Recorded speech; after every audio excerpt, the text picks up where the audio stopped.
Order, order. We start with questions. Secretary of State for Defence, Douglas McAllister. Question number 2, please, Mr. Speaker.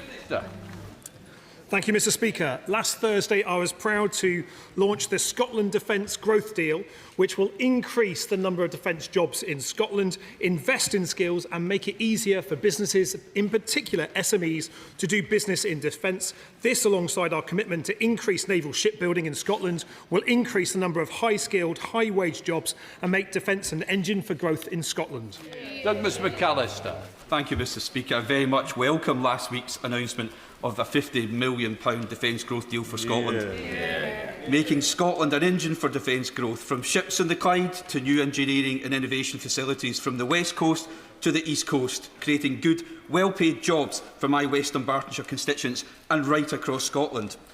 Does he agree that after 2 decades of SNP failure, it's time for a Scottish Labour government that will actually back Scottish defence jobs? Minister. I do indeed, Mr. Speaker, I do indeed. And it is noticeable that when the Scottish Government's had an opportunity to invest in defence skills, they've chosen not to. When it came to the welding centre on the Clyde, only for the Defence Secretary to step in. And now, having issued the challenge to the Scottish Government alongside the Scotland Secretary to say, match our commitment to create 2 Defence Technical Excellence Colleges, one for the East Coast, one for the West Coast, and put the effort into investing in a whole new generation of young Scots to get the benefit of a rising defence budget in Scotland. Dave Dugan. Thank you, Mr. Speaker. The stench of pork barrel aroma was alive and well when the first defence growth deal was awarded to the Minister's own constituency. Over 6 months later, finally he gets round to making an award to Scotland, except when it comes to Scotland, £50 million turns into £20 million, and the Minister wants Scottish Government to foot the bill. So can he be clear with the House today? Why are there no strings attached to the £50 million for the Welsh defence growth deal, but there are strings attached to the Scottish defence growth deal? And does he expect the Scottish Government to fill up the £20 million he's allocated to the £50 billion that every other area has got? Minister. Just the politics of grievance from the SNP. Just the politics of grievance. £50 million from this Labour government supporting growth in Scotland. £5 million for the Arrow Gibb campus in Rosyth. Order. Please, you've asked the question. At least listen to the answer, even if you disagree with it, Minister. Mr. Speaker, he didn't want to listen to the £5 million for the Arrow Gibb Centre and Rosyth £5 million for the Clyde Engineering Campus, the extra funding that would create defence skills in a Defence Technical Excellence College. I hope he, on reflection, will ask his government in Scotland to back that Scottish Labour has backed, and back the funding for 2 Scottish DTECs. Question number 3, Mr. Speaker. Secretary of State. Thank you, Mr. Speaker. With permission, I'd like to answer questions 3, 6 and 22 together. And before I start, I want to thank our British personnel working 24/7 in the Middle East, at home and around the world to protect British lives. For our part, Mr. Speaker, we're working flat out to settle the Defence Investment Plan. This is a plan for the 10-year transformation of Britain's defence as laid out in the Strategic Defence Review. We're fixing a military programme that, when we came into government, was overcommitted, underfunded and unsuited to the threats and conflicts we now face. Dr. Neil Shutt-Rayhurst. Thank you very much, Mr. Speaker, and I draw the House's attention to my former role as the co-chair of the Defence Technology APPG. Mr. Speaker, when I was at Sandhurst, the colour sergeant would often say to us 3 minutes early is 2 minutes late when we were talking about punctuality. Well, when it comes to the Defence Investment Plan, it does feel more like on the bus, off the bus. So can the Secretary of State confirm whether it will be published before the House rises on the 26th of March? Secretary of State. Mr. Speaker, we will settle this Defence Investment Plan. Unlike the plans we've seen recently from previous governments, it will be affordable, it will be deliverable. The Honourable Gentleman knows from his time in service and his anecdote from Sandhurst there that after 14 years in which the Tory governments hollowed out the armed forces, we are now turning that around, putting £270 billion into defence in this Parliament. This is the biggest increase in defence spending since the end of the Cold War. We are delivering for defence, we're delivering for Britain. In room. Thank you, Mr. Speaker. as we're still waiting for the Defence Investment Plan, according to the Strategic Defence Review, items should only be deleted from the Defence Investment Plan on the advice of the National Armaments Director, with service chiefs advising the Secretary of State. They must advise if anything is to be removed from the Defence to-do list. Has the Secretary of State received any such advice from, I understand it's a draft plan at the moment, but it must be finished? Secretary of State. Mr. Speaker, this is a whole defence effort, working flat out to deliver the Defence Investment Plan. It will put into practice that 10-year vision that the Strategic Defence Review he mentions set out in June last year. And when we have that complete, we will report that to the House. For the best objective. Speaker. The delay to the Defence Investment Plan is obviously having a huge effect on our capabilities and is in danger of being overtaken by events. One of the items that we're waiting for approval on is the Block 2 of the underwater uncrewed vessels, the mine hydrographic and countermeasures capability programme. Earlier on, the Prime Minister confirmed that there are autonomous mine-clearing vessels in the Gulf. Are the vessels that are in that region therefore currently deployable? And what is the support ship that will be supporting them, given that we saw HMS Stirling Castle leave Portsmouth this morning, but it will take at least 3 weeks for it to get to that region? Very good question. Well, Mr. Speaker, he's the last person in this House to expect me to set out in detail in public those sort of operational arrangements.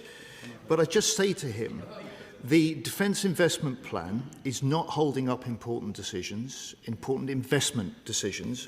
We've awarded over 1,200 major contracts since the election, and we've seen in his region a significant increase in defence investment going into businesses in the east of England, something I would have thought the House would have expected him to welcome. Jessica Moore. Thanks, Mr. Speaker. Alongside this government's record investment in defence, steelworkers in my constituency will want to be assured that we're committed to using as much UK steel as possible as we invest. Please, can the Minister commit to that? Minister. Madam Deputy Speaker, it's a principle of the investments that we are making as a Labour government that we will direct first British defence investment to British jobs, British businesses, British innovation, and we will ensure that the supply chains reflect that policy and political commitment. Because, Mr. Speaker, we're determined that this increase in defence investment also brings a defence dividend to all parts of the country, including in Wales there, measured in good jobs and future opportunities. Thank you, Mr. Speaker. As a former Parachute Regiment reservist, I warmly welcome the government's clear focus on strengthening our armed forces and its defensive capability. However, the appetite for service remains high. We know that bureaucracy we inherited is something that's holding back recruitment. Will the Minister outline the steps his department is taking to support more working adults into joining the volunteer reserve forces?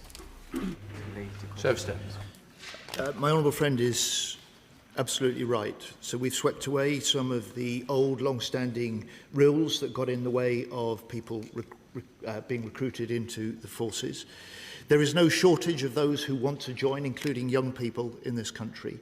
It is the system that has too often been too slow, too bureaucratic, and raised barriers that were unnecessary to getting a range of good talent into our armed forces for the future. Thank you, Mr. Speaker. I welcome my honourable friend's comments on the Defence Investment Plan and his leadership on increased defence spending. Does he agree that defence finance and investment strategy is actually key to unlocking the capital firms across the supply chain need to deliver for the DIP, and will he therefore update the House on when the DFIS will be published?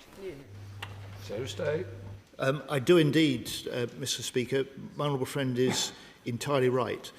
Matched by the biggest increase in defence spending from public investment and public purse since the end of the Cold War, we are ensuring now that leverages in not just additional sources of private investment, but record foreign direct investment, 3.2 billion into this country since the election, as well as the most successful British exports year on record in winning fresh business, fresh contracts, fresh opportunities to British innovators and British business. Show Secretary of State James Collins. Thank you, Mr. Speaker. Now, I'm not sure the Secretary of State heard the question from my honourable friend for Solihull West and Shirley, because it's incredibly simple. Will the Defence Investment Plan be published before the House rises on March the 26th? So State. We're working flat out to conclude the Defence Investment Plan. He will know, as the Minister for Defence Procurement, that left the defence programmes overcommitted, underfunded, unsuited to the threats and conflicts we face, just the scale and significance of the challenge that we're determined to meet, and we will. James Collins. Just to be absolutely, there's a reason that date matters, Mr. Speaker. It's when PERDA commences in the Scottish elections, then the Welsh elections and the local elections. It's our understanding, and he's welcome to correct this, that the Defence Investment Plan cannot be published during PERDA. If that is the case, if it is not published before the rise of the House on March the 26th, we won't get it until well into May.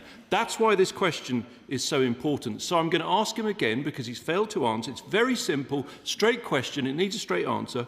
Will the Defence Investment Plan be published before the House rises for recess? Yes or no? Mr. Speaker, as the Prime Minister said, it will be published as soon as it is ready.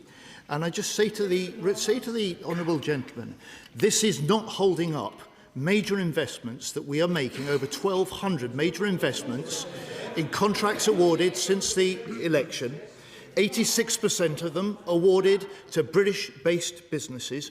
So at the same time, we're boosting British security and the British economy. James McCleary, Liberal Democrat spokesperson. Thank you, Mr. Speaker. Liberal Democrats share concerns about the whereabouts of the Defence Investment Plan and do urge the Government to come forward with its publication. However, last year's Strategic Defence Review also promised a Defence Readiness Bill. It would give government the powers to mobilise industry and reserves in a crisis. It would require proper reporting on our warfighting readiness, so this House and the country are not in the dark. At a time when senior military figures have warned repeatedly that Britain is not ready for war, my question is this: if the threat is urgent, why isn't the legislation? So if the Secretary of State can't tell us when he will be publishing the Defence Investment Plan, can he tell us when he will bring forward the Defence Readiness Bill? Oh, good question. So State. Well, the honourable gentleman, and I appreciate his interest in this, recognises that this is a question, as the Strategic Defence Review said, for the whole of society and the whole of government. And that preparation for greater defence readiness, greater society and economic readiness is going on at this present time. It's going alongside the work that we're doing in defence with other parts of government to make sure that we can deliver the Defence Investment Plan, and then we will be able to go on in due course to deliver a Defence Readiness Bill. Number 4, please, Mr. Speaker.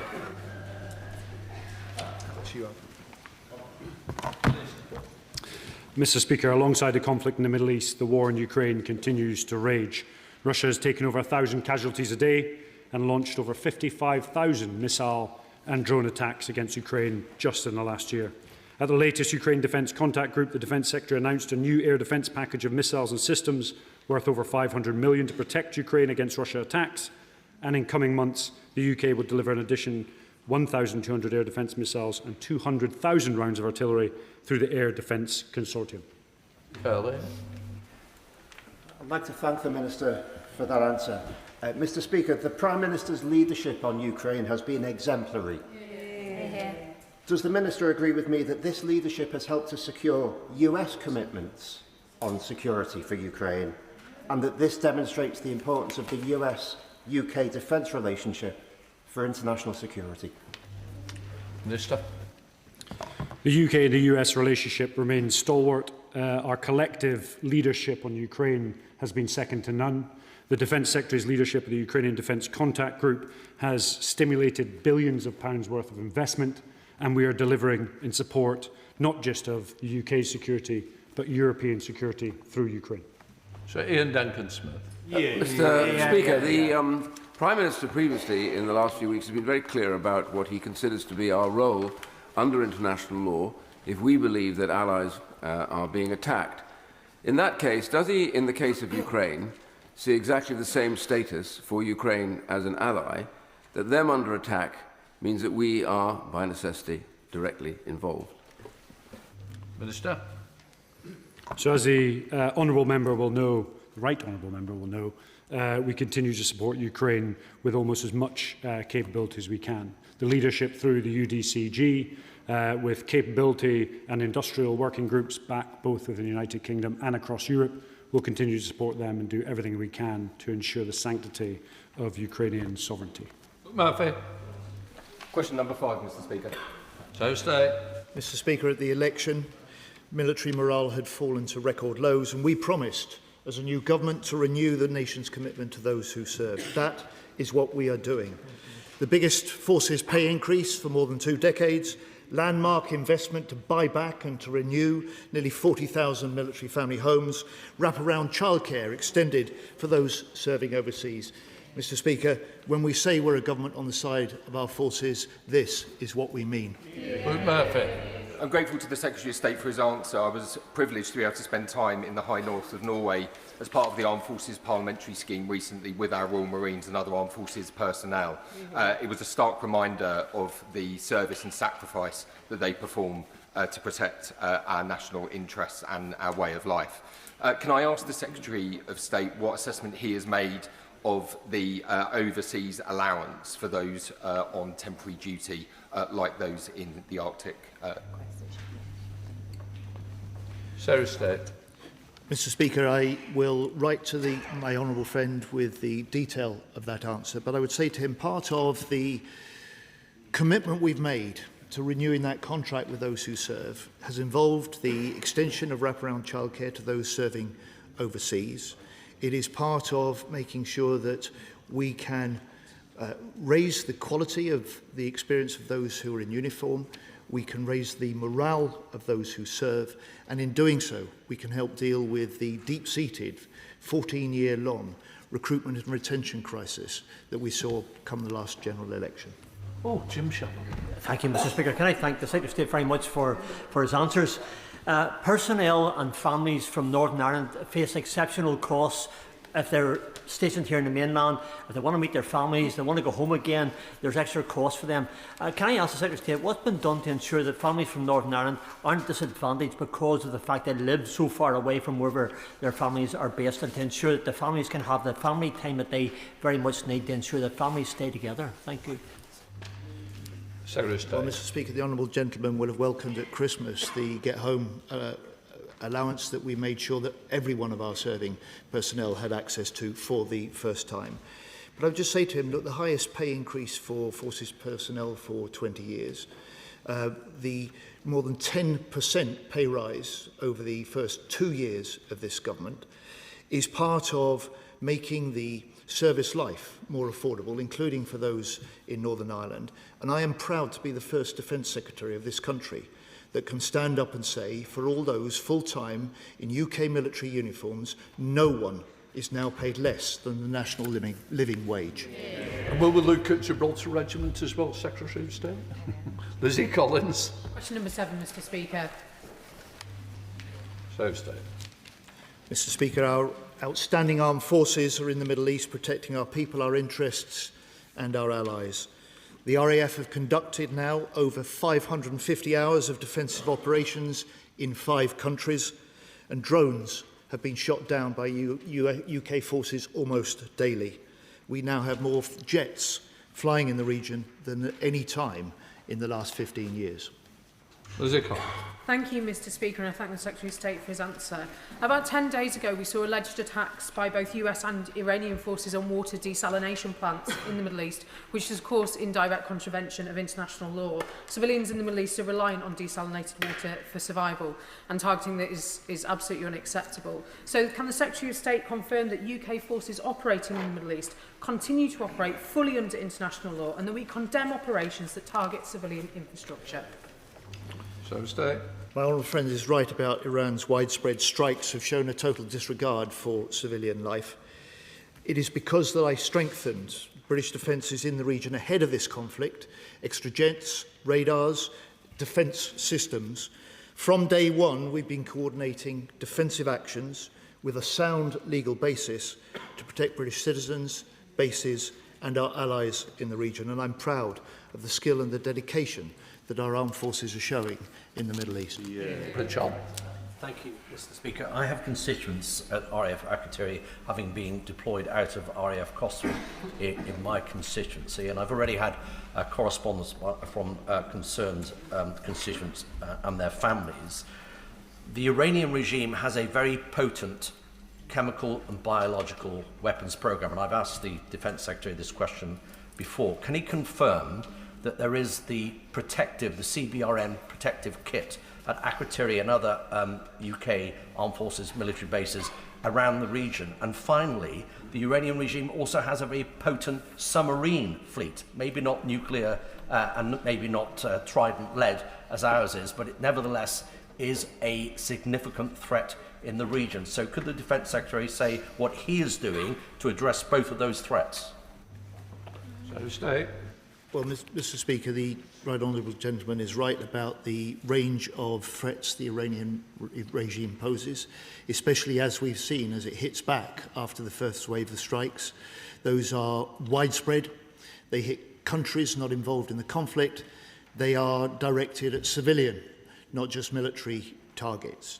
And I say to the honourable gentleman, for his constituents that are living as well as serving in Akrotiri, when I was out there about 10 days ago, I made a point of asking our base commander there if there was anything further he needed from us back in Britain, and he said, I have got everything that I asked for to protect ourselves. Select Committee to answer Jesse. Thank you very much, Mr. Speaker. After having insulted Great Britain for our response to not joining his war and then claiming that he did not need British help after, and I quote, having already won the war, President Donald Trump has now sent an SOS to the world, including to the UK and other NATO allies, to help him protect the Strait of Hormuz. I think it's in our national interest to stop the disruption to global shipping, because otherwise it will drive up the cost of goods and the cost of living for my Slough constituents and others across the country. So can the Secretary of State clarify what will the government's response be to the US President's request, and how will he ensure the safety of British Armed Forces personnel if they are to engage in any such operations? So stay. Well, Mr. Speaker, as the Prime Minister said this morning, in fact, and I say to my honourable friend, he's right, the Straits of Hormuz are vital. They're vital to the international economy and to security. We are in continued conversations with European allies and with the US. These questions are complex. Any plans must be multilateral, with as many nations taking part as possible. And without going into detailed operational options or discussions, I have already said that we have pre-positioned in the region autonomous mine hunting capabilities. We have counter-drone systems in action in the region, pulling down drones. And looking ahead alongside industry, we're also looking now at additional innovative options, including interceptor drones for the Middle East. John. Thank you, Mr. Speaker. Government ministers have been all over the airwaves this weekend saying two things. Firstly, that they would like to see a de-escalation of the conflict in the Middle East, and secondly, they would like to see the Straits of Hormuz secured for shipping. Why, I would think to say, on earth does the Secretary of State think that those two aims are not mutually exclusive? And how, if they're not mutually exclusive, can he achieve both aims? Very good. First Quite simply by making a major contribution, as we are, to discussions about any multinational plans that may be put in place to look to safeguard for the future the commercial shipping that is the lifeline both of the international economy and of international security. Devery, Shadow Minister. Thank you, Mr. Speaker. Now, British personnel in Cyprus, Bahrain, Iraq and across the Middle East have been attacked by Iran and its proxies. In such circumstances, we must act quickly to protect our people and interests. Now, having served on Royal Naval vessels, I know it takes time to ready a ship, yet nearly 2 weeks passed before the government sent a single destroyer, HMS Dragon. to help defend our forces in Cyprus. Why was that decision not taken sooner? And given the Royal Navy advised deploying assets earlier, which minister took the decision not to act on that point? So stay. Mr. Speaker, I put UK defences, strengthened them ahead of the conflict. Once it became clear the scale and nature of the indiscriminate and widespread Iranian response, the circumstances were changing. We altered and adopted further actions. The deployment of HMS Dragon was a part of that, and I took the decision to give that go-ahead on the same day that the Chief of the Defence Staff offered that to ministers as an option. And I just say to the honourable gentleman, he's served as a reservist in the Navy, and if he's served as a regular in the Navy. If he's concerned about the state of the British Navy, he really should look at the record of his own government. They cut the total number of frigates and destroyers by a quarter. They cut the mine hunters by more than a half. They cut defence spending by £12 billion in their first 5 years. And I tell you, Mr. Speaker, it is our job now to fix these problems. Whereas they were cutting and hollowing out our armed forces, we are rebuilding them for the future. Thank you, Mr. Speaker. This is an important point, and given the volatility of the international system, we must learn from our mistakes. Mr. Speaker, in a written answer on the 9th of March, the Minister for the Armed Forces confirmed that discussions took place before the decision to deploy HMS Dragon. We know those conversations happened and that the Royal Navy put forward recommendations. Now, when British personnel are under threat, these delays carry consequences. So I ask again, can the Secretary of State tell the House which minister chose not to act on that advice sooner, and crucially, why? So stay. Mr. Speaker, as I've said to the House more than once, and as the Chief of the Defence Staff said the weekend before last on the BBC, the day that this was put to ministers as an option, in the circumstances of conflict that were changing at the time, we were adapting the actions that we took to protect British lives, to protect British allies, and to protect citizens right across the region. Question 8, Mr. Speaker. Minister. Thank you, Mr. Speaker. We're ending the hollowing out and underfunding of defence that we inherited from the last government and spending more with British businesses. And to deliver that, we're investing in skills. 5 defence growth deals worth £250 million, £182 million skills package, £50 million allocated for 5 DTECs across England, 1 in Wales, 2 in Scotland, and investing £80 million in the strategic priorities grants available to universities to expand the number of places in courses that will support defence.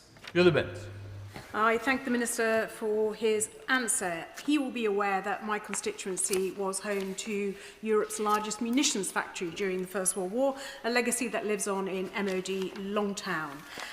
So, when the Minister confirms that my constituency of Carlisle will be one of the locations for the 6 new munitions factories that the government is looking to build, what support will the government provide to ensure that it's local people who will be able to take up the jobs at that new munitions factory? Minister. Well, can I thank her for her lobbying in favour of Carlisle as a location. Having visited Longtown, I've seen the dedication, the passion that her constituents have in supporting defence and also the opportunities there. We're making good progress on our commitment to allocate the resources for 6 energetics and munitions factories in this Parliament, and we hope to be making a decision on the first wave of those in due course, and I'll be sure to keep all members of the House involved, including those who have made a good case in the Chamber today. Andrew Snow. Thank you very much, Mr. Speaker. And on that Chorley and Lancashire theme, it will not be possible to increase the defence skills in this country if the defence jobs of the future are not secure in that pipeline. I was delighted to hear the Secretary of State for Defence earlier talk about British jobs, British industry and British innovation. You can probably gather where this is going from the whisper on the front bench. So I was also confused when we were talking about the bragging of the British ordering with British companies for defence as to why we saw American F-35s ordered, not British Typhoons. And given we will need around 100 to maintain the workforce at Wharton for Tempest in the future. I'm assuming whenever the Defence Investment Plan is finally published, I look forward to seeing an order of 25 Typhoons for the RAF within it. Minister. In his haste to make an attack on the government, he forgot to welcome the multi-billion-pound deal that we secured with Turkey in terms of building Typhoons in his constituency. We've had a 15% increase in defence spending in the northwest of England since the first year of this Labour government. But he's right that we need to make sure we're investing in skills to deliver the defence industrial base. That's precisely why this government is investing in skills and why we're supporting British businesses. He will also know that the F-35, as well as Typhoon, contributes many jobs to the northwest, as indeed, I believe many of them very close to his constituency as well. Gerald Jones. Thank you, Mr. Speaker. Question number 9. Minister. Thank you, Mr. Speaker. On the 19th of February, the Secretary of State and the First Minister of Wales announced a £50 million Welsh defence growth deal, making Wales a launchpad for the next generation of autonomous technology. Thousands of skilled workers in Wales will be involved in the design, testing and manufacture of these innovative technologies. And this is proving yet again that defence is an engine for growth in Wales and shows the power of two Labour governments working together to deliver in the interests of Wales. Will Jones. Thank you, Mr. Speaker. I very much welcome the Minister's comments and fully endorse his comments about the benefits of two Labour governments working together for the benefit of the people of Wales. Mr. Speaker, in the 19th century, ironworks in my constituency made cannons and cannonballs for the Royal Navy. And now in the 21st century, skilled workers and businesses in Merthyr Tydfil and Aberdare, like General Dynamics, are ready to continue our area's role in enhancing the nation's defences. So can I seek an assurance from the Minister that businesses and in the supply chain across the South Wales valleys will continue to play a key role in providing those skilled jobs in our communities to ensure that the investment in the defence sector provides a necessary boost to the confidence of areas like mine? Minister. Can I thank him for his question? And I know from having visited his constituency what a champion he is, not just for large companies like General Dynamics, but the wider supply chain.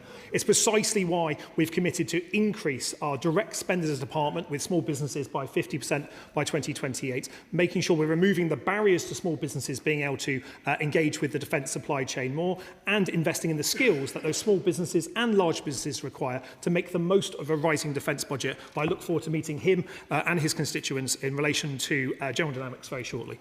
James McCleary, Liberal Democrat spokesperson. Thank you, Mr. Speaker. The Honourable Member for Merthyr Tydfil and Aberdare will know better than most that the Ajax programme is not only a national defence procurement issue, but specifically a Welsh one, with around 400 workers in Merthyr Tydfil connected to the Ajax factory. Yet workers have been hospitalised, troops have been put at risk, and £6 billion of taxpayers' money has already been sunk into this programme. While ministers deliberate, those workers are being completely left in the dark about the future of the project and their jobs. I cannot imagine how it must feel for them and their families. So can the Secretary of State or the ministers tell us when will a final decision be made in Ajax? And what does he have to say to the workers in Merthyr Tydfil and their families who are waiting for clarity about their families' futures? Minister. Can I thank him for the way he posed that question? What happened on Excise Titan Storm was a serious concern to all members of this House. It was for that reason that we paused use of Ajax and initiated a number of safety investigations to look at what happened, what's the impact on our people, and measures put in place to ensure that we could learn those lessons. We've now received back those reports and we're analysing those, and I hope to be able to make further announcements in due course. But he's absolutely right to talk about the workers, not just those soldiers in uniform. That's why we're continuing a strong dialogue with General Dynamics and the local members of Parliament on this issue. Question number 10, Mr. Speaker. Thank you, Mr. Speaker. Let me be really clear. The UK's priority is supporting British nationals and our partners in accordance with international law. The Prime Minister has made clear any UK action must always have a legal basis. On the 7th of March, the UK notified the UN Security Council covering the relevant actions, including our defensive counter-air operations taken under Article 51 of the United Nations Charter. Military credibility and legal credibility go hand in hand. Mr. Speaker, when nations commit war crimes, the UN Charter makes it plain that other nations must not provide any support or assistance. Trump and Netanyahu started this illegal war, and UK in welcoming US aircrafts on British bases so they can be loaded with 2,000-pound bombs. We are clearly aiding and abetting in breach of international law. Right now, we are helping to escalate this conflict, which is bringing us to the brink of global recession. This is why the British public do not support our involvement in this war. Will the Defence Secretary like to explain why they are wrong? Minister. Let me talk a little bit about crimes. Support to Hamas, support to Hezbollah, support to the Houthis, support to various armed groups that have been supporting lethal aid that have been killing British forces for 20 years. Are we going to apologise for protecting UK nationals? Absolutely not. Thank you, Mr. Speaker. Last month, satellite imagery of the Gaza War Cemetery showed that Israeli forces had destroyed over 100 Allied graves using heavy machinery. This is a Commonwealth War Graves Commission site. These are graves of British and Allied personnel who served in the First and Second World Wars and made the ultimate sacrifice. Has my right honourable friend raised concerns with his Israeli counterpart, and what steps will he be taking to prevent future destruction of Commonwealth war graves? Minister. So thank you for what is a really important question. I'm absolutely dismayed by the reports of damage to this cemetery by both Israeli operations and indeed Hamas fighters. Brave servicemen laid to rest overseas should not in any way, shape or form have their graves defiled in this way, nor should the courageous men and women who tend to the graves themselves. Together with our international partners, we've raised our concerns with the Israeli authorities. We will continue to support the Commission as they look to assess and repair the damage done when it is safe to do so. Monica Harvey. Question number 11, please, Mr. Speaker. Minister. Thank you, Mr. Speaker. We're studying developments very carefully and remain in close contact with the United States and other allies. The UK position is clear. The best way forward for the region and the world is a negotiated settlement with Iran when they've given up their nuclear ambitions. Recent events have also underlined the importance of resilience, strong alliances and credible military capability in a world where regional crises can develop quickly. A sustainable peace must reduce the risk of conflict, not simply pause it. Monica Harvey.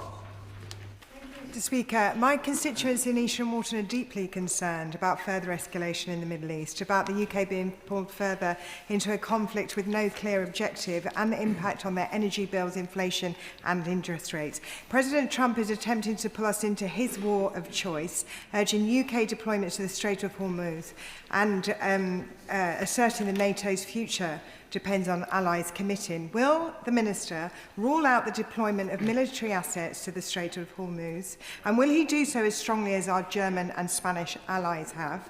And does he agree that de-escalation is key? Any further military action threatens sustainable peace, and that as penholder on the UN Security Council, a better way could be the UK presenting an emergency resolution to get the Strait of Hormuz open through UN channels? Minister. I'd like to thank the honourable member for her question. I've attended every staff college in the military, initial staff college, advanced command staff college and higher command staff college, and they always say two things. One, you must have a legal mandate before putting people in harm's way, and the second one is you must think through to the end. We're going to continue to work in a comprehensive and calm manner with our allies and partners to ensure we can come up with a solution to the Straits of Hormuz, and we're not going to rule anything out because we cannot guarantee where this war is going to go. Thank you, Mr. Speaker. Residents of my constituency of Harlow are rightly worried about the ongoing events in the Middle East. So would the Minister reaffirm to the House, for any avoidance of doubt, that this government's first priority is to keep its citizens safe, and our decisions thus far and moving forward are based on collective self-defence of long-standing allies and protecting British lives? Minister. Mr. Speaker, as we speak, there is most likely going to be fast jets flying either in the Middle East or around Cyprus, tracking, identifying and indeed engaging with drones that pose a direct threat to both our British interests, our allies and partners, and potentially British citizens. My hat goes off to them. I fully support them, and we will maintain that defensive posture for as long as this conflict continues. Kim Johnson. Question number 12, Mr. Speaker. Minister. With permission, Mr. Speaker, I should like to answer questions 12 and 20 together. The Royal Fleet Auxiliary makes a unique contribution to defence, and we thank the maritime trade unions for their commitment to resolving the current pay dispute so that the RFA's contribution can be recognised. The Ministry of Defence is implementing a workforce recovery programme for the RFA, and this will improve the wider employee offer for those serving to ensure that the RFA can continue to perform its vital role. Since the 28th of February last year, officer applications are currently 30% higher and ratings applications are currently 26% higher. Outflow is down to 10.3% from a high of 13.4% in January 23. Thank you, Mr Speaker, and I welcome the Minister's response. The RFA does play a very important role in the maritime sector, and I welcome the Government's progress in reducing the decline in the RFA, but there is still a long way to go. The MAD figures show RFA seafarer numbers that are still 12% lower than in 2019. Improving pay and condition of the RFA civilian seafarers is not the only right thing to do. It's essential in resolving the recruitment and retention crisis caused by the previous government's hostility towards public sector workers. So, will the Minister commit to revisiting discussions with the Treasury if the current pay offer is rejected by the RFA officers and ratings, particularly if they draw into the conflict in the Middle East? I thank my honourable friend for her question. We are continuing close and productive conversations across government and with the maritime trade unions, and it would not be appropriate for me to comment on ongoing negotiations. But as I have said, this Labour government recognises the extraordinary contribution and unique role of the highly skilled personnel of the Royal Fleet Auxiliary. Morris. Can I support the points made by my honourable friend, the member for Liverpool Riverside? But can I acknowledge that this government has made substantial progress in addressing the ingrained recruitment and retention crisis that it inherited affecting the Royal Fleet Auxiliary, the Royal Naval Support Ships. However, having resolved the previous pay dispute, RFA's overworked and underpaid seafarers have had to wait 7 months before receiving a formal pay offer from their employer. I do appreciate the Secretary of State and his ministers share the RFA trade unions' commitment to a positive future for the RFA's civilian crews, which is encouraging. But what reassurances can the Minister provide today to the seafarers who we rely on? Again, I thank my honourable friend for raising this question. And as we are continuing to work very closely across government and with the maritime trade unions, I do not wish to comment on the ongoing negotiations. But as I have said, I can assure him that this Labour government and myself recognises the extraordinary contribution of our seafarers and are working very hard to deliver for the highly skilled personnel of our Royal Fleet Auxiliary. Question number 13. Mr Speaker, with your permission, I would like to answer questions 13 and 14 together. Strengthening defence relationships with our allies is a central priority for this government. We do that through joint operations, exercises, intelligence cooperation, deeper industrial partnerships and close planning with NATO and JEF allies and other key partners. We've recently signed landmark defence agreements with Norway, Germany, France and have forged closer capability partnerships with Norway on Type 26 frigates and Turkey with Typhoon. The upcoming defence diplomacy strategy will also help further enhance our international relationships. Thank you, Mr. Speaker. I thank the Minister for his answer. The war in Ukraine has showed that rapid innovation cycles are critical to success. Minister Fedorov and others in Ukraine have helped build a defence technology ecosystem that connects start-ups, engineers and units on the front line, even allowing some of those units to operate quasi-independently to test out new technologies. So given the SDR recommended that the UK learns from its allies, can I ask the Minister how he's using the defence relationship with Ukraine, not just to support the Ukrainians in their fight, but to learn from them so we can strengthen the UK's armed forces? Minister. I'd like to thank the honourable friend for his question. Since arriving in this House, I've been droning on about drones. It's one of the reasons I came into politics. I think there's 3 key lessons that we need to learn. The first is adapt the process of a high-low mix. That's 5th generation capability with supported by cheap mass. That mass must be dumb hardware with sophisticated software, and then finally that software must be integrated across all domains and driven by data and AI. We will only be able to achieve that with a closer public and private partnership as we move forward. Thank you, Mr Speaker. This government understands that made in Britain means good quality jobs for British people. And exporting those goods to international allies not only equips our allies with the best of British workmanship, but puts billions of pounds into the UK economy. Barrow-in-Furness will build our AUKUS submarines, but what work is the Minister doing to ensure that UK SMEs are well placed to benefit from AUKUS Pillar 2 projects? Minister. Mr Speaker, the first 100 pages or so of the SDR is about better industrial collaboration between the MOD and our industries. Work on AUKUS will create over 7,000 additional jobs in UK sites and across the supply chain, with over 21,000 working on the programme at its peak. We must do more to work with SMEs. The annual Innovation Challenge, for example, sees suppliers receive support for developing novel capabilities to demonstration phase. The UK winners in 2024 include 2 SMEs, 1 large supplier and indeed 1 academic group. Martin. Thank you, Mr. Speaker. TEK Military Seating in Tunbridge Wells design and export military seating. They risk losing a £400,000 order to a customer in the UAE because they lack the permissions in the export licence. My understanding is that the Trade Department is waiting for an answer from the MOD. Could the Minister please investigate? Minister. So I don't have the details on the specific case, but I'm sure my ministerial colleague would love to. Dr Alpington. Thank you, Mr. Speaker. Following the drone attack at RAF Akrotiri earlier this month, there has been growing disquiet within Cyprus, within the Cypriot community, about the continuing existence of the sovereign base areas. Given the absolute necessity of this defence relationship between the United Kingdom and Cyprus, could the Minister update the House about the Secretary of State's visit to Cyprus earlier this month? Could he also just say what was said? What reassurance does the Cypriot government need from us to ensure that not only is the base security safe, but also the future security of Cyprus is ensured? Our sovereign base in Cyprus isn't in question. When the Secretary of State for Defence visited Cyprus, the Cypriot National Guard reaffirmed that our relationship is closer now than ever before. And we must always remember the complexity of dealing with air defence, whether they're high and fast ballistic missiles combined with slow and low drones, is a very complex problem for anyone to deal with, but we're trying to assure that to best as close to 100% as we can. Great Twig. Thank you, Mr. Speaker. Given the focus now on the war in the Middle East, there obviously is some concern that we don't lose focus on what's going on in Ukraine. So in terms of developing and strengthening relationships with our allies, can I ask the Minister what he and his fellow ministers are doing to ensure that Putin does not take advantage of the current situation in the Middle East, and that we ensure that Ukraine continues to get the full support and weapons and assets that they need? Minister. So we continue to lead both in the Coalition of the Willing and the UDCG, where the Secretary of State attended just recently, raising billions of pounds worth of equipment support, both in weapons, air defence systems, and indeed everything through to female body armour.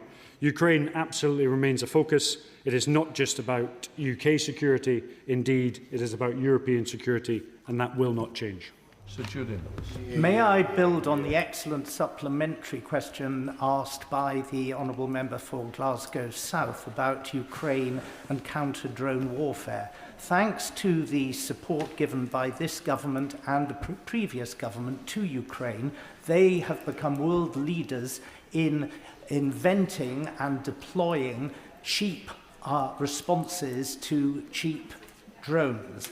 As a result of that, there is now an opportunity that they could assist our allies that are under threat from drone attack in the Middle East and in particular in the Persian Gulf. Will the government do everything it can to facilitate that and thus show that, that Ukraine does indeed have some cards to play? Minister. So the Secretary of State has been in discussions with both the NSA and key individuals within Ukraine. I'm a firm believer that the Ukrainians need the West now. In the future, we will need them, given some of the technological advances they've made.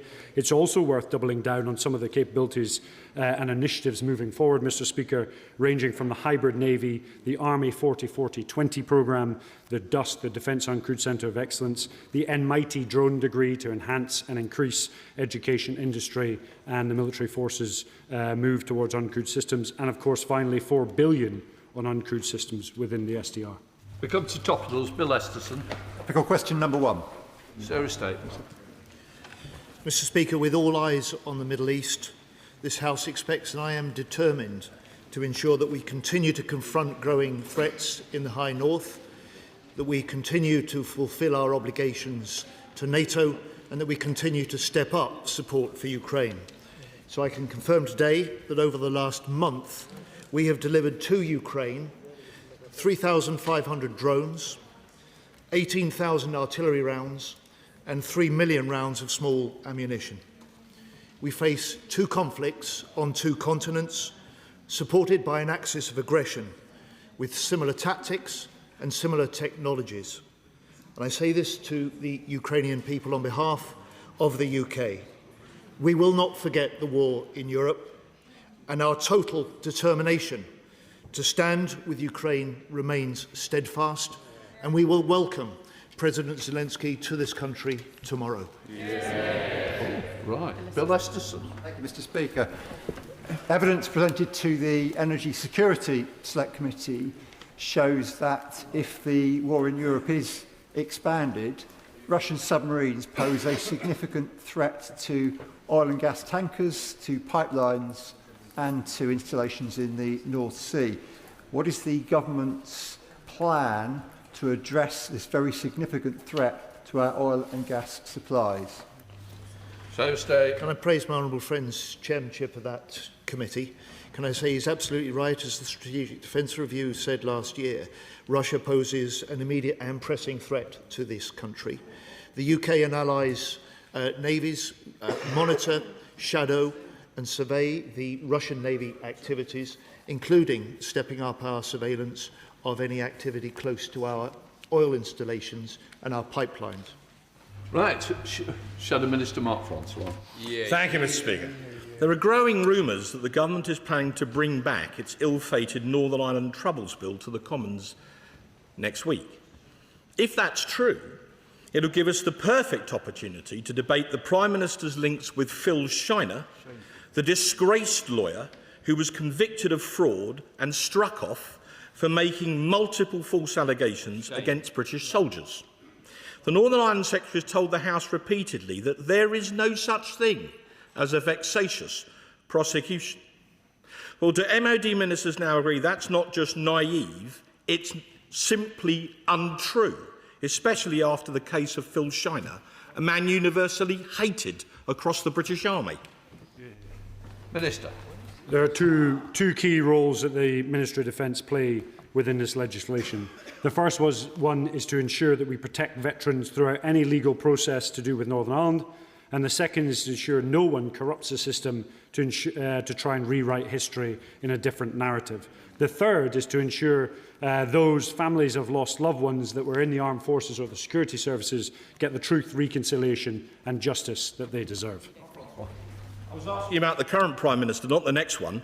But after previously denying that the Prime Minister was instructed to act in a case against veterans by Phil Shiner, on the 24th of February, the current Veterans Minister had to come to the House and correct the record because he did, in fact, in the Al Jeddah case, act for Phil Shiner before the Appellate Committee of the House of Lords. Shame. That was the case that effectively opened the floodgates for prosecutions against British Army veterans, which the Troubles Bill now threatens to do all over again. So to save the Minister having to come back here again and correct the record twice, can she or this Minister simply tell us why is Labour led by a man who partly made a living out of helping to put British Army soldiers and even their commanders in the dock? Minister. Mr. Speaker, I'd like to thank the member for the field promotion. He hasn't had one. And I would also like to say that we have two roles: protecting veterans and ensuring no one can rewrite history through the courts. We're going to push hard on it, and we will deliver it for the veterans that deserve it. Thank you, Mr. Speaker. Our history is as a naval power, and immediate threats to the UK include to undersea cables, illegal Russian shadow tankers and the closure of the Strait of Hormuz. And I want to ask the Minister, one thing that the shipbuilding industry needs for it to thrive on our shores is consistent contracts throughout the year to make sure that we have the skills and workforce in place. What is he doing to make sure that we get to that position? Minister.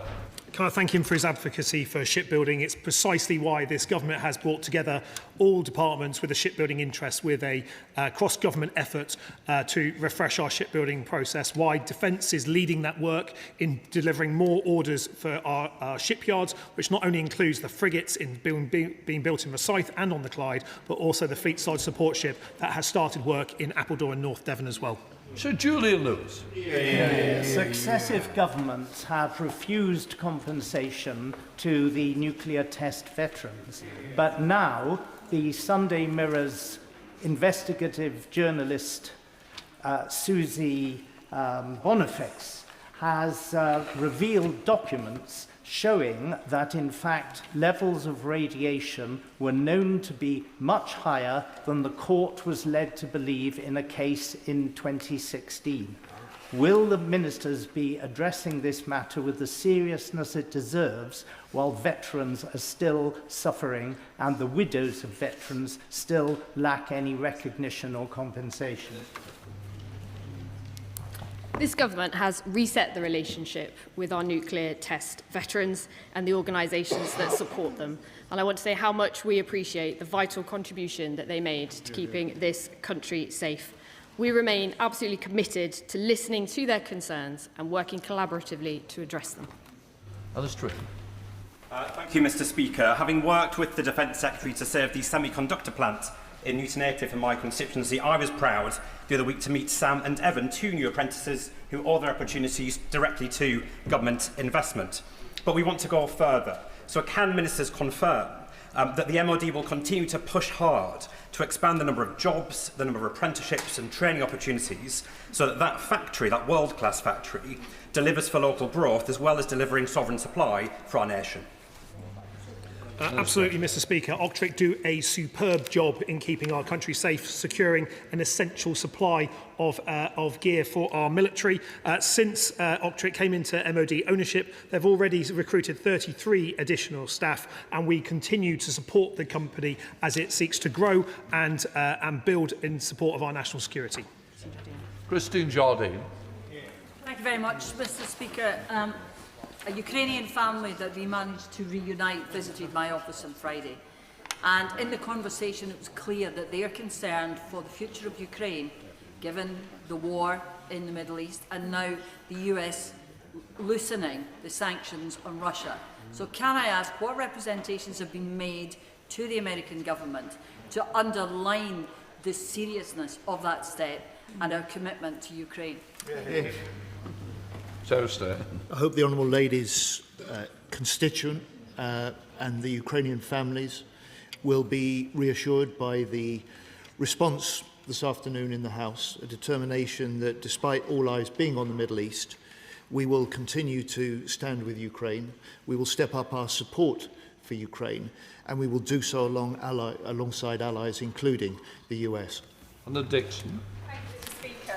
As the ongoing conflict in the Middle East is demonstrating, drone technology is an essential military capability. Businesses in my Shipley constituency around Saltaire and Baildon are at the cutting edge of both space technology and radio frequency, which I know the Minister will understand are critical to drone warfare. So what support is available to young people in my constituency and across West Yorkshire to gain the skills they need for these vital industries? Minister. Well, I'm grateful for the conversation that she and I had last week about the importance of more skills for her constituency. We're investing £182 million in a defence skills package and rolling out defence technical excellence colleges across the United Kingdom. Very happy meeting her to talk about this further because we want to see more British companies invest in skills. In room. Thank you, Mr. Speaker. Last week, HMS Dragon left Portsmouth bound for Cyprus, having been prepared for deployment inside 6 days. The Royal Navy say that preparation would normally have taken 6 weeks. So what can the government do to ensure more of our surface fleet is available when urgently needed? Who wants it? Minute. So the individual is absolutely, the honourable member is absolutely correct. We took a 6-week programme of deep refit and rearmed in 6 days, and a remarkable effort from both industry and the Royal Navy, and I generally doff my cap to what they have done. That ship is now sailing to the Middle East. At times of crisis, we can move things faster. We made the decision as quickly as possible, and if we need to, we will do the same again. And the honourable members across the other side of the aisle, Mr Speaker, will recognise that a destroyer, an air defence destroyer, is designed to protect a moving aircraft carrier. We may want to look into the investment in ground-based air defence over the last 5 to 15 years and the lack of capability that we were left with. Senator Baxter. Thank you, Mr Speaker. Last week... You're not going to win that argument, mate. You're not going to win that argument. Last week... Sorry, I do need to hear the question. I can't hear it with chunnering across.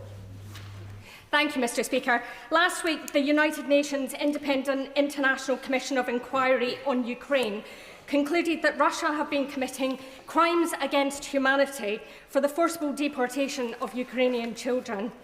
Last night, the film Mr Nobody Against Putin won Best Documentary Feature at the Oscars for exposing how Russia seek to turn Ukrainian children into Russian soldiers.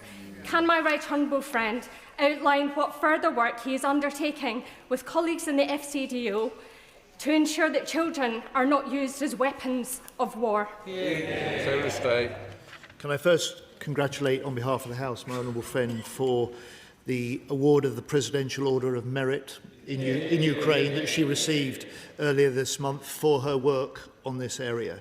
Can I say to her we are supporting a new tracing mechanism being used in Ukraine, and since September it has already identified an extra 600 children stolen by the Russians, forcibly held, and attempted indoctrination in exactly the way my honourable friend is campaigning against.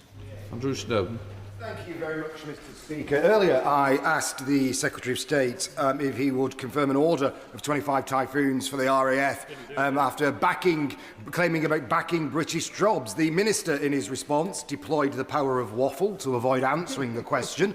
Just to be absolutely clear, I did welcome the Turkey order of Typhoons, but as I know and as he knows, it won't come anywhere near close to closing the skills gap between now and Tempest. So could I ask the Secretary of State if he would like to clarify this? Will there be an order of 25 Typhoons for the RAF in the Defence Investment Plan? Will be. Secretary of State. My honourable friend here doesn't just mention the record export deal that we managed to secure with Turkey, £8 billion worth that will be boosting the British economy, principally in his part of the northwest.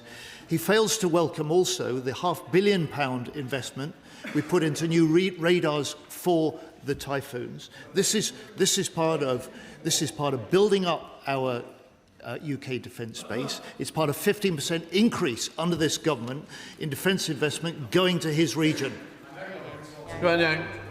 Thank you, Mr Speaker. Reading is home to a large diaspora of Gurkha veterans. We're proud of their service and grateful for their sacrifices. Following the recent elections in Nepal, will the Minister work with the new Nepalese leadership to address collaboratively the issues that these Gurkha veterans still face in the UK? And will she visit with me their community centre in Reading called the Forgotten Gurkha to assure them that they are far from forgotten? Minister. I thank my honourable friend for raising that. I know from my own time of service in the Army just how vital the Gurkhas are and the hugely high standards of professionalism. We in this country have a special relationship with them which we must never ever forget. I have met regularly and recently with representatives and will continue to do so, and I would love to visit her constituency. Rachel Gilmore. Thank you, Mr Speaker.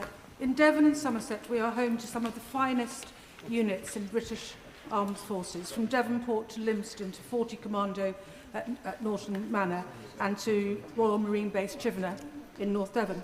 But, Mr Speaker, the geopolitical tectonic plates are shifting, and Mr President Trump's latest comments about NATO only underline the importance of a strong UK defence capability and strategic autonomy. It is often said that if you want peace, then you must prepare for war. So after years in which successive Conservative governments hollowed out our armed forces, could the Minister outline how the government intends, QED, to ensure that this country is properly equipped to defend itself in the event of a major conflict? Minister. Yes, Mr Speaker, £8 billion in our... I think the answers will come from the government side, not the opposition. £1 billion more in our first year into defence than the last year under the Conservative government, a total of £270 billion into defence in this Parliament alone, and a vision for the next 10 years set out in our Strategic Defence Review. Michael Payne. Thank you very much, Mr Speaker. In just 18 months, this government has ended a disastrous 1996 Tory privatisation of military housing, which cost the taxpayer billions. We've repaired 1,000 military homes in the poorest condition ahead of schedule, and we've kick-started a landmark £9 billion repair and renewal of 36,000 Forces homes. Does the Minister agree with me that this is more action in 18 months than the last lot managed in 14 years? It's an easy question. Mr Speaker, the last government had 14 years to fix defence family housing and failed, delivering instead record low levels of satisfaction. We have reversed that disastrous privatisation of our military housing, and we have a landmark housing strategy to renew or repair 9 in 10 homes, and we are creating a new defence housing service. That is how you put the interests of British service personnel first. Ben Simmons. Thank you, Mr Speaker. My constituent, Vijay Odedra, has been telling me how his small business, Capno Trainer, has been working with the Royal Navy to improve the fighting capacity and resilience of our sailors. So whilst we wait for the Defence Investment Plan, can the Secretary of State tell us what steps he has in mind to harness the innovation in our SME sector? Minister. Well, I welcome him promoting a defence SME. There's defence SMEs in every constituency doing a good job. That's why we created the Defence Office of Small Business Growth to support more SMEs gaining defence contracts and increasing the direct spend that the MOD has with them. Very happy meeting him to discuss the SME he mentioned. Jane Kirkham. Thank you, Mr Speaker. The ONS have confirmed they're considering taking the veteran question off the census for 2031. Witnesses at the Armed Forces Bill Committee clearly thought that question provides very important data about where our veterans are. Will the Minister or the Secretary of State engage with the ONS to emphasise the importance of the veterans question? Minister. My honourable friend is exactly right to point out just how valuable that question. It should be asked. It is absolutely valuable in setting data for us to go forward. I have and will absolutely take this up. Altella Chance. Thank you, Mr Speaker. In 2020, the now Prime Minister proposed legislation to ensure that any UK military action could only take place if there were a legal justification, a viable objective and the consent of the Commons. Can I ask the Secretary of State, does he endorse those principles outlined by his party leader, and will he therefore support my Armed Conflict Requirements Bill? Mr Speaker, I'm very happy to have a look at our Armed Forces Conflict Bill, but the Prime Minister in recent weeks has reasserted exactly the basis on which any UK military forces are committed into conflict. Dr Peter Prince. Thank you, Mr Speaker. So many United States service personnel from RAF Lakenheath and RAF Mildenhall live off-base in Bury St Edmunds. 3 planes from Lakenheath were shot down in friendly fire over Kuwait last week. Fortunately, the pilots were rescued. Mildenhall is the home to a large fleet of aerial refuelling tankers. I don't know if it was a tanker from Mildenhall that was lost, but I do know there are 6 grieving families right now. Will the Minister join me in extending our support and sincere condolences to our brave United States families wherever they are? They are in our thoughts. Who wants it? Secretary of State. I will indeed, Mr Speaker. My honourable friend speaks for the House, and it is a message that I made sure the Secretary for War, Pete Hegseth, had from me direct on behalf of the UK people. John Glenn. Thank you, Mr Speaker. The Secretary of State is a former distinguished Treasury Minister, and government is about taking decisions when things change. Now, it's welcome that the Chancellor has addressed the heating oil crisis, but what will the Secretary of State do to make the Chancellor come to terms with the changes over the last few weeks to provide some additional support so the Defence Investment Plan will do justice to his ambitions? Well, the Right Honourable Gentleman is right about the rising demands on defence. It was reflected in the Prime Minister's speech last month to the Munich conference, in which he said hard power is the currency of the age, and we know that we need to spend more faster. Burton Sampson.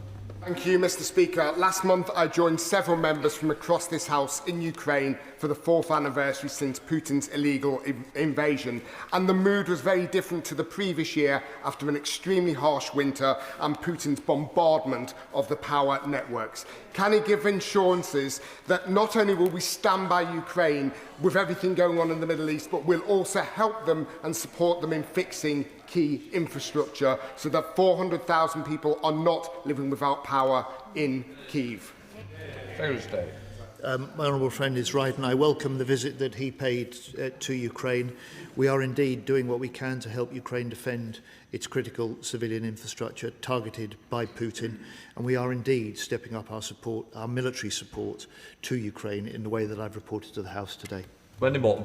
Thank you, Mr. Speaker. I've just returned from visiting Ukraine last week, and it's very clear to me that Ukraine still needs help with procurement of missiles, interceptors and sanctions on the Shadow Fleet. But the role of the US also remains critical as well. So I'd just like to ask the Minister if he thinks that it really helps persuade the US to stay strong on Ukraine when, as a close ally of ours, the UK U-turns over the use of our air bases to attack Iran.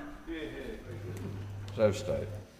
Well, the decision to accept the fresh US request to use our bases to strike the missile locations of Iran was clearly set out at the time. Just say to the Honourable Lady, I welcome and the House welcomes her visit to Ukraine, and this is enormously encouraging in supporting Ukraine to have members of this House from all sides regularly in Ukraine, reinforcing the support that this country continues to give to their fight against Putin. Bacon. Thank you, Mr. Speaker. Following the welcome announcement of defence investment in Scotland last week, can the Minister provide an update on the plans to take forward programme Euston at Faz Lane? Does he agree that the skilled workforce at the Methil Yard in my constituency saved by this government will provide an excellent capacity to deliver this vital contract? Can I thank him for his continuing advocacy? I've met him to discuss this, and I will no doubt meet him again very soon to discuss it. We'll continue to invest in our shipbuilding infrastructure across the UK, and as we approach decisions on Project Euston, we'll be sure to keep the House informed. Danny Chambers. Well, thank you, Mr. Speaker. There's widespread concern about the government sticking to the decision made in 2016 to shut the Winchester Army Training Regiment. It trains 20% of our troops. Has there been an impact assessment on this, and have the government spoken to commanders at Purbright and at Winchester to ensure that they can not only maintain our training capacity but increase it if necessary? Minister.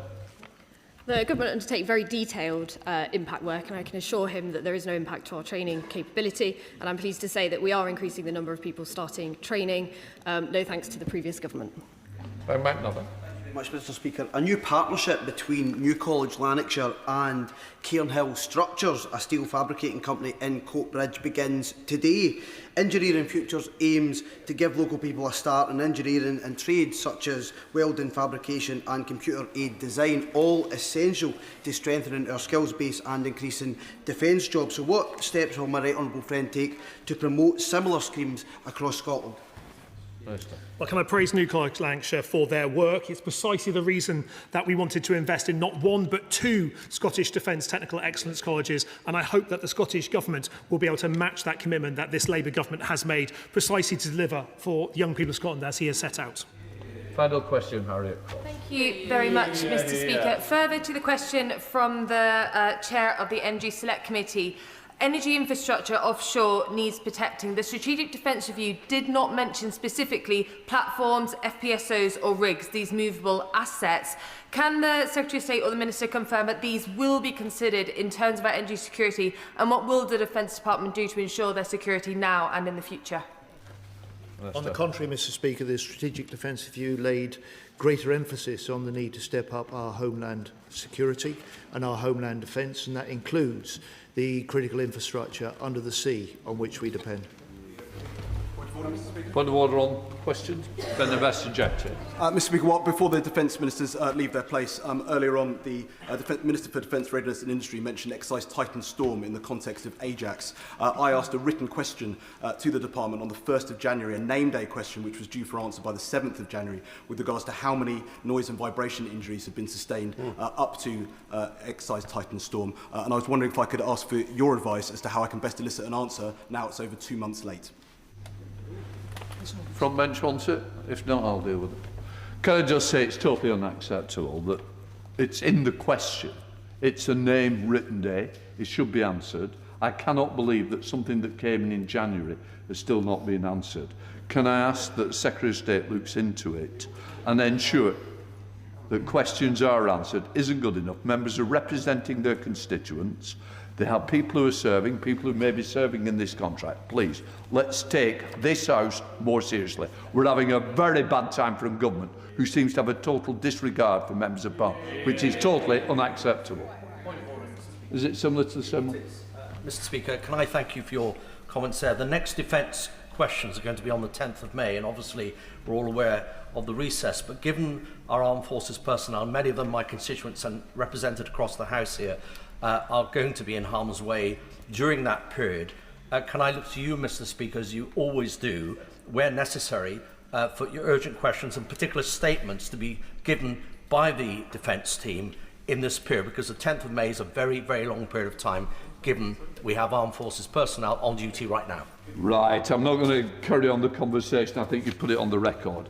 Before we do come to the next item of business, I should note the recent death of Phil Wallace, who served as the Member of Parliament for Oldham East and Saddleworth between 1997 and 2010 and held several ministerial posts.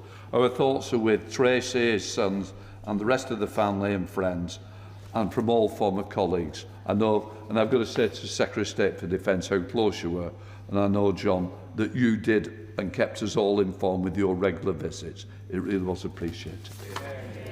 Right, we now come to the next urgent question. Let the front bench change over.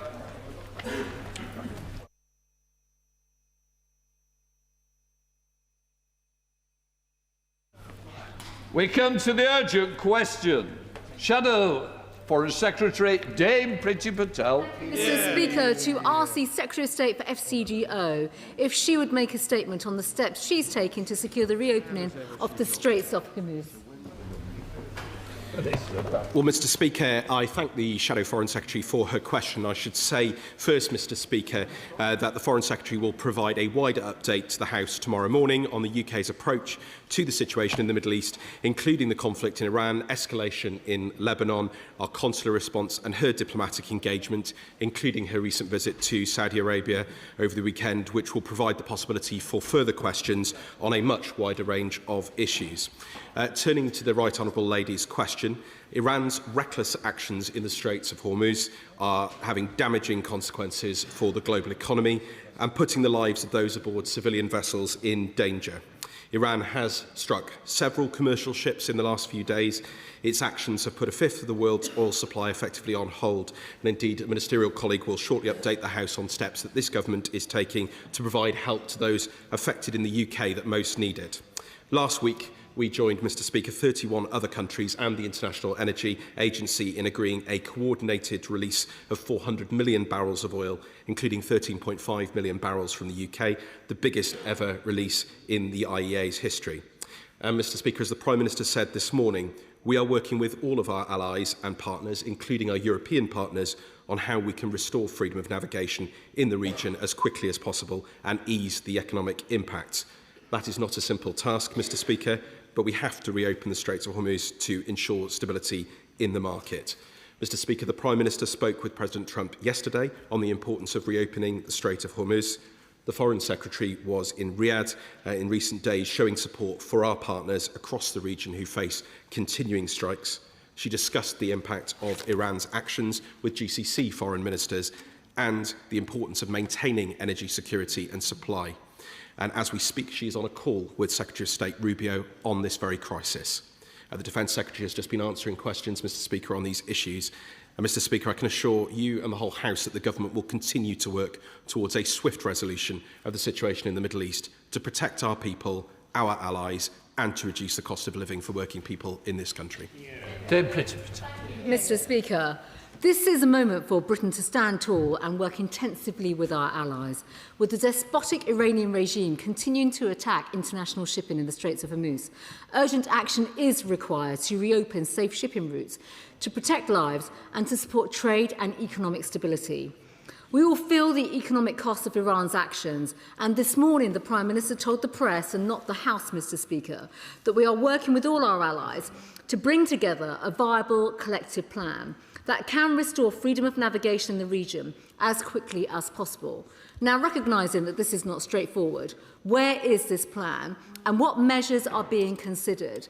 The British public, Mr Speaker, need to know what the government is doing to protect our economic and national security. There are currently no destroyers in the Middle East. These can operate at a very long range and can take down projectiles. They can also provide cover for minehunter vessels. When will the government send one? Under this government, there are also no mine hunters at our naval base in Bahrain, a base designed to host a fleet of mine hunters. Is the government urgently working to bring mine hunters back to Bahrain to strengthen capacity and capabilities at that base and in the region? Is the government working with our allies to assess the viability of striking targets that threaten international shipping, just as happened against the Houthi targets in Yemen? What action is being taken to protect critics of the Iranian regime and journalists from acts of transnational repression from the IRGC? Will the government lead a diplomatic effort to ensure that Russia does not profit from this crisis? And will the Minister reaffirm that Britain will continue going further in its actions on Russia and oil refineries fueling this war? With our friends in the Gulf, who are being so brazenly under attack from Iran, what assurances did the Foreign Secretary give them on her visit about Britain's presence in the region and actions to protect our bases? And did she make any progress on increasing the number of British nationals who can return home, bear in mind the disruption to flights that have taken place today? Mr Speaker, this is a hugely consequential moment for the world, and Britain cannot stand by and sit on the fence. Well, thank you, Mr Speaker, and she asks very important questions, both about the safety of British nationals, our allies and others, and of course the impact economically. And she rightly raises the situation in relation to Russia and Ukraine, and of course we cannot allow this situation to become a bonanza in any way for Putin in his war against Ukraine, and that is why we are absolutely committed, I can assure her, to continuing our economic pressure on Russia, and I spoke to my Ukrainian counterpart just last week to reassure him of that. The Prime Minister set out very clearly, Mr Speaker, that the Straits of Hormuz are vital. They're vital to the international economy and to security. We're in continued conversations with European allies and with the United States. These questions are, Mr Speaker, very complex. Any plans must be multilateral, with as many nations as possible taking part. And I'm obviously not going to get into detailed discussions here, but the Defence Secretary's already said about the resources that we pre-positioned in the region. The Prime Minister's been clear about that, as have I and the Foreign Secretary. And indeed, there are capabilities such as autonomous mine hunting capabilities and others. But we already, of course, as I said, have been taking substantial actions to support allies and partners. And indeed, the GCC set out very clearly after their meeting with the Foreign Secretary that they thanked the UK for our solidarity with the countries of the GCC and our strong and long-standing commitment to their security, stability and territorial integrity. That was it from the statement issued by the ministers after they met the Foreign Secretary at the weekend. Mr Speaker, we've been very clear about our objectives. Firstly, that is to protect our people in the region. Secondly, whilst taking the necessary action to defend ourselves and our allies, we will not be drawn into the wider war.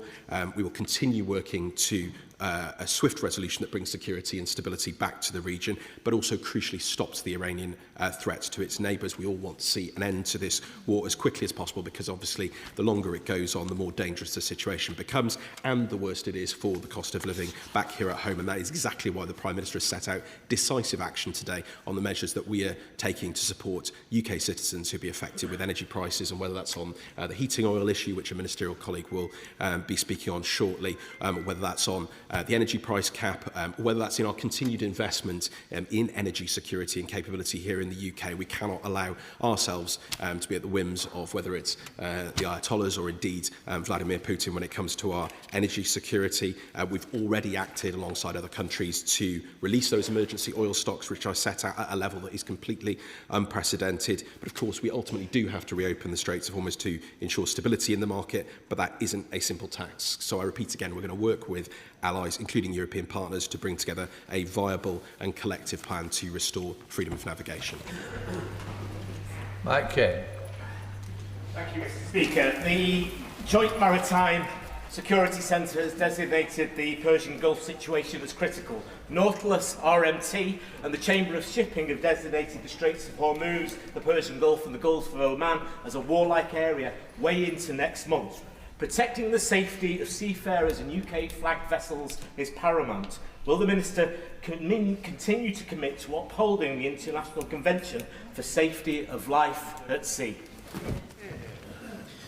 Well, my honourable friend is absolutely right to raise these issues, and the extraordinary, reckless actions that Iran has been taking are not only risking and threatening those international shipping routes, but also the crews serving on board those vessels, I think should be foremost in all of our minds. And indeed, coming from a city with a proud merchant navy tradition, I'm only too aware of the sacrifices across multiple generations. I've been speaking closely with a range of partners, including across the Mediterranean in recent days, with our partners in Malta and Cyprus and Greece and elsewhere. And I know we're working very, very closely through the Department for Transport and other agencies to ensure that safety and security of shipping is maintained and restored.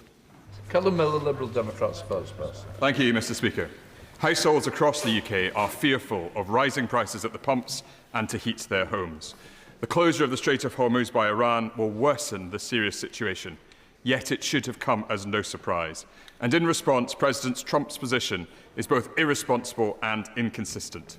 1 week, he says he has no need for UK warships to support his unilateral action because he has already won.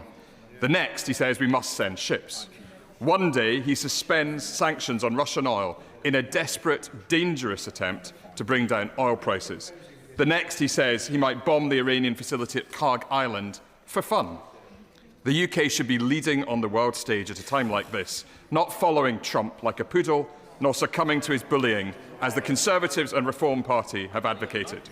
So can the Minister state what specific actions the UK is taking with our reliable allies to press the US, Israel and Iran to scale back hostilities?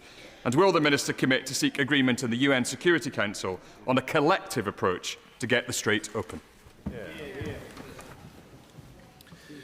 Well, the honourable gentleman has set out very, very clearly his concerns, but what I will be clear is that the Prime Minister has taken a clear and level-headed approach in Britain's national interest to this crisis, taking each decision as it comes and always prioritising the protection of our people, our allies and our interests, and that is the approach he will continue to take in this crisis. He's been very clear that, of course, we have to reopen the Strait of Hormuz to ensure stability in the market for the very reasons that he set out, but that is not a simple task, and that's why we're working with all our allies, including European partners, to bring together a viable and collective plan to restore freedom of navigation. He raises, as did the Shadow Foreign Secretary, the issue in relation to Ukraine. I think I need to be clear, of course, Mr. Speaker, that decisions made by the United States in relation to its own sanctions are, of course, a matter for the US. We are clear that we will continue to ratchet up our own measures to bring pressure on the Kremlin to change course and support Ukraine in the pursuit of a lasting, justing peace. And I would also be clear, Mr. Speaker, that the US has announced a temporary waiver of some sanctions on Indian refiners to purchase Russian oil, but the Treasury Secretary made clear that licence was deliberately short-term. But obviously matters for the US are for them. We will continue to strengthen our measures. And in terms of the impact on people here at home, the Prime Minister has announced the capping of energy bills until the end of June. He's announced the extension of the fuel duty cut. He's announced the support we're giving to rural communities with the cost of heating oil, 53 million. And of course, we're continuing to invest in our energy security, which is absolutely crucial. John Slinger. Thank you, Mr. Speaker. Given Iran's reckless behaviour, it is of course right that the Prime Minister has made sure that our brave forces are protecting our allies and our people, and also that UK bases are used for defensive operations. But with regard to the Strait of Hormuz and any further action we may or may not take, can he confirm that we will not get drawn into a wider conflict that we did not start? Well, I would simply refer him to the comments the Prime Minister made on this very issue this morning, that we won't get drawn into a wider war. But of course, we want to see the Straits of Hormuz reopened, and that is how we're going to work with our allies, including European partners, to bring together a viable and collective plan. But I'm not going to hypothesise about that today. Oliver Dowden. Thank you, Mr. Speaker. For centuries, the United Kingdom has been willing to commit its naval resources to defend free movement on the seas. Does the Minister agree with me that now is another such occasion when we should do so, and that if we fail to do so, we will pay the price here in higher oil prices and overseas in terms of the perception of the United Kingdom being willing to stand up for the interests of its friends and allies in the Gulf? And furthermore, can he assure the House that this will be considered by the government as a totally separate question to the United Kingdom's participation in Operation Epic Fury? Well, the Prime Minister set out very clearly the approach he's going to take to this issue this morning, and the Defence Secretary has just been answering questions on these matters just now. He set out very clearly, the Prime Minister, what steps we're taking to mitigate the impact on UK citizens and also the steps we are taking globally. We all want to see the Straits reopened. We've got to have a viable plan, and we're going to work with allies on that.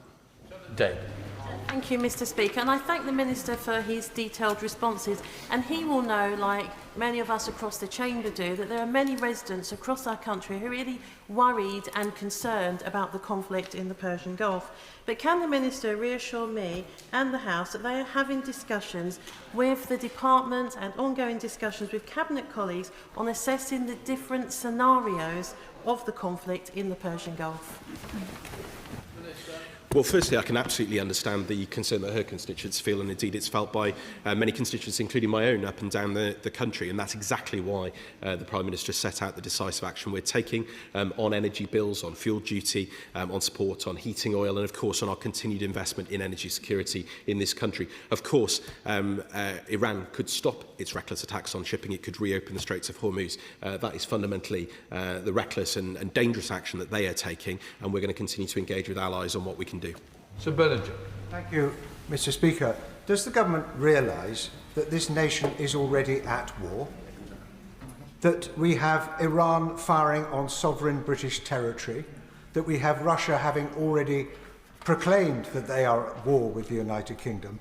Isn't it time to put the whole of the government onto a war footing, or we will carry on running behind the curve as we have over this recent matter of the Straits of Hormuz? Well, I simply don't accept his assertion that we've been running behind the curve. We've set out in this House on a number of occasions the measures that we took before this conflict happened, the resources that were pre-deployed to the region, including in the defence of Cyprus and other key allies and partners. The Prime Minister set out very clearly whether it's our Typhoons, whether it's our F-35s, whether it's anti-drone measures, whether it's our air defence systems, all of the support that we're setting in place. And that is why the GCC welcomed the support and solidarity we've shown with the Foreign Secretary at the weekend, and it's why we continue to work with allies and partners on a daily basis. MacDonald. Mr. Speaker, the Prime Minister was right when he said today that we will not be drawn into the wider war. But the US President is now requesting UK military assets to police the Straits of Hormuz. This is exactly the sort of mission creep many have warned against. Discussing NATO this morning, General Carter said it is not for one of the allies to go to a war of choice and then oblige everybody else to follow. Can the Minister confirm that the UK will not provide further military assets to this US war, which President Trump did not consult the UK on and which the UK public do not support, or that this House will be able to vote on any such proposal? Minister. Well, the Prime Minister has set out very clearly the decision-making process that he and the Cabinet have been through on these issues. He's been very, very clear about the need for us to defend our allies and partners, but he's also been clear that in relation to the Straits of Hormuz, this is not a simple task, and we're going to be working with allies, including European partners, to bring forward a viable and collective plan. Chris Coughlin. Mr. Speaker, given the fate of the Russian Black Sea fleet from maritime drones and ground forces from FPV drones, does the Minister agree with me that there is unlikely to be a military solution to reopening the confined waters of Hormuz, and therefore that we need a diplomatic solution as fast as possible?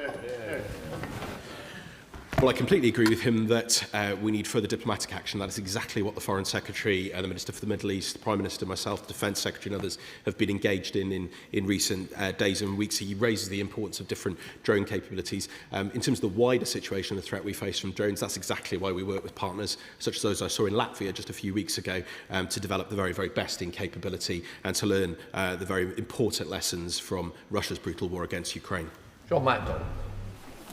As has been said, Trump and Netanyahu launched this war without consultation. They did it unilaterally and did it recklessly and irresponsibly.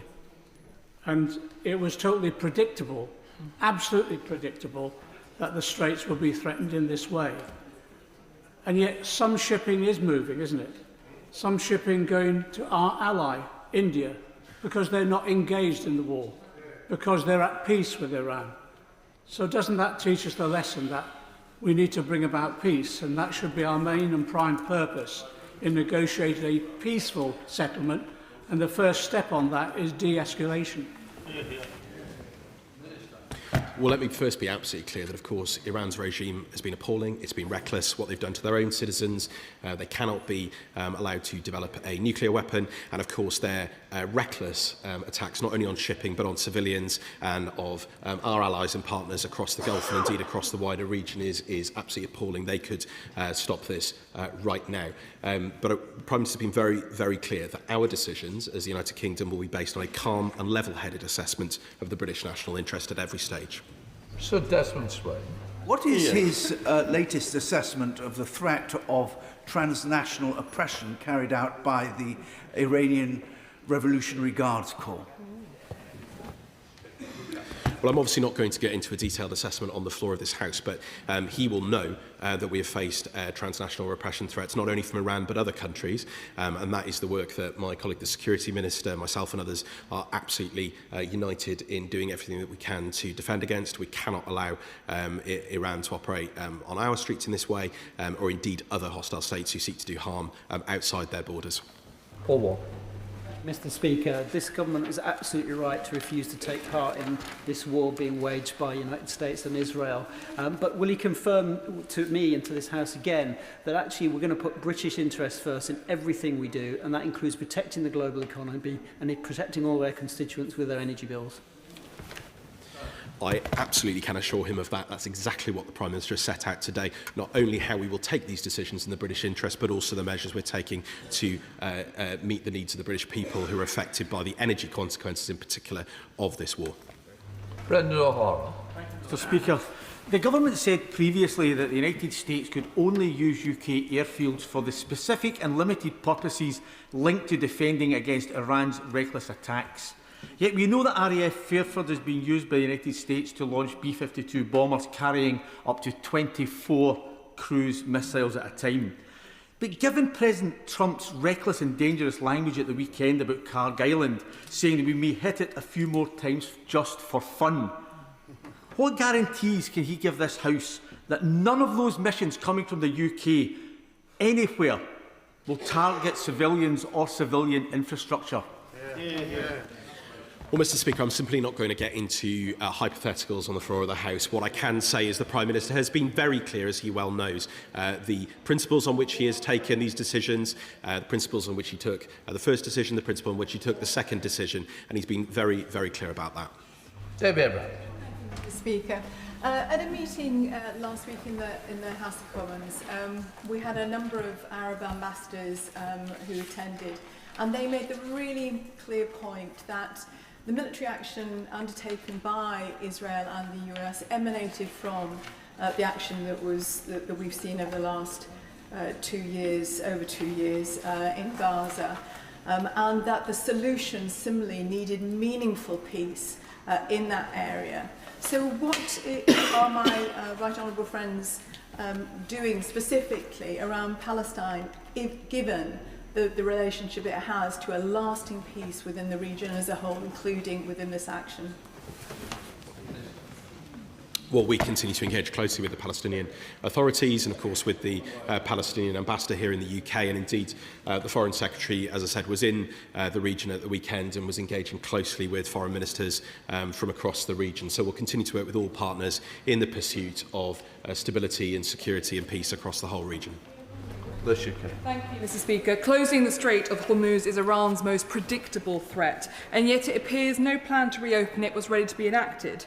Equally on Cyprus, it appears there was either an intelligence or a planning failure which underestimated Iran's either intent or capability. So will ministers review whether adequate planning and assessments are taking place? And will the minister also give firm commitments that direct representation be made to both the US and Israel to make sure no action takes place around Evin prison, because the Formans and other British nationals remain held hostage there, and we've heard nothing from the government on making sure that they are protected, unlike the action last summer where Evin prison was bombed? Well, on the specific case relating to the Formans, you'll know that my honourable friend, the Minister for the Middle East, spoke on this the other day, as indeed I'm sure the Foreign Secretary will tomorrow if asked. I've been very clear about the importance of not only protecting our interests and bases in Cyprus, but also the defence and security of Cyprus. And I'm in regular contact with Foreign Minister Kombos and colleagues in Cyprus. And just for the record, Mr. Speaker, confirmed the sovereign base areas on the island of Cyprus are not being and have not been used by US bombers for strikes on Iran. But we will continue to work with partners across the region. It is simply not correct to say that we were not prepared. We had resources, capability in place, and we provided further capability and resources in recent days. Whereas, Mr. Speaker, rather than adopting the opposition's hokey-cokey in-out policy to this conflict, does the Minister agree with me that any commitments to UK military support in the Straits of Hormuz must be subject to time-bound operational objectives? And can he confirm that the clarification of such time-bound operational objectives to this conflict are being pursued with the US Department of War? Well, I'm obviously not going to go into specific details of specific conversations, but what I can say is the Prime Minister has been very, very clear about the way he approaches these issues, which is in the national interest, in the British national interest, in a calm, level-headed way, in a lawful way, and in interests of our people and our allies. And the opposition have been all over the place on this. And the other party that is not here, the other party, again, Mr. Speaker, conscious by their absence, of course, is the Reform Party, not even here in the chamber. Vicky Slade. Speaker, the US President has suggested that the future of NATO may depend on how countries fall into line, supporting him in reopening the shipping channel. Does the Minister believe it's acceptable for this type of pressure to be applied on sovereign nations when there is still no evidence that this war has a legal basis or a plan? Mr. Speaker, this country remains absolutely committed to NATO, a NATO-first policy, and the President has made very, very clear his commitment to Article 5 and to NATO. That's not in any doubt. What I will say is that we continue, as I've said, to engage with allies, including European partners, on viable and credible options to reopen the Straits of Hormuz, but I'm not going to go into further details at this time. Mr. Speaker, the reality is it's Trump's warmongering and illegal war, which not only risks plunging the Middle East into a dangerous conflict, but is now impacting people here at home. Does the Minister accept that the only lasting way and right way forward is continue to push for de-escalation and an immediate end to this illegal war? Well, I completely agree with him that we need a swift resolution. We all want to see peace and stability and security in the region. Of course, Iran could end this by ending its reckless attacks on shipping, on allies in the region, on civilians, and they could do that right now. Ian Duncan Smith. Mr. Speaker, the problem we've got here surely is that the government, having decided not to be involved in this, and then literally a day later deciding that they would be involved by granting the bases to America, has brought us into a war. Like it or not, that's where we are. I don't understand what the wider war means when we are in the war. And that's the Strait of Hormuz right now. And surely that means the reason for not knowing, dancing along a sort of tautological tap dance that the government's playing on words, is a reality that they have no idea what they should have been doing because they didn't want to be here in the first place. But they are. So the question really is surely to the Minister concerned, be honest. We are in the war. What are we going to do about the Strait of Hormuz and what assets will we put there?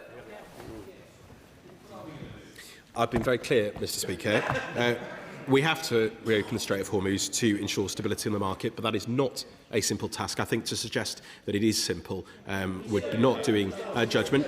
No, but in terms of the tenor of the questions that have been asked, and as I said, we are working with all of our allies, including European partners, to bring together a viable and collective plan. Thank you, Mr. Speaker. The Shadow Secretary of State said in her remarks that this was a moment for Britain to stand tall, and I agree with her. And that's why I was pleased to see the Prime Minister and this government stand strong instead of running blindly into another Middle East war with no clear plan. Can the Minister assure me in this House that we'll continue to act in the British national interest and in the interest of British nationals in the region? I absolutely can assure him of that. And I have to say, I mean, the Shadow Foreign Secretary today asked, I thought, some very reasonable questions, but I have been surprised by some of the tone and commentary coming from the opposition benches and in the media. At times like these, when we have British armed forces bravely defending allies and taking action, I would hope that we would see more unity and more coming together on such a crucial issue. These are complex, these are difficult issues, and I think to suggest otherwise, or to simply engage in simple party political point scoring is simply not the right way forward. Dr. Ellie Chavez. Thank you, Mr. Speaker. The Minister and the Prime Minister have talked about the UK being willing to participate in a viable collective plan to reopen the Strait of Hormuz. But does he really think that President Trump has a viable plan, given that he had no plan for the illegal war, nor any legal justification for the war that he's launched? And given this, will the UK instead be absolutely unequivocal that we will not give in to Trump's bullying demands and instead stand up for British interests, make absolutely clear we will not be dragged into a catastrophic illegal war in the Middle East? Mr. Speaker, perhaps she could tell us how her party would defend the British national interest without spending money on defence or indeed by leaving NATO. Absolutely crackers. Sure, what it's about. Seriously. Thank you, Mr. Speaker. My constituents in Hyndburn have certainly said to me consistently, they've spoken in support of the Prime Minister's decision not to take us into this war. But my thoughts, and I'm sure those of the whole House, are with our brave service people who are stationed in the Middle East and across the Mediterranean. So could the Minister please update the House on discussions that he's been having with his Cypriot counterparts specifically and the defence of the Akrotiri base and the wider island? She's absolutely right, and I think all of our thoughts are not only with our brave armed service personnel in action in defence of allies and our interests, but also with their families and all of those affected, and of course the British civilians who continue to be out in the Middle East, and indeed the merchant shipping crews as well. She is absolutely right to ask about Cyprus. I'm in regular contact with Foreign Minister Kombos and with the Cypriot government. I'm also regularly in contact with our administrator of the sovereign base areas, and I can absolutely assure her that the protection not only of our bases, but also the defence and security of Cyprus is foremost in my mind and that of the government. Sir Julian. Some things never change in naval warfare, and one of those things that never changes is the unsuitability of surface vessels to force their way through narrow, contested straits. Over 100 years ago, the French and the British learnt this when between them they lost 3 battleships in a single afternoon to a single German submarine in the Dardanelles.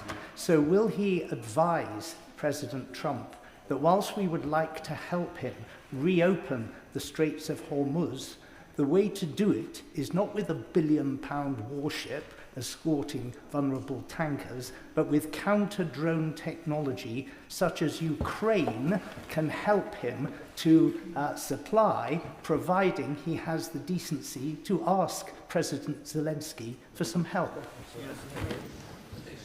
Well, he asks a question with his usual thoughtfulness and experience, and he quite rightly sets out the complexity of this situation, and that is exactly why we have to approach this issue. We all have a shared objective. We need to see the straits reopened, but we need to approach it with a credible and viable plan, and that's why we're engaged with allies, including European partners, on this very issue. Brave down. Thank you very much, Mr Speaker. And following on from the question from the honourable gentleman on the opposite side, what discussions is the Foreign Secretary having in the Gulf at the moment regarding the future viability of convoys and other actions? And can he assure myself and the House that plans will be in place for such convoys at a time when it is safe to do so? Well, I'm not going to get into specific hypothetical scenarios, but what I will say is that we're engaged with a wide range of partners across the region. That's why the Foreign Secretary was speaking with Gulf partners this week with the GCC. She was engaged with Saudi counterparts and, of course, has been engaging with foreign ministers there. And they set out their thanks for Britain's solidarity and engagement, not just on these crucial issues and the impact on their economies, but also in wider defence and security needs across the Gulf. Since there is no plan to reopen the Strait, it seems that the price of fertiliser is going to skyrocket. What advice does the Minister have for farmers in the Northern Hemisphere who would normally be buying fertiliser at this time to support spring plantings, many of which are making a decision on whether or not to go ahead with those plantings, which he will know, if they do not, has dire implications for food prices and the cost of living? Well, he rightly sets out a very important issue to rural communities across this country. And if I may, Mr Speaker, I will get one of my colleagues at DEFRA to write to him with detail on that question. But I think it's not only the impacts, obviously, on direct oil and gas prices, it is the impacts on inflation, it is the impacts on issues such as fertiliser and supply chains more generally. So he's right to raise those issues, and I'll come back to him with some further details. Kim Johnson. Thank you, Mr Speaker.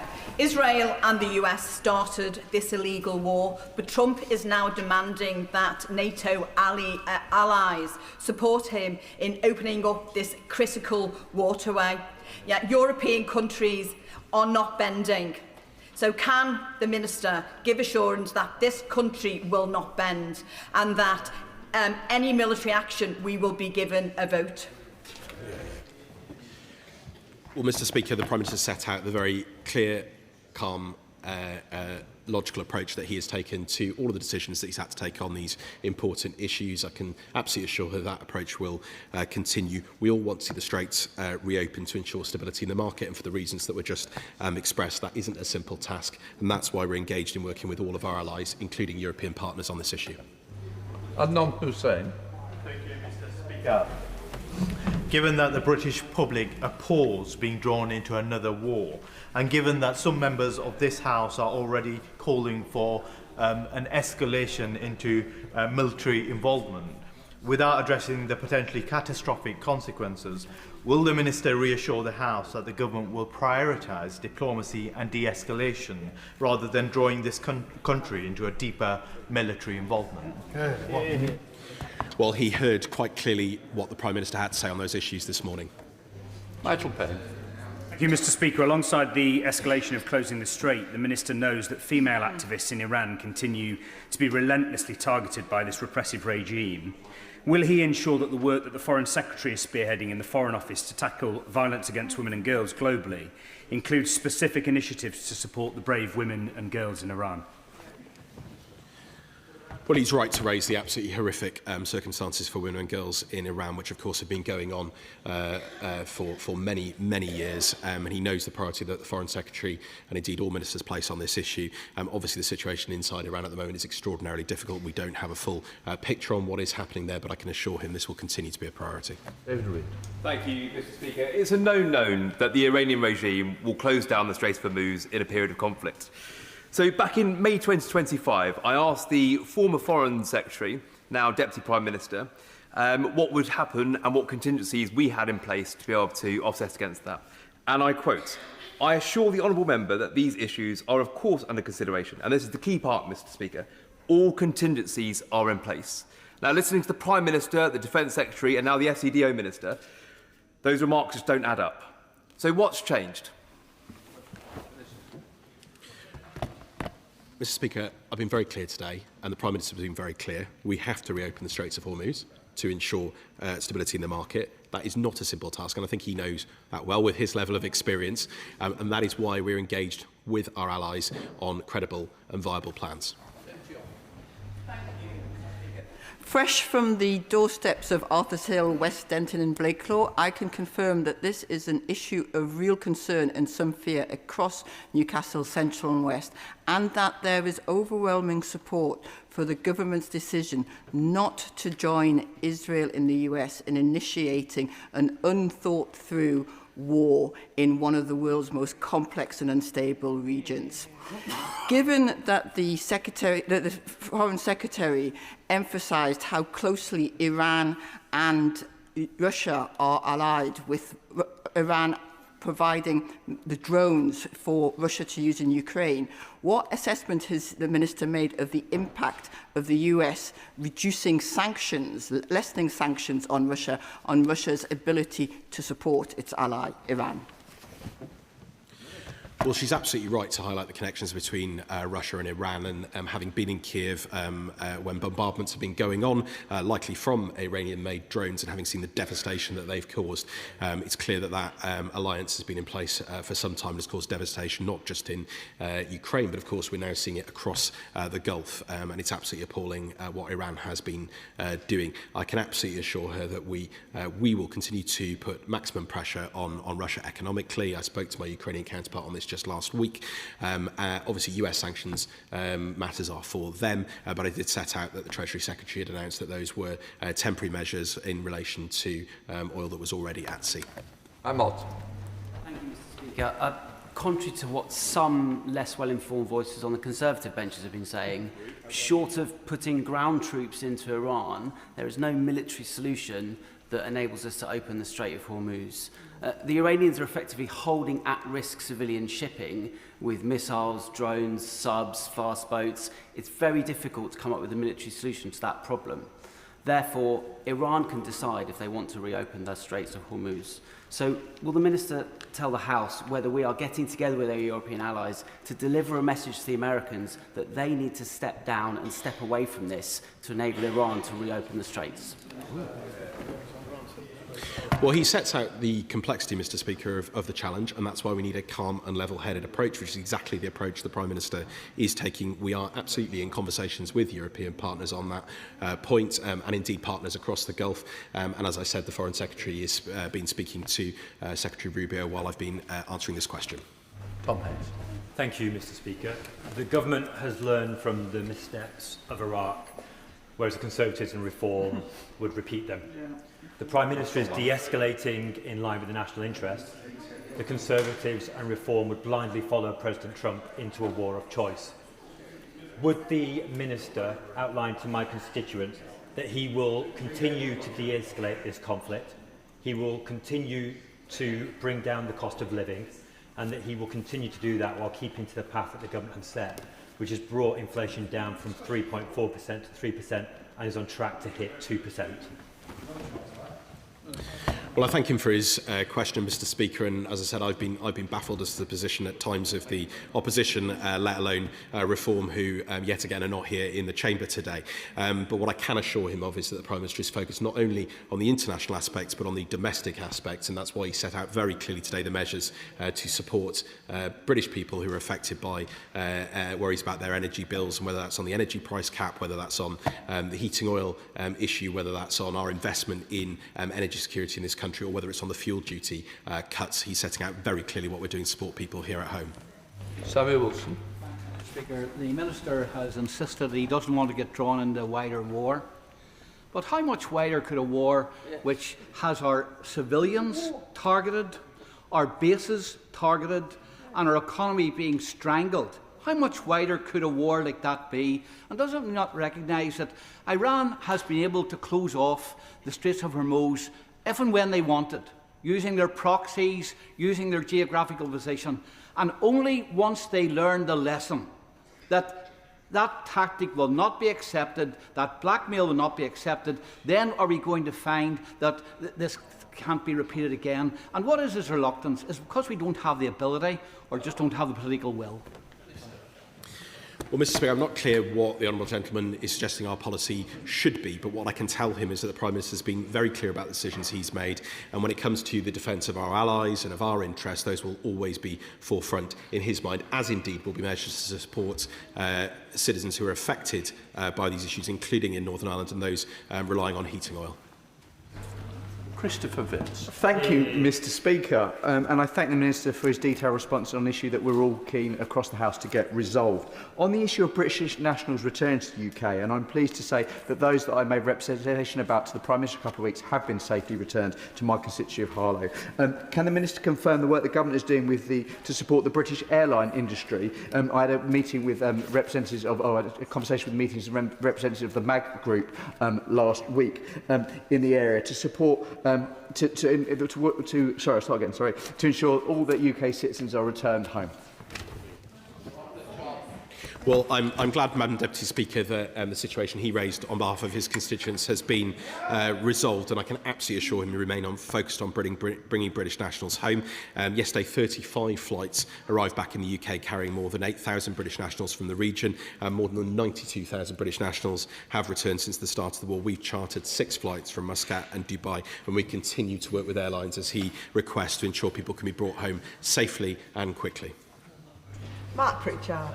Mr. Speaker, the Strait of Hormuz, of course, is a narrow body of water, but so is the Red Sea. Of course, the Houthis have previously sent ballistic missiles and drones onto ships, commercial ships, and caused a lot of damage and disruption, again having an impact on the global economy. Thus far, the Houthis have been on the sidelines with this current conflict. That could easily and readily change. So what is the government doing to anticipate the Houthis getting involved, and what naval assets are in the region or could be deployed to the region quickly in order there is not a repeat of what we saw with HMS Dragon, given that if the Strait of Hormuz is closed, the Red Sea is closed, then we are going to see a double crisis. Well, I can assure him that we keep a range of threats and risks under close monitoring, and of course we will always take steps that we can to protect shipping and of course our interests and allies in the region. I'm not going to get into the specifics of any individual location. Ayub Khan. Thank you, Madam Deputy Speaker. Over the weekend, France and Italy opened talks with Iran to allow their ships to pass through the Strait of Hormuz. France has limited America's use of its bases to non-combat missions only. Italy have refused to help altogether. But with this Labour government giving a licence to American assets on British bases, there is no hope of striking a similar deal to let our ships through at present. My question is, can this government confirm that it will keep all options on the table, including the suspension of American military operations from our bases, because British citizens must come first and they must be shielded from bearing the economic brunt of America and Israel's illegal war? British citizens do come first, and the Prime Minister set out very clearly the basis on the decisions that he's made, which include, of course, the defence of our allies and partners in the Gulf, which I'm sure he would agree is important, and indeed British citizens and interests in the Gulf. I'm not exactly sure, again, what type of policy he is suggesting that we follow. I can tell him that the Prime Minister will continue to approach this in a calm and level-headed way in the British national interest. Ben Obsojecti. Thank you, Madam Speaker. With impeccable timing, in January, the US withdrew its Avenger-class minesweepers from the Arabian Gulf and replaced them with the littoral combat ships, at roughly the same time that we withdrew HMS Middleton, our last mine hunter in the region. As of yesterday, 2 of those littoral combat ships were seen in Malaysia, several thousand miles away, leaving only one, USS Canberra, which potentially has the ability to deploy autonomous vehicles. The Prime Minister this morning said that we would deploy autonomous ships to help clear the minefields. Potentially, HMS Stirling Castle, the support ship for that, only left Portsmouth this morning, so that's 3 weeks away. What is the earliest date that the Minister thinks that the Straits of Hormuz could begin to be cleared, irrespective of the conversations he's currently having with our allies? Well, he will know that US operational matters are not for me to answer at the dispatch box. He's just had a chance to ask the Defence Secretary questions on detailed UK operational matters, but I'm not going to go into the details of specific deployments, where they may or may be, or timelines. That simply wouldn't be appropriate. This is an extraordinarily complex situation. What we need is a credible and viable plan. Dr Alpington. Thank you, Madam Deputy Speaker. Given the vital role of Lloyd's of London in underwriting global trade and in providing war risk cover to vessels currently stuck in the Persian Gulf. Can I ask the Minister what conversations he has had or is he aware of with Lloyds to ensure that their extraordinary expertise in this area is factored into the government's developing thinking?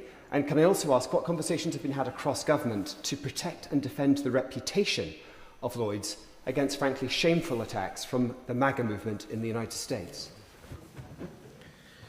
Well, I actually recently met with the Chair of Lloyds on wider insurance issues in relating to Ukraine and other matters, which I'm sure he would share my interest in. I don't have the detail of what conversations have gone on in recent days on this, but I will happily get one of my ministerial colleagues to write to him on that issue. Dr Neil Shastrios. Thank you very much, Madam Deputy Speaker. And the Iranian regime will be studying carefully our actions back here in the UK. Only last month, FCDO officials attended an Iran National Day celebration hosted in London by the Iranian embassy. This was at precisely the same time that thousands of Iranians were being slaughtered on their own streets. Why were officials permitted to go to such an event? Who authorised it? And will officials be allowed to go to any such events in the future? Very good question. Well, it's my understanding that ministers were not consulted or indeed advised on that attendance, and this has been an issue that's been ongoing since, I think, 2015, and indeed likely under the previous government as well. Lincoln Job. Thank you, Madam Deputy Speaker. The Minister's come here today with a sort of pretty vague, we're in discussions with allies about making a plan, and he doesn't want to give us any more detail than that. And I can potentially see why. When he has those discussions with allies, would he please remember that the British taxpayer very kindly gifted 2 Sandown-class mine hunters to the Ukrainian Navy, and we have trained up their crews, and they are now at a NATO standard. And the Defence Select Committee visited them in Portsmouth, and they were very proud of those credentials. We've heard from my friend, the member for New Forest East, that Ukraine does seem to be leaning into support to allies in the Gulf.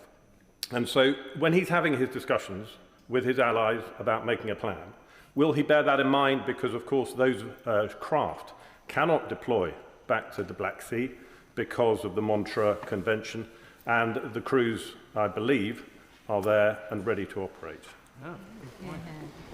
Well, Madam Deputy Speaker, he asks an important question. I'm not going to, for obvious reasons, get into the detail of individual pieces of kit and equipment, but I do welcome the fact that Ukraine has engaged with Gulf partners on the lessons they've learned, particularly in relation to drone technology. I think that's very, very important. But I think it is, of course, absolutely right that Ukraine's focus remains on defending itself against Russia's barbarous aggression and the needs that they have. And I can assure him that our commitments to Ukraine remain absolutely ironclad in that regard. But I don't want to get into commenting on individual pieces of kit and equipment. Jim Allister. Madam Deputy Speaker, listening to some honourable members this afternoon, one would be left to wonder whether President Trump or Iran is the enemy. The truth is that our bases have been attacked. Therefore, inevitably, aren't we already involved in this conflict? Yet the government seems not to want to face up to that reality. When it comes to the Strait of Hormuz, does it follow through, therefore, that we're simply going to rely on the USA to open them, or have we any plan? I'm afraid, Madam Deputy Speaker, I don't recognise his characterisation of our response. We have British Typhoon and F-35 jets flying in defence of British people, bases and partners, including Qatar, Cyprus, UAE, Jordan and Bahrain.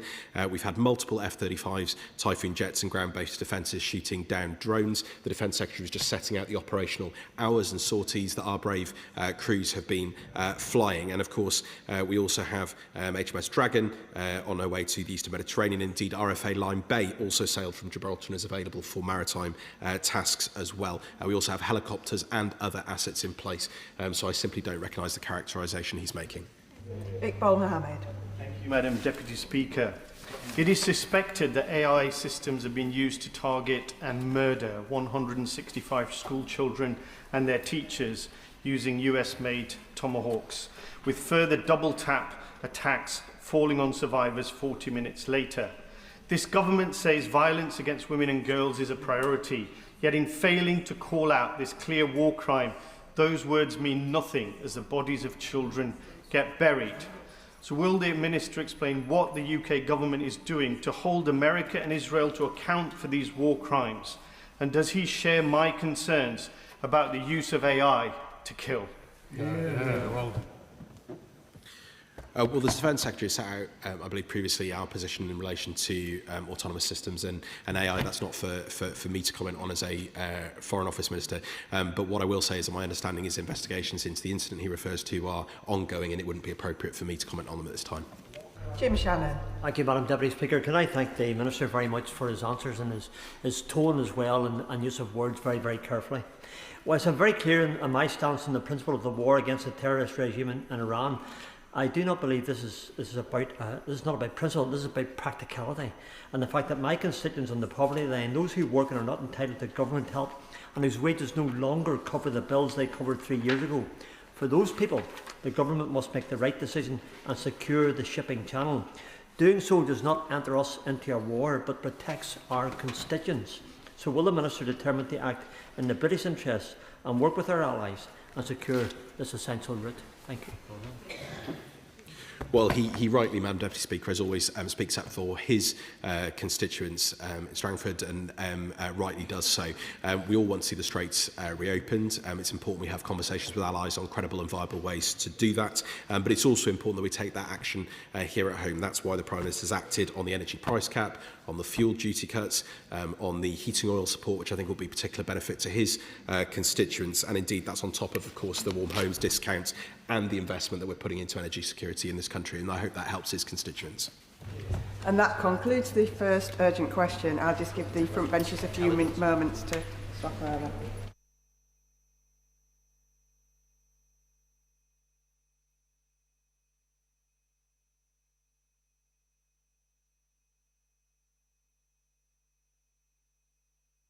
Order. Before we come to the urgent question on the Government's response to the humble address motion, I would like to remind the House that Peter Mandelson is the subject of an ongoing police investigation.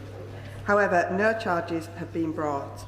The sub judice resolution, therefore, does not currently apply. In that context, it is up to ministers how they reply, but the House's rules do not prevent them from answering fully. Nonetheless, I know the House would not wish to do anything that risks prejudicing the investigation. So I would gently say to members that it would be helpful to exercise a degree of restraint in referencing specific matters under investigation. Urgent question. Shadow Minister. Thank you, Madam Deputy Speaker. To ask the Chief Secretary to the Prime Minister if he will make a statement on the Government's compliance with a humble address of 4th of February relating to the appointment of Peter Mandelson as His Majesty's Ambassador to the United States. Chief Secretary to the Prime Minister. Thank you, Madam Deputy Speaker. I updated the House last Wednesday on the Government's response to the humble address motion of the 4th of February, after the first tranche of documents were laid in both Houses in response to that motion. The Government has been clear that it is committed to publishing all documents relevant to the humble address, and that further material will be published in due course as officials work through its full scope. The first tranche, as the title of the document made clear, represented part of a return to an address of the Honourable the House of Commons dated the 4th of February 2026. It responded directly to a number of specific elements contained in that motion, namely papers relating to Lord Mandelson's appointment as His Majesty's Ambassador and the discussions that subsequently led to his dismissal. As the Government has said previously, there are specific documents that we would like to disclose, but which the Metropolitan Police have asked us not to do so, in order to avoid prejudicing the ongoing criminal investigation into Peter Mandelson. The Government has agreed to that request. We will publish these documents in the future once the Metropolitan Police has confirmed it will no longer prejudice their investigation. As a consequence of that, Madam Deputy Speaker, and as I set out to the House on the 11th of March, the Government has therefore taken the extraordinary step, as agreed with Mr Speaker, of briefing the Chair of the Public Administration and Constitutional Affairs Committee on terms agreed by the Metropolitan Police to ensure that there is as much transparency to this House as possible. As the House already understands, the Government must also carefully assess the risks of prejudicing UK national security or international relations posed by the release of any official documents. Again, this process is subject to parliamentary oversight. Any such material will be, and is in the process of being, referred to the Intelligence and Security Committee of Parliament. I thank the committee for its assistance and can confirm this process was also followed regarding the first tranche of material published last week. Outside of this arrangement, it does not change the important and well-established constitutional principle that national security and international relations judgments are ultimately for the government. We are continuing the disclosure process for other documents across government within the scope of the address. Given the breadth of the motion agreed by the House and the large number of materials and departments involved, this process will take time and necessarily requires careful consideration. Where relevant documents are held, they are being prepared for release through an established process, including the appropriate checks relating to national security, international relations, legal privilege, and the protection of personal data. Madam Deputy Speaker, the Government has acknowledged that the documents published reveal that the appointment process fell short of what is required. As previously set out, the independent adviser looked last week at the process and concluded that he saw no grounds for the investigation that the Honourable Member, the Shadow Chancellor of the Duchy of Lancaster, has requested. But as the Prime Minister set out this morning, the inherited process itself was not strong enough. That's why the Prime Minister has already strengthened the process and is committed to strengthening it further in the future. This forms part of wider changes that the Government is bringing forward to improve the system, including a review by the Ethics Integrity Commission relating to financial disclosures, transparency around lobbying, and the business appointment rules, alongside a review of the national security vetting system. Madam Deputy Speaker, as I have said, and I know members across the House will agree, Jeffrey Epstein was a disgusting individual, and that Peter Mandelson's decision to put their relationship before his victims and the vulnerable was reprehensible. That is why there is a cross-party consensus across the House, Madam Deputy Speaker, for transparency and accountability, and why the Government is committed to publishing all material relevant to the humble address. Madam Deputy Speaker, I will continue to keep the House updated as a matter of priority, as I have done to date, and I commend the statement to the House. Shadow Secretary of State. Thank you, Madam Deputy Speaker. Since last Wednesday, it's become increasingly clear that either the Government did not follow due process in its appointment of Peter Mandelson, or that it has not disclosed all of the relevant documents. In different terms, either the Prime Minister's assurances that full due process was followed were misleading, or the Government has not complied with the humble address. Either would be a contempt of Parliament. Last Wednesday, the Chief Secretary to the Prime Minister said, "All the documents that are available in relation to Peter Mandelson's appointment and dismissal are published today, subject to those that have been held back by the Metropolitan Police. But there are many, many documents missing." I have detailed 56 to him in a letter that I have sent him. To give a few examples, there is no Prime Ministerial readout on the advice he received. This is a breach of protocol. A Prime Ministerial decision, even if made orally, should be formally recorded. Where is that record? It starts to stink of the sofa government we had under Tony Blair. There are no minutes of any meeting at which this appointment was discussed by anyone at any time. Were there really no meetings about this? Most suspiciously of all, we have no material from the Prime Minister, from his Chief of Staff, or from Peter Mandelson. No box returns, no emails, no forms, no WhatsApps, nothing. It is as though their fingerprints have been forensically removed. To narrow this down, on the 11th of November 2024, the Cabinet Secretary said that if the Prime Minister wanted to make a political appointment, the Civil Service would, and I quote, "develop a plan for the necessary security clearances and do due diligence on any potential conflicts of interest." This was the process. So I want to ask the Chief Secretary two very specific questions. First, did Peter Mandelson receive security clearance, and if so, on what date? There was no document in the release. Second, did Peter Mandelson make a full declaration of his interests? Again, there was no document in the release. And I would remind him that noting the existence of a document does not prejudice an investigation in any way. The Government has already told us about one document it is holding back at the request of the Met Police. It's more than able to tell us about others. It is time for the Government to level with us. What is missing and why? Secretary. Thank you, Madam Deputy Speaker.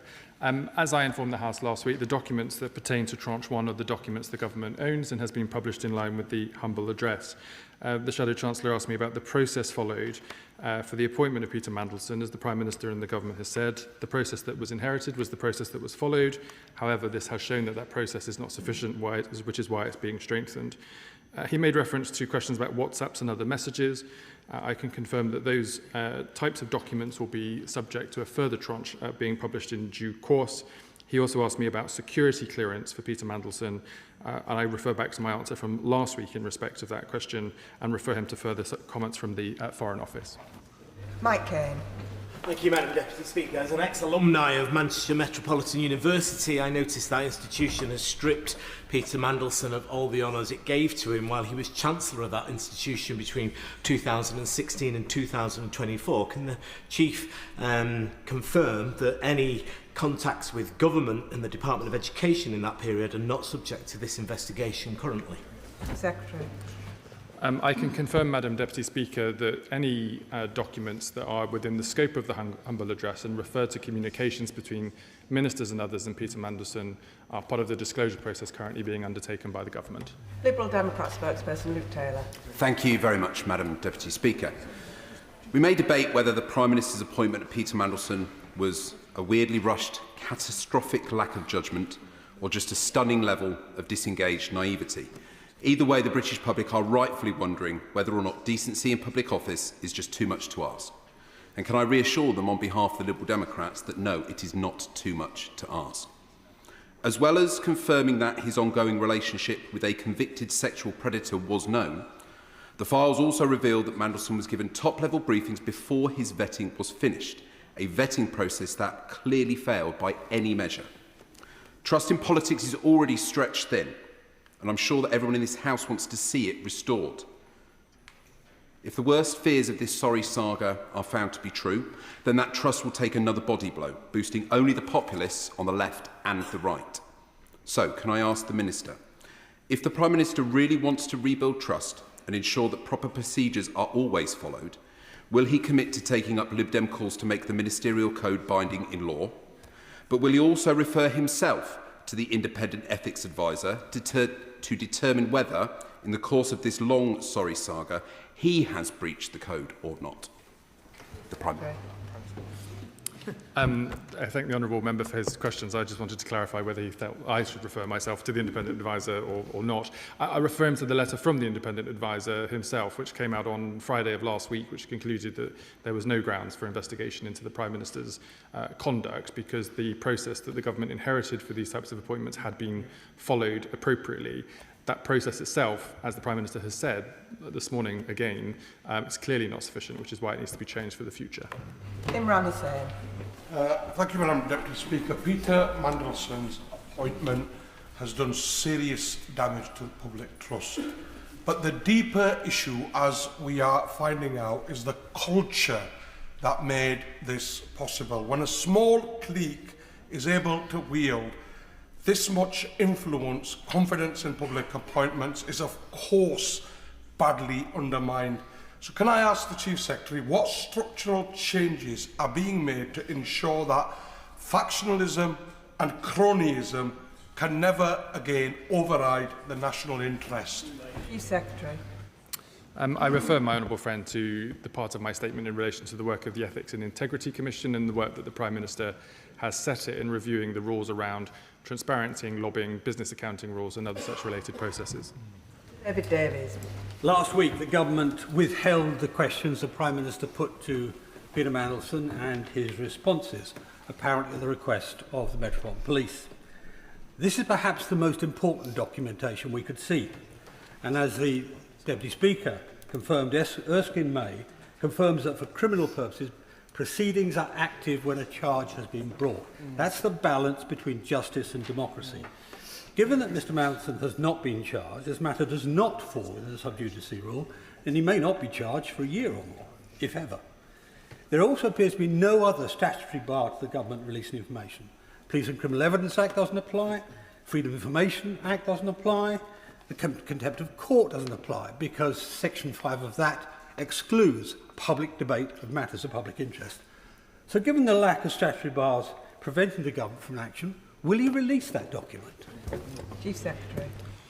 I'm sure the right honourable gentleman and members across the House would not want to do anything to prejudice a criminal investigation that may finally result in justice for the victims of Jeffrey Epstein and his associates. As I have said to the House repeatedly, Madam Deputy Speaker, where the Metropolitan Police has asked for documents to be held back, we have consented to that.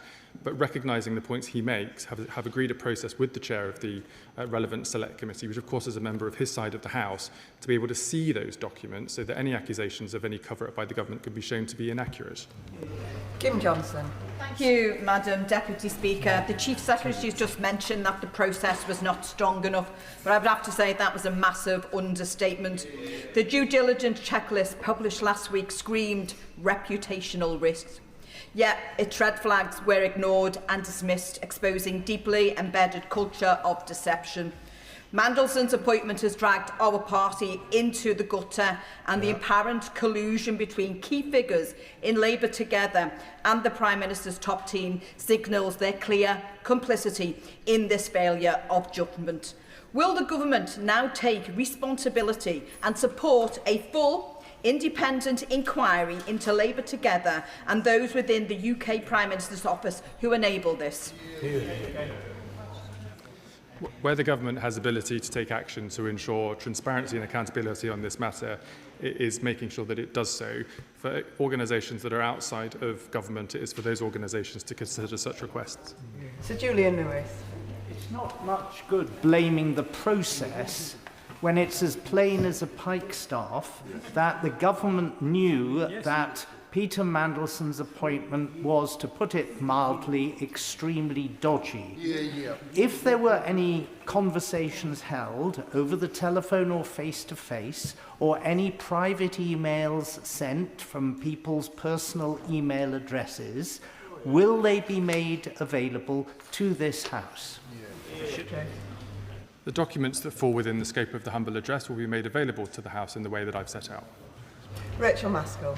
Madam Deputy Speaker, it would be very useful to know what proportion of the documents we've already been able to set eye on, but also what proportion is being held back by the police, so we can make a calculation of how much more is to come. But it all sounds all too casual, not least when my right honourable friend talks about WhatsApp messages. We need to ensure there is proper due process across government, not least when we're talking about the business associations of Peter Mandelson with the client of his own PR company, Global Counsel. Could he say how much more work has to come forward and that this House will see with regards to what was known about Peter Mandelson's relationship with Palantir?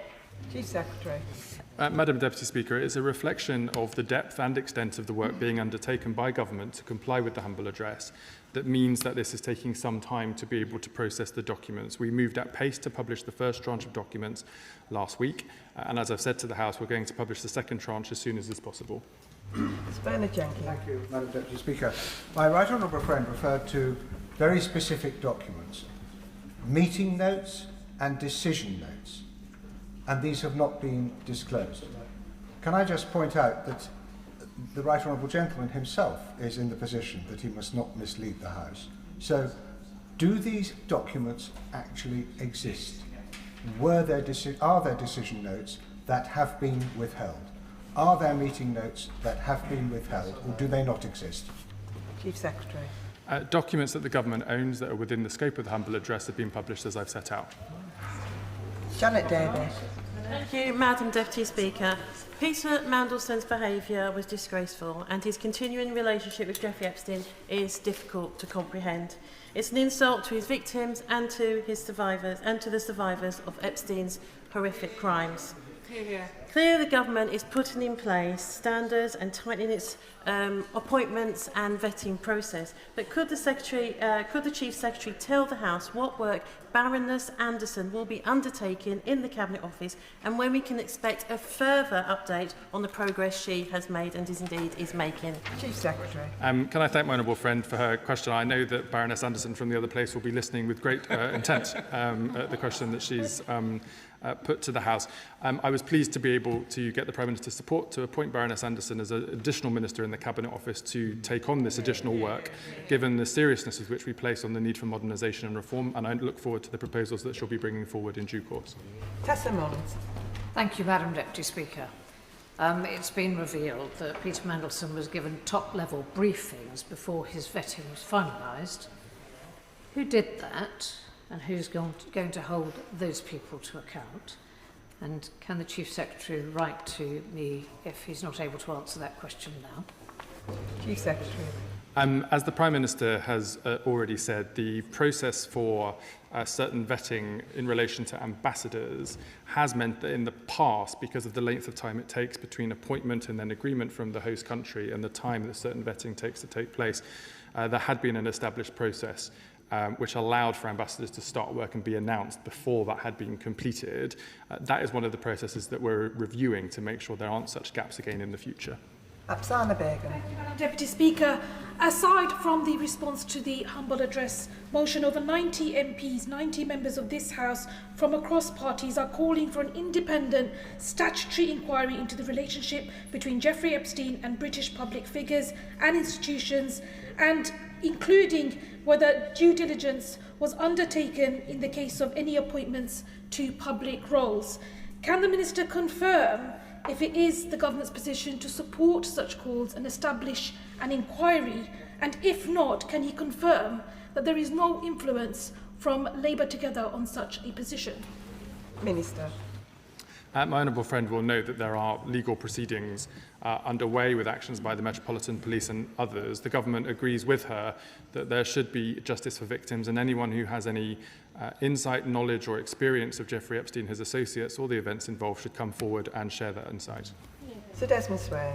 Did the Prime Minister's Chief of Staff communicate with Mandelson via a private email address? Any communications that are subject to the humble address will be published in the second tranche. Anna Baxter. Madam Deputy Speaker, the Prime Minister rightly called for the removal of peerages from disgraced peers. So could the Chief Secretary tell the House when we might expect further updates on the proposed legislation? Secretary.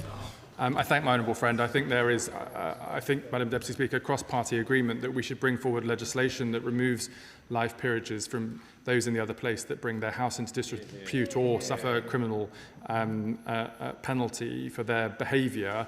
That's why the government is working to bring forward legislation that doesn't deal just with Peter Mandelson, but is then available as a sanction for others who behave in that way in the future.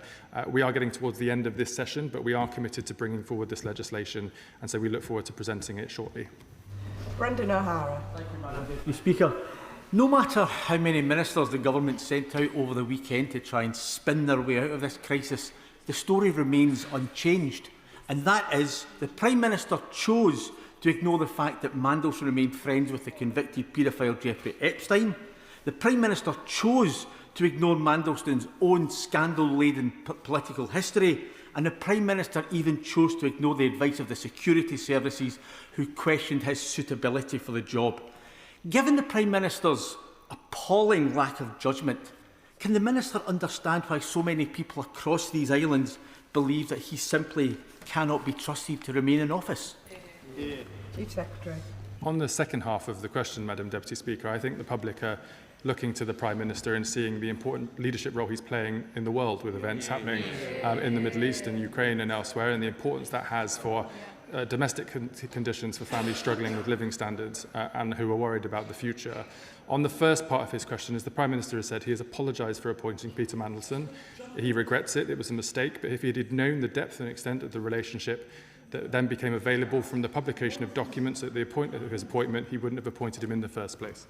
Alex McIntyre. Thank you, Madam Deputy Speaker. And can I thank the Chief Secretary of the Prime Minister for his statement this afternoon. Gloucester residents will rightly expect that nobody is above the law. So can the Chief Secretary update the House into what steps him and his department are taking to make sure that the Metropolitan Police have all the support they need in their investigation? Chief Secretary. I thank my honourable friend. Of course, the government takes the humble address with the utmost seriousness and respects the sovereignty of Parliament in its exercise of its own powers. But he is right to remind the House that justice for victims will only be sought as a consequence of criminal investigation and criminal prosecution, not by motions of this House. And that's why it's important that none of us seek to undermine those criminal investigations so that victims may, for once, see justice coming in their direction. John Glenn. Thank you, Madam Deputy Speaker. Of course, nobody would expect the government to contravene the indications of the Metropolitan Police with respect to publication of documents. But I think most people would expect that the first step when somebody applies for such an important job, most senior diplomatic post, would be to submit a declaration of interests.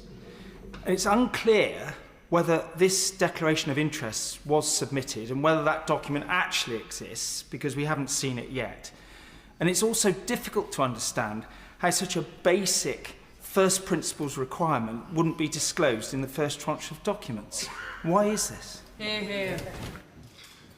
The Right Honourable Gentleman is inviting me to itemise the documents that have been held back by the Metropolitan Police, which I'm advised I'm not at liberty to do from the dispatch box. But I will just say to him in the House again that all documents that the government has and is able to publish at this time, it has done so. Polly Billington. Thank you, Madam Deputy Speaker. I thank my right honourable friend for his answer to the urgent question. And I observe that much of this has been talking about tightening up the process. And it becomes increasingly clear from the documents that are already in the public domain that this is as much to do with the personnel who were delegated in order to be able to make this political judgment. Can my right honourable friend explain how tightening up this process might ensure that in the future personnel were not in a position to make political judgments of this kind? Chief Secretary. I refer my honourable friend to the contents of my statement in what is a very wide-ranging review by the Ethics and Integrity Commission, not just on the process for appointment, but also for vetting, as well as for transparency around lobbying, declaration of interests, and also the business appointment rules. And the government's hope is that the work that the Ethics and Integrity Commission will allow us to have a process that avoids these problems again in the future. Alicia Cairns. Thank you, Madam Deputy Speaker. For 4 months, I asked the government what severance payments Mandelson received. According to the Perm Secretary of the Foreign Office, I received no reply due to an error. And now, once again, we have the failure to release at least 56 documents. Now, Mandelson should have been dismissed for gross misconduct, yet the British people had to fork out a payout, despite, Madam Deputy Speaker, Treasury rules saying severance cannot be used to avoid unwelcome publicity or reputational damage. Yeah. Yet, the Foreign Office advice to the Prime Minister says, given the reputational impact for HMG, a modest settlement as proposed is the recommended course of action. So does the Minister maintain that no rules are broken with his payoff? Secretary. I'll just repeat for the House, Madam Deputy Speaker, that all the documents the government has, in line with the humble address, have been published. I think the reference to 56 documents was a reference to 56 documents that the opposition might like to think exist, as opposed to those which have been published by the government. In relation to her questions on severance payment, the documents were published in the bundle last week and they speak for themselves. Tom Hayes. Thank you, Madam Deputy Speaker. For 5 years before my election, I led adult survivors of childhood sexual abuse services. It's a cause that means a lot to me, and I know it's a cause that means a lot to the Prime Minister too. We also know that we're furious in these benches at Peter Mandelson. He hoodwinked left, right and centre, requiring the Prime Minister to ring him up in the embassy in the middle of the night to fire him. The Prime Minister has said that if he had known then what is now known, he would not have appointed him. There is a criminal investigation underway that we cannot cut across, and there are critical pieces of information that have not yet been disclosed, including the follow-up questions and the answers from Peter Mandelson to those questions. Will the Minister outline where we might hear about the next step and the release of those questions and those answers? Because I think we should be reserving judgment until we see the totality of the evidence, and we as politicians are here to be led by the evidence. Chief Secretary. I thank my honourable friend for his question. As I've said from the dispatch box, there are documents that the government would have wished to have been able to publish as part of the humble address documents, but which the Metropolitan Police have asked us not to do so. And it is right that we have honoured that request, given the ongoing criminal investigation. As soon as the Metropolitan Police have informed us that they have discharged their duties, we will publish those documents to the House. Bob Blackman. Thank you, Madam Deputy Speaker. The Prime Minister admitted to this House that he knew about the relationship between Jeffrey Epstein and Peter Mandelson. It appears, from the documentation released so far, that he didn't actually interview him for the job and make a decision on that. It was left to staffers. Despite that, there are newsreels showing both the Prime Minister and Peter Mandelson in different public places, obviously having convivial discussions. So could the Minister confirm that the Prime Minister did not formally interview Peter Mandelson for the job? And if not, why not? Chief Secretary. The documents that were published in the tranche last week in relation to the humble address show the process that was followed, which was the proper process at the time. Chris Vince. Thank you, Madam Deputy Speaker, and I thank the Chief Secretary for his answers so far. And could he outline that this government will do everything they possibly can to support the police investigation? Because would he agree with me that whether we're members of this place, the other place, or former princes, it's hugely important for public trust that nobody is above the law, and the victims of these vile crimes deserve nothing less? Chief Secretary. I thank my honourable friend for his question, and I think all members across the House would recognise the primacy of the criminal investigations underway as the best route for justice for victims of Jeffrey Epstein and his associates. But with that in mind, the government is, of course, committed to complying with the humble address and its transparency obligations to Parliament, whilst holding back the documents the Metropolitan Police have asked us to do so. Harriet Cross. Thank you, Madam Deputy Speaker. The Shadow Chancellor, the Duchess of Lancaster, and honourable friends on this side have asked last week, asked this week, about the Declaration of Interest. Either this exists and he doesn't want to say so, or it doesn't exist and he doesn't want to say so. So for respect for this House, for the public, for the victims of Jeffrey Epstein, will he confirm now whether this exists or not? Chief Secretary. I'll just say to the honourable lady to listen carefully to the answer I give. I'm not able to itemise all documents given our obligations, as I've already set out from the dispatch box. What I can say to her, as I've said to her right honourable friend, the member for Salisbury, all documents that the government has and is able to publish at this time have been published. The only documents that have not been published are documents that are either being held by the Metropolitan Police or by agreement through the Intelligence and Security Committee, which is not relevant to Tranche 1 that was published last week. Ayub Khan. Thank you, Madam Deputy Speaker. Mandelson wanted more than £500,000 to walk away from this job. This government gave him £75,000 for someone who the Prime Minister said was clearly dishonest and lied. Will this government be seeking to recover that money, that public taxpayers' money? Chief Secretary. Madam Deputy Speaker, the government didn't wish to give £1 to Peter Mandelson, but as the documents from Tranche 1 revealed last week, it was based on advice that the quickest possible route to removing Peter Mandelson from the civil service employment was to provide a severance payments on the terms provided, and that sum was lower than the anticipated cost of legal fees associated with an employment tribunal dispute. Gregory Stafford. Thank you, Madam Deputy Speaker. 2 weeks ago, the Chancellor to the Prime Minister, Chief Secretary to the Prime Minister, apologies, gave me two very pithy answers, so I ask him to do the same again this week. First of all, did Peter Mandelson receive top-secret so-called strap security clearance? And we'll try once again, did Peter Mandelson submit a declaration of interest? Yes or no to both those questions? Chief Secretary. I refer him to my previous answer. Bradley Thomas. Madam Deputy Speaker, does the Minister believe that a declaration of interest form should have been submitted for a role as significant as this? Secretary. I agree that all process should be followed, yes. Dr Kieran Muller. The problem with these sorts of scandals is time moves on, more and more people are tarnished by them. Last week, when the papers revealed that Mandelson received £75,000, I asked the Chief Secretary to the Treasury whether they were worried about what he might say at an employment tribunal. And he said, and I quote, "That was not the rationale. The documents will speak for themselves." And of course, documents do speak for themselves. In fact, they say, and this is part of the business case for the payout, which the Minister was aware of because it was sent to him, given the reputational impact for HMG, a modest settlement as proposed is a recommended course of action. And they also said the individual has a high profile which could give rise to reputational damage to the FCDO and HMG were a court or tribunal claim to be pursued. Exactly what I suggested in the papers that the Minister denied being part of the reasoning. Does he want to apologise for inadvertently misleading the House, and does he agree that having those papers shown that they broke Treasury rules and how those payments should be made? Chief Secretary. I think I said to the House last week, Madam Deputy Speaker, and just for the sake of clarity, whilst I recognise in correspondence in the bundle it mentions the business case being referred to me for my approval, that was never sent and was never received. So I was not privy to the business case, which he suggested I was in his question. On his question about the basis of the severance payment, as I've said to the House, the severance payment was deemed, based on advice, to be the quickest way to get Peter Mandelson off of the civil service employment, and that it was cheaper than maybe incurring the legal fees of a dispute at the employment tribunal.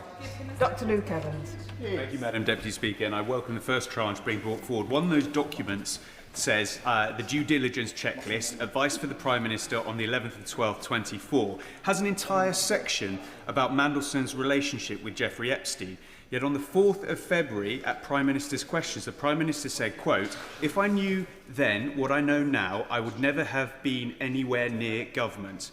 What additional information did the Prime Minister get to make that conclusion? Secretary.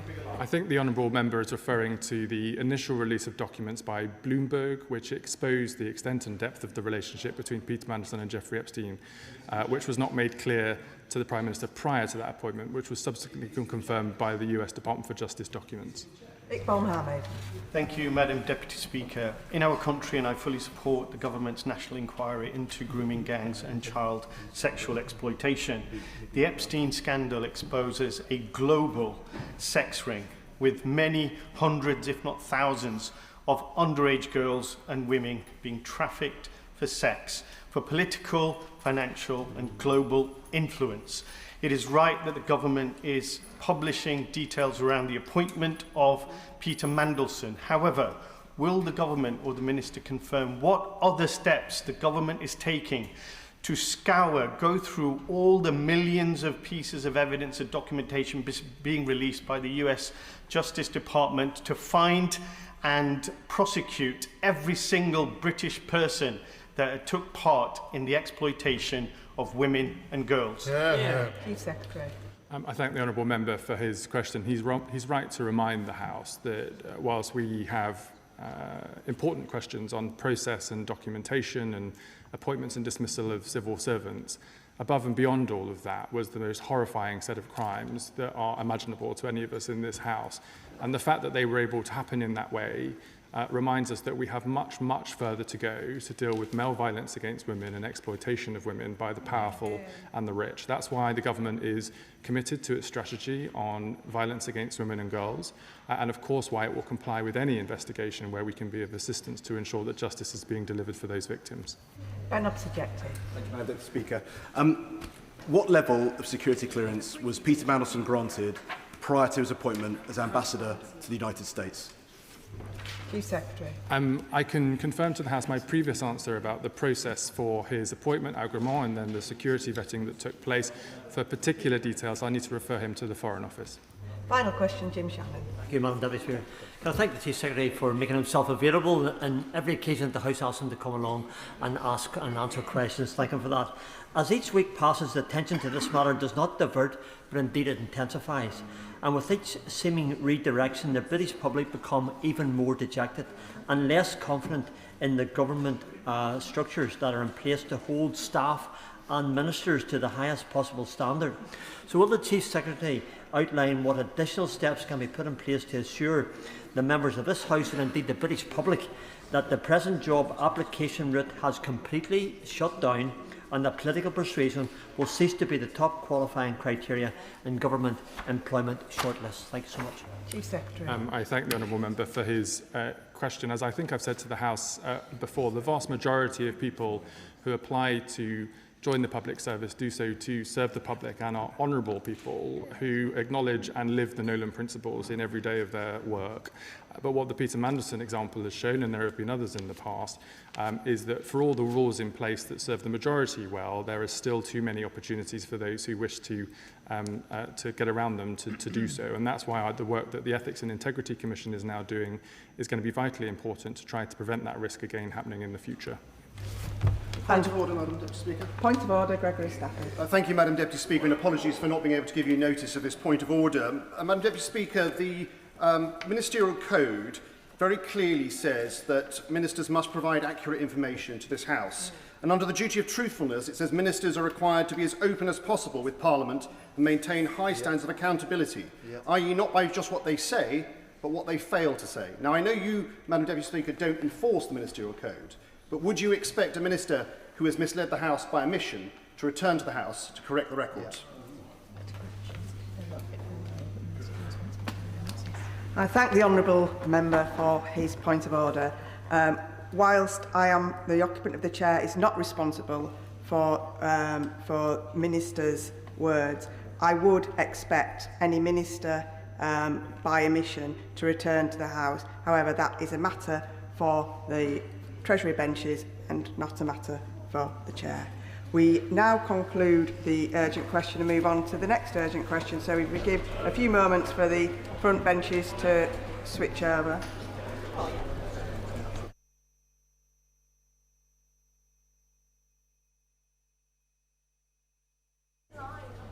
We now come to the urgent question. Dr. Luke Evans. To ask the Secretary of State for Health and Social Care if he'll make a statement on the changes to the GP contract 2026-2027. Minister. Thank you very much indeed, Madam Deputy Speaker. When we came into office, we found GP services in an appalling state, underfunded, understaffed and in crisis.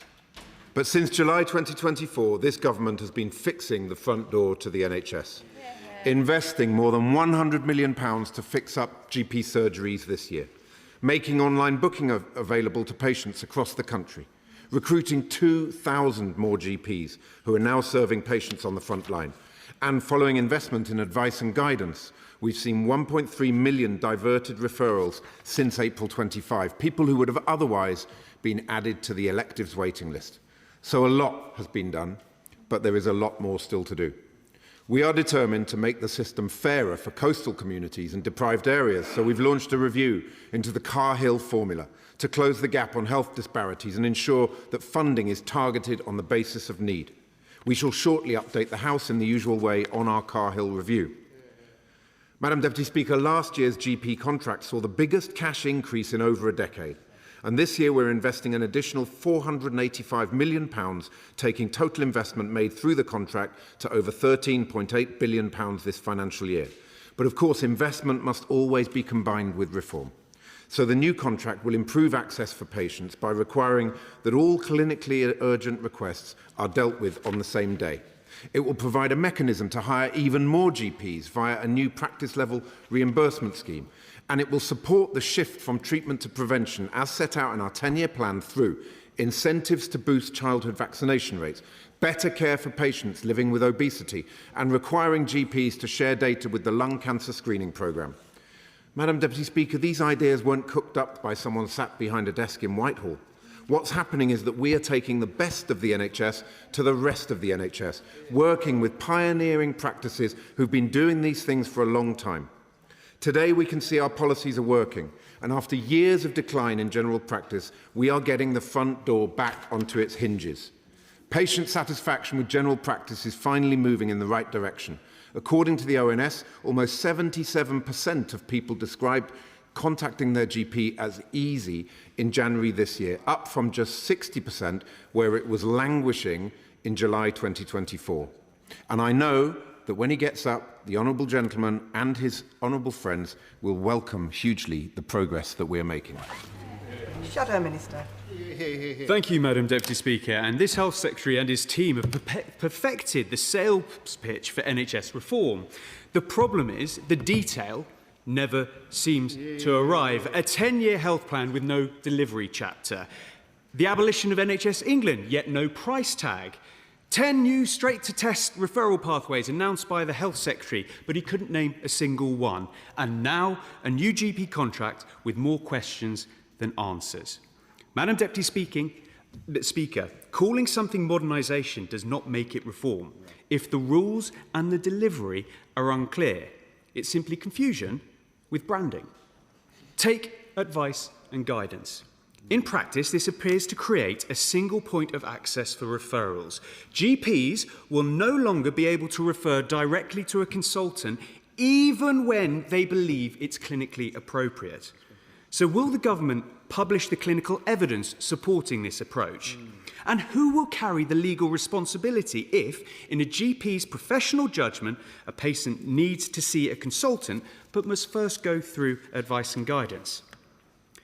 If advice and guidance becomes mandatory as an extra layer before referral, is the government not, in essence, managing the waiting list by keeping patients in primary care rather than treating them in secondary care? Waiting lists will look shorter on paper, yet patients are simply waiting elsewhere in the system. So can the Minister clarify exactly where those patients will appear in the official waiting list figures? Alongside this, The contract requires patients deemed clinically urgent to be dealt with on the same day. But the contract doesn't define what urgent means or what dealt with actually means. And this really matters. So I asked the Minister 3 clear questions. First, when will the government publish the clinical definition of urgent?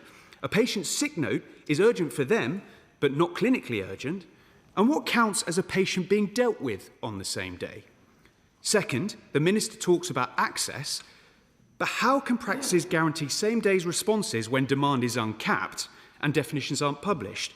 And finally, with advice and guidance being required as a mandate beforehand, how will we ensure patients are protected and where will they appear on the waiting lists? Well, I thank him for those questions when he finally got to the GP questions. On clinical evidence for advice and guidance, I think the evidence speaks for itself. We introduced advice and guidance in the last contract with an £80 million investment. It has been a stunning success.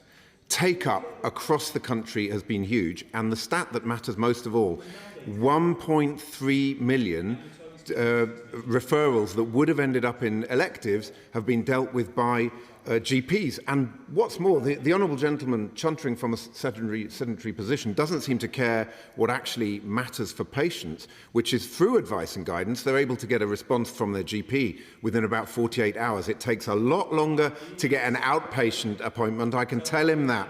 So I think if he's looking for stats on advice and guidance, I'll give him this one. 1.3 million taken off electives and dealt with, and that is part of the hospital to community shift. In terms of the definition of urgent, well, we trust our clinicians. We know that general practitioners are experts in their field. They know when they see an urgent issue, but they also know it might be something with a more acute manifestation of COPD, or perhaps a child who's got a rash which has suddenly looked more dangerous than it did the day before. So, you know, we trust our GPs to make those decisions. It's a real pity that the benches opposite don't seem to do that. And in terms of access, well, again, he wants a stat. In July 2024, patient satisfaction with access to the GP was languishing at a miserable 60% after 14 years of Tory neglect and chaos. Today, patient satisfaction with access to their GP stands at 76%, Madam Deputy Speaker, a 16% improvement in patient satisfaction with access to GPs. He asked for stats. Maybe he should take that stat and deal with it. Rachel Maskell. Thank you, Madam Deputy Speaker. My honourable friend mentioned the Cahill formula, and York had the lowest funding under the PCGs, the PCTs, the CCGs, and now ICBs. It's really important because we're not the most affluent place that the new funding formula works for areas like York. Could he say a little bit more about how that will be determined so that my community gets the health spending that it deserves? Minister. I thank her for that question, and the Cahill review is happening as we speak. I expect to be getting a submission from officials on that first round of analysis that's being conducted by the NIHR, and that will, I think, be the first step towards agreeing on how we make the formula work with a view to implementing the new Cahill formula from the 1st of April 2027. Liberal Democrat spokesperson Helen Maguire. Thank you, Madam Deputy Speaker. I welcome that the Government has adopted our policy of seeing clinically urgent patients on the same day. But patient safety is being put at risk by increasing workloads, according to the members of the Royal College of GPs. 1 in 5 patients are being forced to wait at least 2 weeks for an appointment. This Government's funding of 1,600 new GPs, whilst welcome, is insufficient to deliver the required shift to community care. The Health Foundation says that an additional 6,500 GPs will be needed by 2031. The Liberal Democrats will provide 8,000 more GPs. So what is the Minister doing to address this shortfall? Residents in Epsom and Ewell who are already struggling to get a GP appointment are concerned that increased housing will make it even harder. What is the Minister doing to ensure there is funding for GP buildings as well as GPs? I welcome that the Government's focus on the obesity crisis. However, this does not fix the root cause. So aside from the junk food ban, what steps is the Government also taking to encourage children and young people to create active and healthy habits for life from an early age? Thank you. Minister. I thank her for those questions. On buildings, we have the £102 million Primary Care Utilisation Fund, which is going to be very important in terms of refurbishing GP practices. And of course, we are committed to delivering 120 new neighbourhood health centres by the end of this Parliament, 250 by 2035. She asks about GP numbers. Well, in our manifesto, we pledged to bring back the family doctor, and that is precisely what we're doing. We said that we would deliver 1,000 new GPs to the front line. We are delivering 2,000, so we've smashed through our manifesto pledge, and there will be more to come because thanks to the practice level reimbursement scheme, we're also making the scheme more flexible. So it doesn't have to be GPs who've just come out of training. We're now enabling practices to hire more experienced GPs. This will also help with underemployment. There are many GPs across the country who are maybe only practicing 3 days a week. This was an opportunity to boost that to 4 or even 5 days a week. Josh Fenton-Glynn. Thank you, Madam Deputy Speaker. When this government took office, the number of registered patients per GP was much higher than the national average in Calder Valley, with one GP surgery in Brighouse having 600 additional patients per GPs. Can the Minister confirm to me that with the new GP contracts and the new Carhill formula, the funding will help practices in my constituency recruit the GPs they need so people can see a doctor when they need one? Minister. I thank him for that question. Of course, not able to preempt the Carhill review, but I am absolutely clear that what we've had is a system based on often data that's 25 years old. And of course, we know the benches opposite, they have the Tunbridge Wells philosophy.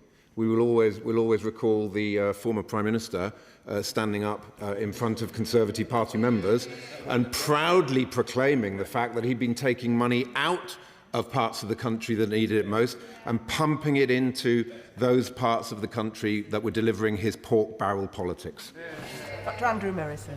Deputy Speaker, the nod to the pressures on rural general practices and the Carhill process is to be welcomed, as is the improvement to many GP practices. But the reason so many principals in general practice are throwing in the towel in the prime of their professional lives is because of the bureaucracy that many of them tell me burdens them well after the last patient has left their clinic. What are we going to do to reduce the administrative pressure on general practitioners and prevent this hemorrhaging of the most experienced of our doctors and their early retirement or going part-time?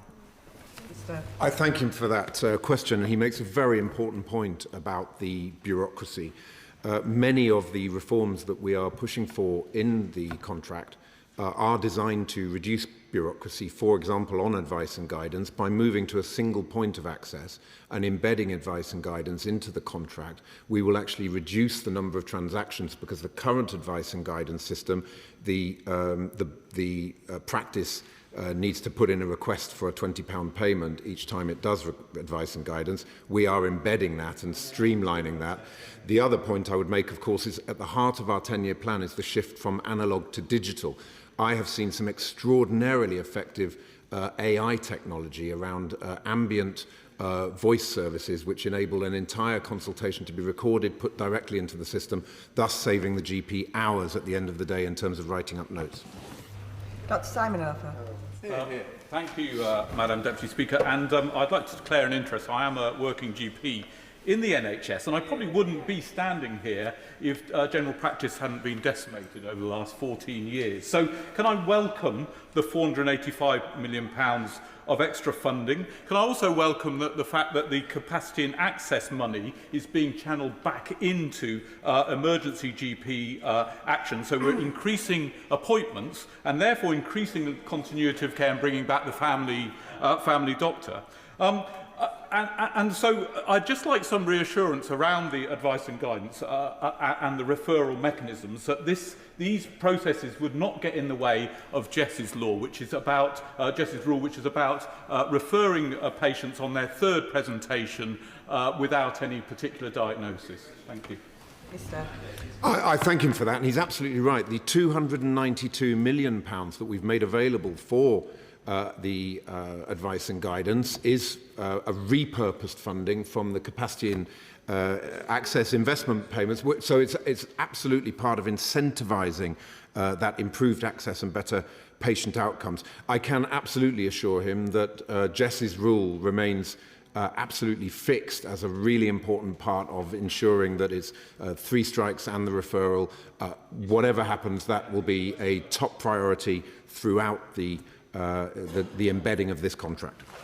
Dame Caroline Diney. Thank you very much, Madam Deputy Speaker. My constituents will welcome some of these headlines. The clinically urgent cases seem on the same day, more GPs. But I'm wondering what's being done to help accommodate this. Stubbington Surgery in my constituency has excellent staff delivering really great patient satisfaction, but they are hampered by really suboptimal buildings. They have literally expanded to fill every inch of available space. The former cupboard under the stairs is now the phlebotomy room. They need a new site, but that is proving very difficult to find, not only the place but also the capital funding to deliver it. I wonder if he can give them any hope from this announcement, please. Minister. Well, I thank her for that question, and I'm not familiar with the details of that specific case. If she'd like to write to me, I'd be more than happy to furnish her with a response. I think there is a real concern in some parts of the country, particularly perhaps where there's been new developments or population moving into the area, that the GP practice hasn't got the capacity that's required. I'm not sure if that's what's happened in the case that she refers to, but in those cases, of course, we do also look to developers. We look at Section 106 and CIL as an opportunity, and we've got the Primary Care Utilisation Fund, and of course, with Neighbourhood Health Centre funding coming on stream, that may also be an opportunity. But if she'd care to write to me, I'll furnish her with a response. Alistair Strathern. Speaker, the welcome funding alongside the contract to hire 16,000 more GPs will be really encouraging news for my community. But in high growth areas like mine, all too often physical space rather than funding for GPs is a constraint on practices. I'm really glad that after getting involved, we've been able to help move forward crucial expansion products at Sheffield Health Centre and at Lower Stondon GP surgery in my constituency. But we shouldn't need the MP to get involved in situations like this to help out our GPs. So will he meet with me to help decide how we can work with our ICBs better to ensure that where we've got areas of significant housing growth, we're seeing the growth in GP surgeries automatically in the future? Minister. I thank him, and very much along the lines of what I was saying to the Honourable Lady opposite, we absolutely need to ensure that where those areas of population growth are happening, that the social infrastructure is there for them, and I'd be more than happy to meet with him to discuss that further. Sir Gavin Williamson. Thank you, Madam Deputy Speaker.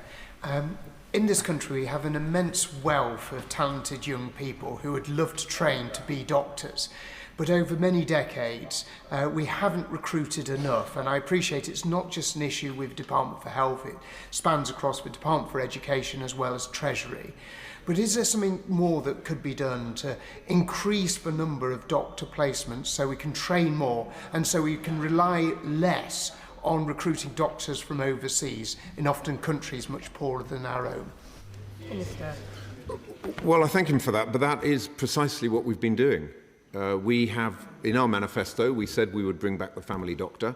We said we would hire 1,000 more GPs to the front line. We've delivered 2,000. When we came in July 2024, there was this bizarre situation where demand for access to GPs was spiralling, and yet the additional roles reimbursement scheme that was designed under the previous government was not for GPs. It was for physician associates, anybody else in the practice, but not for GPs. So what we've done is bulldoze that bureaucracy, invested £82 million in getting the ARS up and running and being fit for purpose.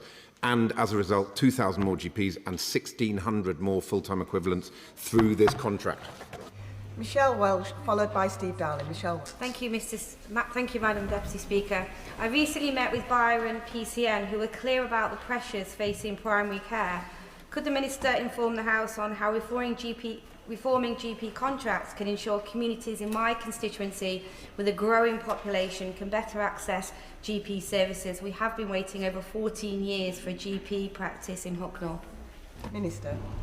Well, I thank her for that question, and I think a number of things have happened which will help with access to GPs. One is, of course, the very significant increase in the number of GPs that we put on the front line. The other is online access, where we are now dealing with the 8 a.m. scramble by ensuring that we don't have a choke point on the telephone lines, because we've got more and more people who are able to go and use the online access. And then with regard to the capabilities in terms of the infrastructure that's there, the physical infrastructure, a very important part of that is our commitment to neighbourhood health, and there's going to be 120 new neighbourhood health centres by the end of this Parliament. That, I think, will really help to deliver that hospital to community shift that I'm sure her constituents are looking forward to. Steve Darling. Thank you, Madam Deputy Speaker. GPs truly are the front line of our NHS. And I recently had the pleasure of meeting representatives from the Chilcot practice in Torquay. They shared with me their concerns over the global sum payment, and their calculations suggested that it should be a little in excess of £200 now. The recently announced payment is now £128 per year. So would the Minister please advise how he plans to bridge this gap? Minister. I thank you for that question. Of course, the very significant uplift that we made to the contract last year, £1.1 billion, and then the 485 million additional investment that we're making this year will go some way to addressing the question that he asked. Of course, there is always more that we can do, but we've got to deal with the very many competing priorities that we have across the Department for Health and Social Care, but general practice is right at the top of the list, and I think that is demonstrated by the fact that we've invested in more GPs, better online access, and more physical infrastructure for general practice. Michael Payne. Thank you, Madam Deputy Speaker. I recently met with Stenhouse Medical Practice in Arnold, who talked to me about the need for investing in primary care in order to alleviate pressure on our hospitals. Can I take this opportunity, Madam Deputy Speaker, to thank all the GPs and GP staff across Gedling? And will the Minister explain to me what actions this government is taking and how that will improve GP services for my constituents in Gedling? Minister. I thank him for that. And he makes such an important point about paying tribute to the incredible work that our GPs and their teams do right across the length and breadth of our country, including in Gedling, and he's an excellent champion for his constituency. I think it's about marrying investment with reform. So in addition to the 1.1 billion in the last contract, 485 million in this, and the measures I've mentioned on recruiting more GPs to the front line, there's also some very important work happening around that treatment to prevention side of the shift within the 10-year plan. We're boosting childhood vaccination rates, better care for patients living with obesity, and requiring GPs to share data with the lung cancer screening programme. So that it's about incentivising GPs, working with them as partners as we move forward into the modernisation of our health service. Rebecca Smith. Thank you, Madam Deputy Speaker. The new contract has stated that GPs must offer on-the-day appointments for urgent requests. They already do. And unlimited access during opening hours up to 6:30 p.m. with no definition of urgent. This will mean those with complex needs like me will wait longer for appointments. The words of Katrina, one of my constituents today, who has messaged me.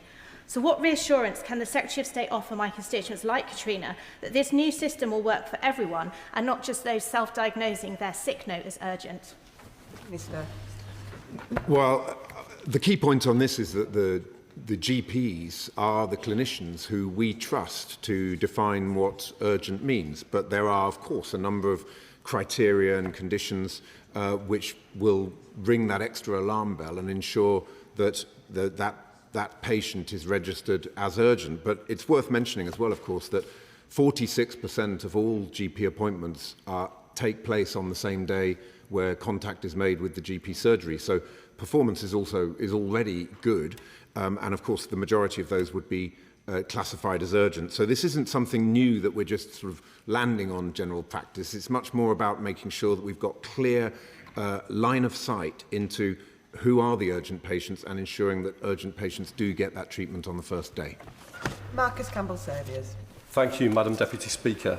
I welcome these reforms, but on the issue of accountability, despite years of failure documented in multiple coroner and CQC inspection reports, The ICB have not yet removed the contract from Cockermout's Castlegate and Derwent partnership. What else do ministers believe I can do to ensure a failing partnership is held to account, other than calling for the resignation of the senior partner, Dr. Desert? Well, I thank him for his question, and he is a doughty campaigner for his constituents. I'm not familiar with the details of the case that he mentioned, but I'd be very happy to look into it. Maybe if he'd care to write to me, we can take that further. Lisa Kearns. Thank you, Madam Deputy Speaker. Local doctors tell me they were hoping the new contract be focused on family medicine with detail about the 10-year plan and neighbourhood health centres that the Minister has just touched on. So when will the Secretary of State be releasing the detail of the neighbourhood contract? Because this is really vital as I work with local health authorities to try and secure a second practice for residents in Stamford. Minister. I thank her for that. The guidance on neighbourhood health will be published very soon indeed. It's almost complete and is coming very soon. We recognise that general practice is going to be right at the heart of neighbourhood health. So ensuring that we have a single neighbourhood provider contract, a multi-neighbourhood provider contract that are aligned with the best value that we can deliver, both for the taxpayer, but of course also in terms of patient outcomes. So we'll also be consulting on the single neighbourhood provider and multi-neighbourhood provider. That consultation process will start sometime after the overall overarching neighbourhood guidance, which is coming out very soon. Helena Dollimore. Madam Deputy Speaker, it has been really hard to get a GP appointment in Hastings and Rye, so I really welcome the bold action that this government is taking to tackle that 8 a.m. scramble to get a GP appointment. More funding for GPs, changing the funding formula to better support coastal towns like ours, and requiring GPs as part of this new contract to have online booking and same-day appointments for urgent cases. But I want to make sure that all the people I represent are benefiting from the reforms that this government is introducing. So this spring I'll be launching a GP survey for all my constituents to fill out, and I would ask the Minister what work is he doing to make sure we feel the benefits of these reforms everywhere in the country, and will he, alongside the NHS officials and at the Integrated Care Board, meet me later this year to discuss the findings of my GP survey? Minister. I thank her for that, and we have had some discussions about GP practices in her constituency. I know she's doing excellent work to ensure that performance is always being driven in the right direction. She asks about what we're doing right across the country. Of course, the Carhill formula will be a nationwide initiative, and the contract itself is nationwide, but it is really important as well to ensure that the government doesn't sort of try to micromanage. Very important for ICBs and trusts to work together. We are there to set the framework, to ensure that everybody is clear about the outcomes, and then it's up to the people at the coalface to deliver those outcomes. But of course, we need to know where that's not working. So perhaps once she has the survey, we could look at that, and it'd be a good way of checking in on ensuring that there is a golden thread between the outcomes that we want to see and the delivery on the ground. Tom Gordon. Thank you, Madam Deputy Speaker. I recently spent half a day with the spa surgery in Harrogate, with spending time with practice managers, GPs, partners, receptionists and nurses, and I'm really grateful to them for that. The Minister earlier said that he trusts GPs to make decisions, and just a moment ago said that the government, shouldn't be in the business of micromanaging. But the new contract outlines specific directions for spending. So how does the Minister reconcile that with the fact that local GP partners are telling me that the contract will remove the flexibility to manage and meet local service needs, and the uplifts in funding won't cover the cost of these additional obligations? Thank you for that question, but I think it's pretty clear to us, based on the experience of advice and guidance, I think it's advice and guidance that he's referring to specifically, the £80 million that we invested in advice and guidance under the last contract has been extraordinarily successful, with very high take-up right across the country. And as a result, we've kept 1.3 million people out of electives who didn't need to go to electives, didn't need to go to those outpatient appointments. And what we're doing now is embedding that in the contract, because it's been such a success. By embedding it in the contract, we're actually giving more flexibility and less bureaucracy, because there's going to be a single point of access in the trust, and the GPs will be able to then access high-level consultant expertise and specialism to give them the feedback they need for that particular patient and whether or not they need to go in for an outpatient appointment. So it's more flexibility, high-level triage, and much better outcomes for patients. Jonathan Brash. Thank you, Madam Deputy Speaker. My dad was a GP in Hartlepool for 33 years. He worked through the improvements brought in by the last Labour government, but also until his retirement, the destruction that was overseen by the last Conservative government, most notably the inability to get a same-day urgent appointment that saw far too many patients ending up the door of their local hospital. Does the Minister agree that ensuring same-day urgent appointments gets treatment back out of hospitals and into communities where they belong? I thank him for that question. I can really feel the passion that he asks it with, particularly because of his family connections.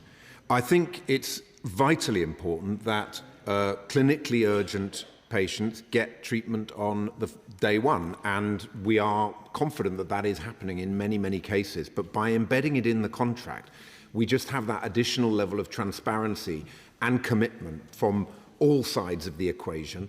And I think that that is really important because it recognises in many cases what is already happening and good performance, but it also drives up performance in areas where it's not where it should be. Thank you, Madam Speaker. Cambridgeshire receives an increasingly raw deal with regards to the Cahill formula due to the fact that the demographics population-wise have changed so dramatically over the last 25 years. So I welcome the announcement that the Cahill formula will be reviewed and a new formula will be in place by 1st of April next year. But with regards to Cambridgeshire, we are about to move into a mega ICB with Bedfordshire and Milton Keynes. And so could the Minister just outline and allay concerns in my constituency as to how that will affect Cambridgeshire, given that we're going to see a change in the Cahill formula and we're about to move into one of the biggest ICBs in the country that will undoubtedly have an impact on local services? Minister. I thank him for that. Clearly, there's a lot of change happening in the system.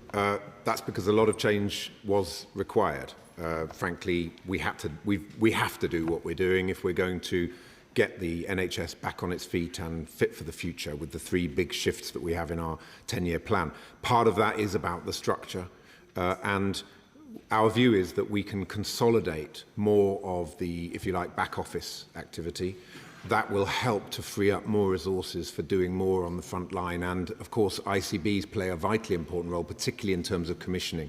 So we want to see more strategic commissioning, more resource and expertise put into the parts of the ICB which are actually delivering better outcomes in terms of population health, and less duplication and more streamlining in terms of the back office functions. So it's about getting more efficiency, but being more responsive as well to patients and to practitioners on the front line.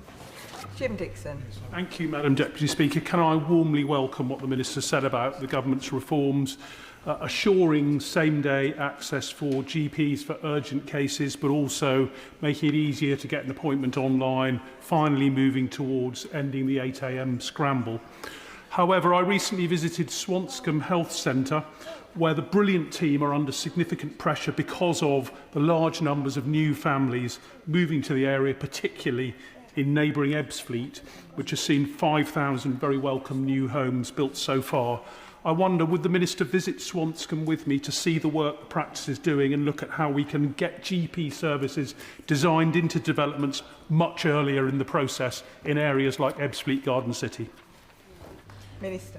I thank him for that, and it's an issue that honourable members raise with me regularly. There does seem to be something of a disconnect between when there is a new development taking place and the Section 106 or CIL that should be delivering social infrastructure around that new development doesn't seem to be happening. So I'd be happy to meet with him to discuss where that may not be happening in the specific case, and then of course we could discuss the possibility of a visit. Adnan Hussain. Thank you, Madam Deputy Speaker. Blackburn is one of the most deprived towns in the country and the health inequalities are stark. Yet despite that, Blackburn has the 3rd highest patient to GP ratio in the United Kingdom. So whilst I welcome the government's intention to move towards a needs-based funding formula, The satisfaction statistics the Minister refers to simply do not reflect within my constituency. In recent weeks, I've had constituents say it's been almost impossible to obtain a GP appointment, whether online or via the phone. So I ask the Minister, when will residents in my constituency see the difference that he refers to? Well, I think in many ways the first part of his question is connected to the second part, because as he has pointed out absolutely correctly, that thanks to the 14 years of neglect and incompetence that we saw, the Carhill formula became a very anachronistic way of sharing funding out on a basis that should be based on need, but was based on very outdated statistics and data. So we're fixing that. That I think will feed into his constituents.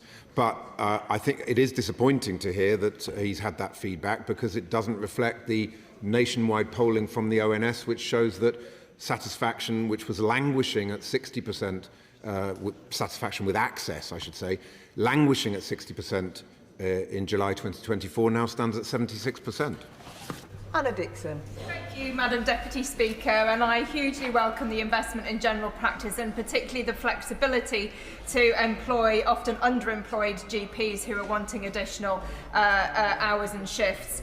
I also welcome the Minister's comments about innovation and AI. Sadly, I've had representations from Grange Park Surgery in Burley and Wharfdale in my own constituency who find they are unable to deliver high-quality care because of unreliable and outdated IT systems which are provided across the Bradford area. Frequent outages are directly impacting access and patient care. So will the Minister set out what investment is available to ICBs to ensure that shift from analogue to digital? Well, I thank her for that, and thanks to the decisions that the Chancellor of the Exchequer has made, significant additional funding has been made available for capital investment in our NHS, and a big part of that is around driving the shift from analogue to digital. The other shifts are not going to work. Hospital to community, sickness to prevention all rely on that pivotal shift, which is about moving us from the analogue age into the digital age. It's disappointing to hear about the specific feedback that she just gave with regard to the practices in her constituency, and if she'd like to write to me or grab me in the division lobby, we can talk about the specifics of those cases. But overall, the capital budget has been significantly boosted by the decisions that our Chancellor of the Exchequer has made. Thank you, Madam Deputy Speaker.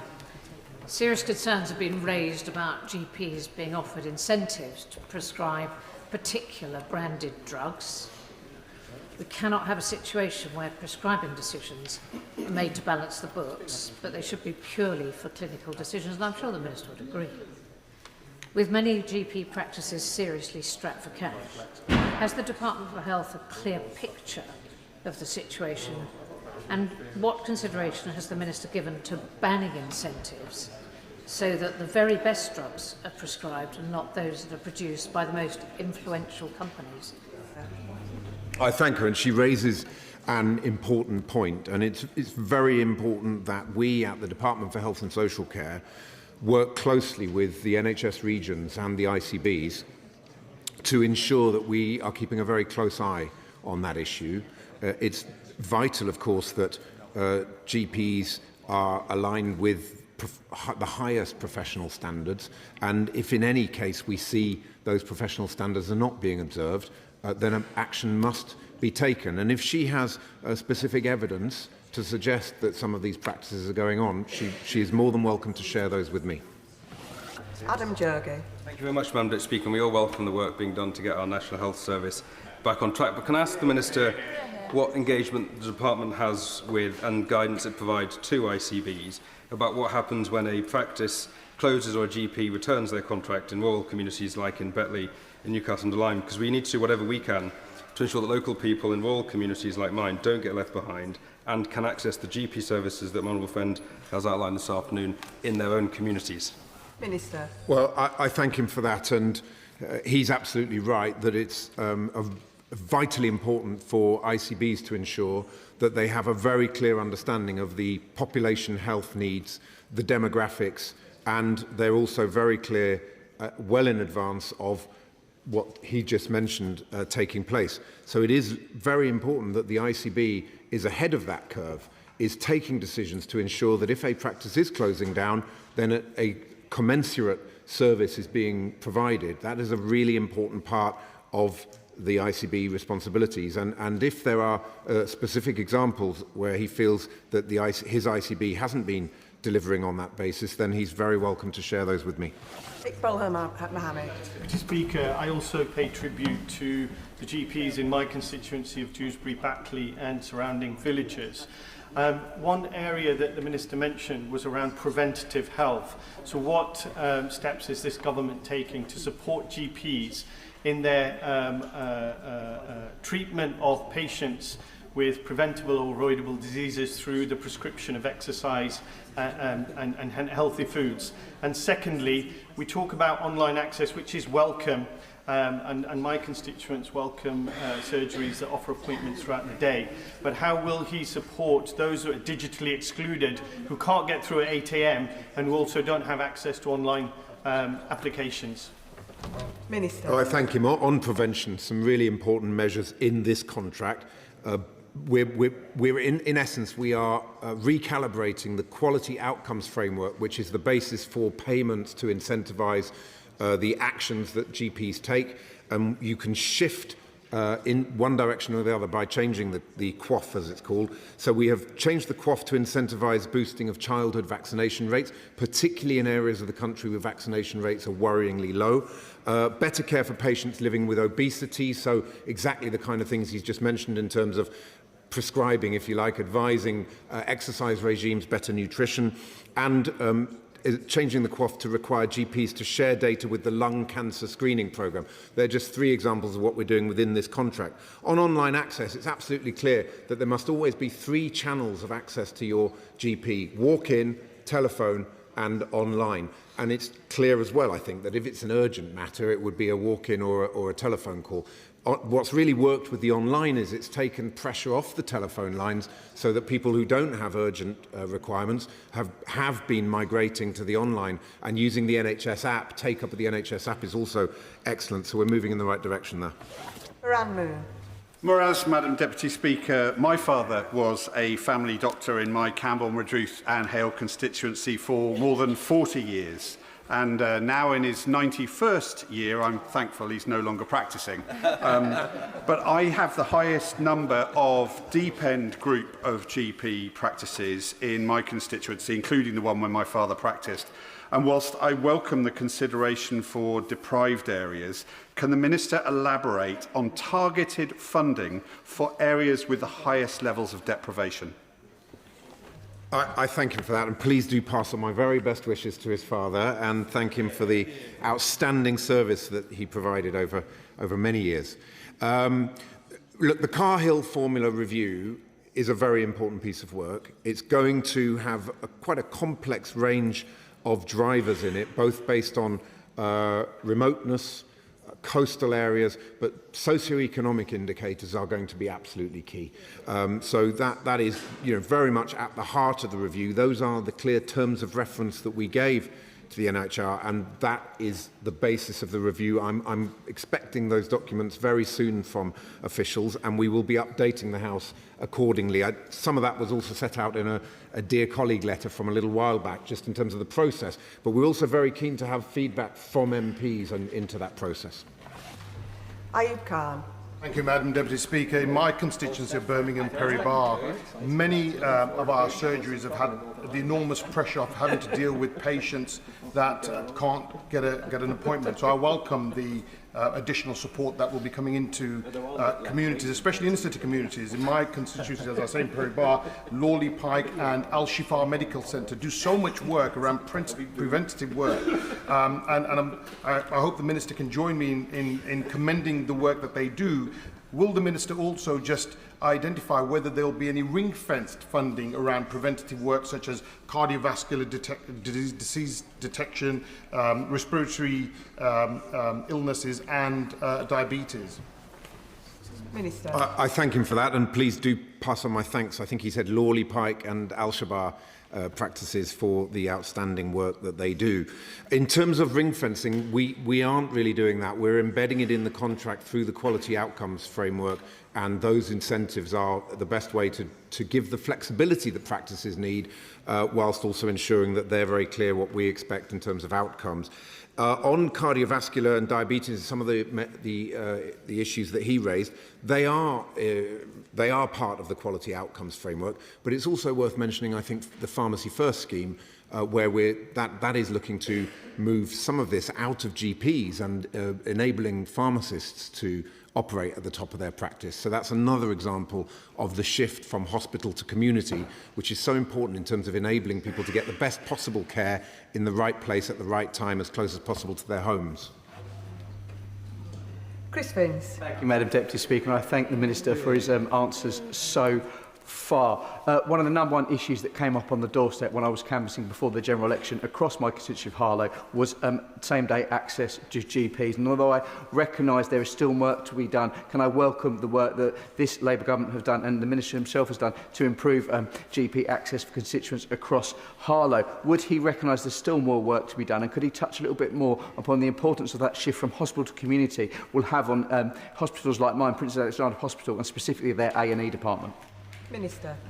Yeah, I thank him for that, and he's absolutely right that avoiding preventable admissions is right at the heart of what we're trying to achieve. If you look at the flow of patients through hospital, of course we have challenges with delayed discharge, with something like 14% of patients in beds in hospitals at the moment who are medically fit for discharge, but you can address a lot of that at that end of the process by preventing avoidable admissions in the first place.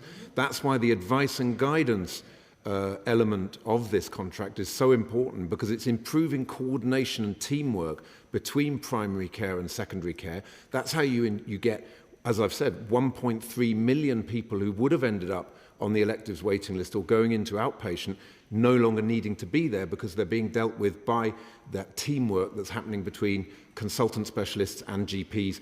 They're being helped and supported and cared for close to home without having to go into hospital, and that has a very positive knock-on effect right through the system. Jim Shannon. Thank you, Madam Deputy Speaker. Can I thank the Minister very much for his positive answers, and also thank the Minister and this Government for the giant steps that they're taking to improve the NHS. That we're very encouraged by that. While Government has rolled out major changes to the GP contract in England to improve access and same-day appointments, the situation, as the Minister will know, in Northern Ireland is critical. Patients back home are struggling to get GP appointments. Waiting times are long. Workforce shortages are acute. I know that the Minister in past questions has been has a good working relationship with Mike Nesbitt, the Health Minister at the Northern Ireland Assembly. So what discussions has the Minister had with the Department of Health in Northern Ireland to ensure that local GP services are parallel the new guidance in England, so that patients in Northern Ireland are not left behind? Thanks so much. Minister. Well, I thank him, and I thank him for his kind words about the work of this government. Yes, I do have an excellent relationship with the Minister in Northern Ireland, and we're clear that, of course, I mean, devolution is vitally important to this government, and we certainly are not in the business, as I say, of trying to micromanage what's happening both across the regions of England, but also the devolved nations of our United Kingdom. But it is also clear that there should be learning and going in both directions. So when I do speak with the Minister, we're clear that we want to see the best possible performance, the best possible outcomes right across our United Kingdom, and I look forward to continuing to work with him on that basis.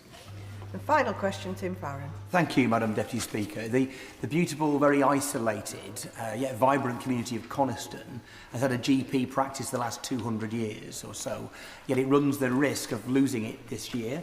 Its GPs, who were wonderful, retired last summer. There's a caretaker service being provided at the moment, and whilst there has been the bids have been invited, there's been much interest.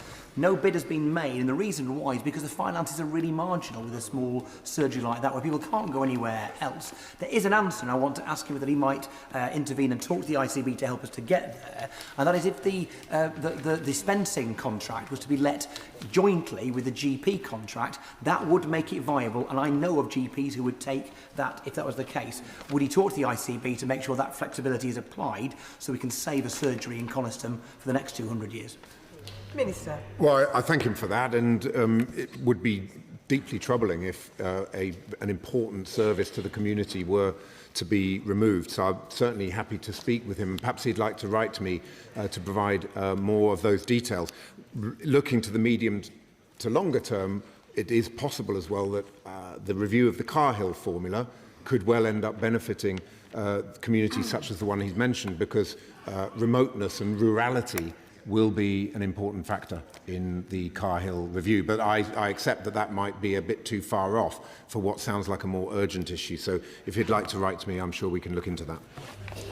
And that concludes the urgent question. I'll just give the front benches a few moments to swap over.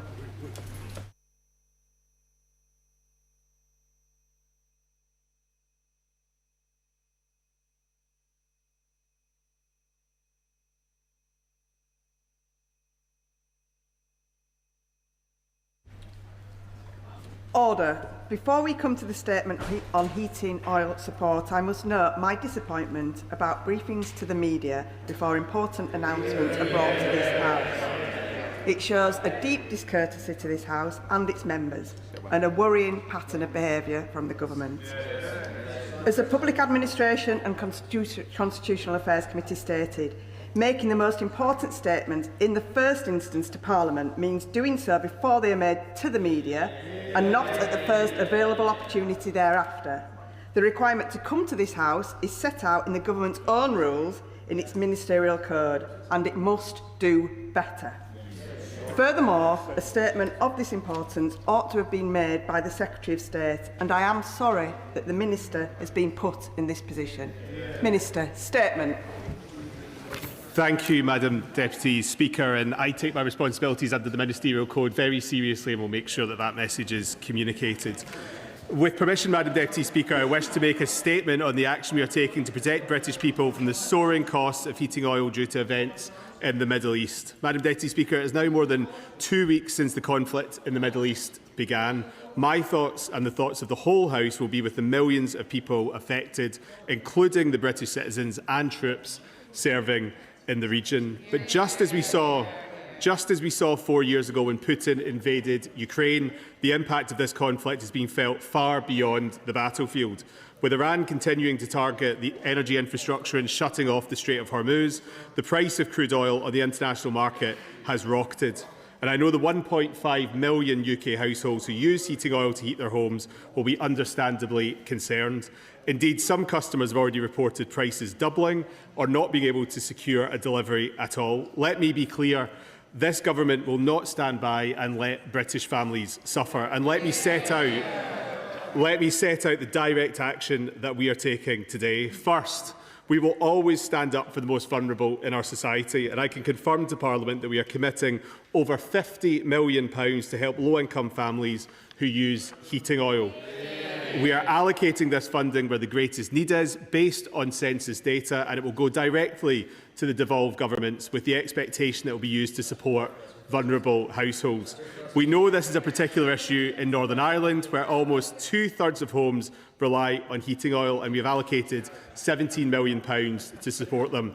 We will continue to work closely with the Northern Ireland Executive on all our plans that I will outline in this statement, given the particular circumstances that exist there and the reliance on heating oil. In England, funding will be distributed by local authorities via the Crisis and Resilience Fund, which comes into effect from the 1st of April. £3.8 million will be passed to the Welsh Government and £4.6 million to the Scottish Government to deliver to affected households through existing programmes. I'm today calling for the Scottish Government to ensure this money is passed to Scottish families as quickly as possible.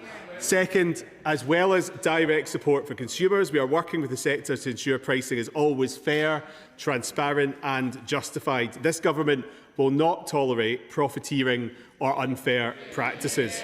So we are in daily contact with industry to understand the drivers of recent price movements and have reminded heating oil distributors of their commitments under the Trade Association Code of Practice.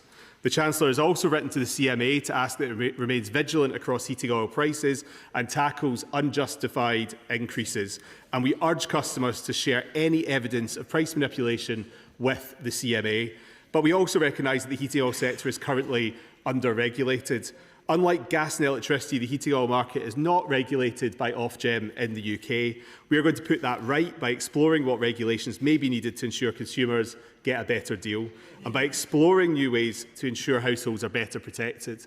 This will include securing an agreement with industry on a strengthened code of practice to rapidly provide enhanced protections to customers, introducing stronger consumer protections in the heating oil market, which could cover dispute resolution, a greater variety of repayment options for those facing hardship, greater price transparency and enhanced protections for vulnerable groups such as the elderly, supporting the CMA's plans to carry out a more comprehensive examination of the UK's heating oil industry, and exploring the creation of a new ombudsman or appointment of a regulator such as Ofgem to champion consumers.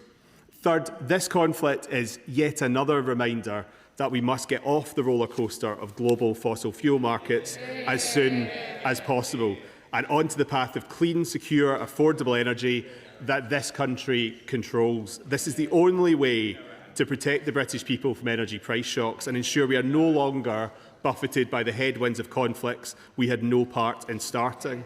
Thanks to our mission to make the UK a clean energy superpower, we have already brought in £90 billion of investment in clean energy. But now, in light of events in the Middle East, we have set out a package of measures to help us go even further and faster in pursuit of national energy security. First, we will bring forward the next renewables auction just months after our most successful ever secured enough power for the equivalent of 16 million homes.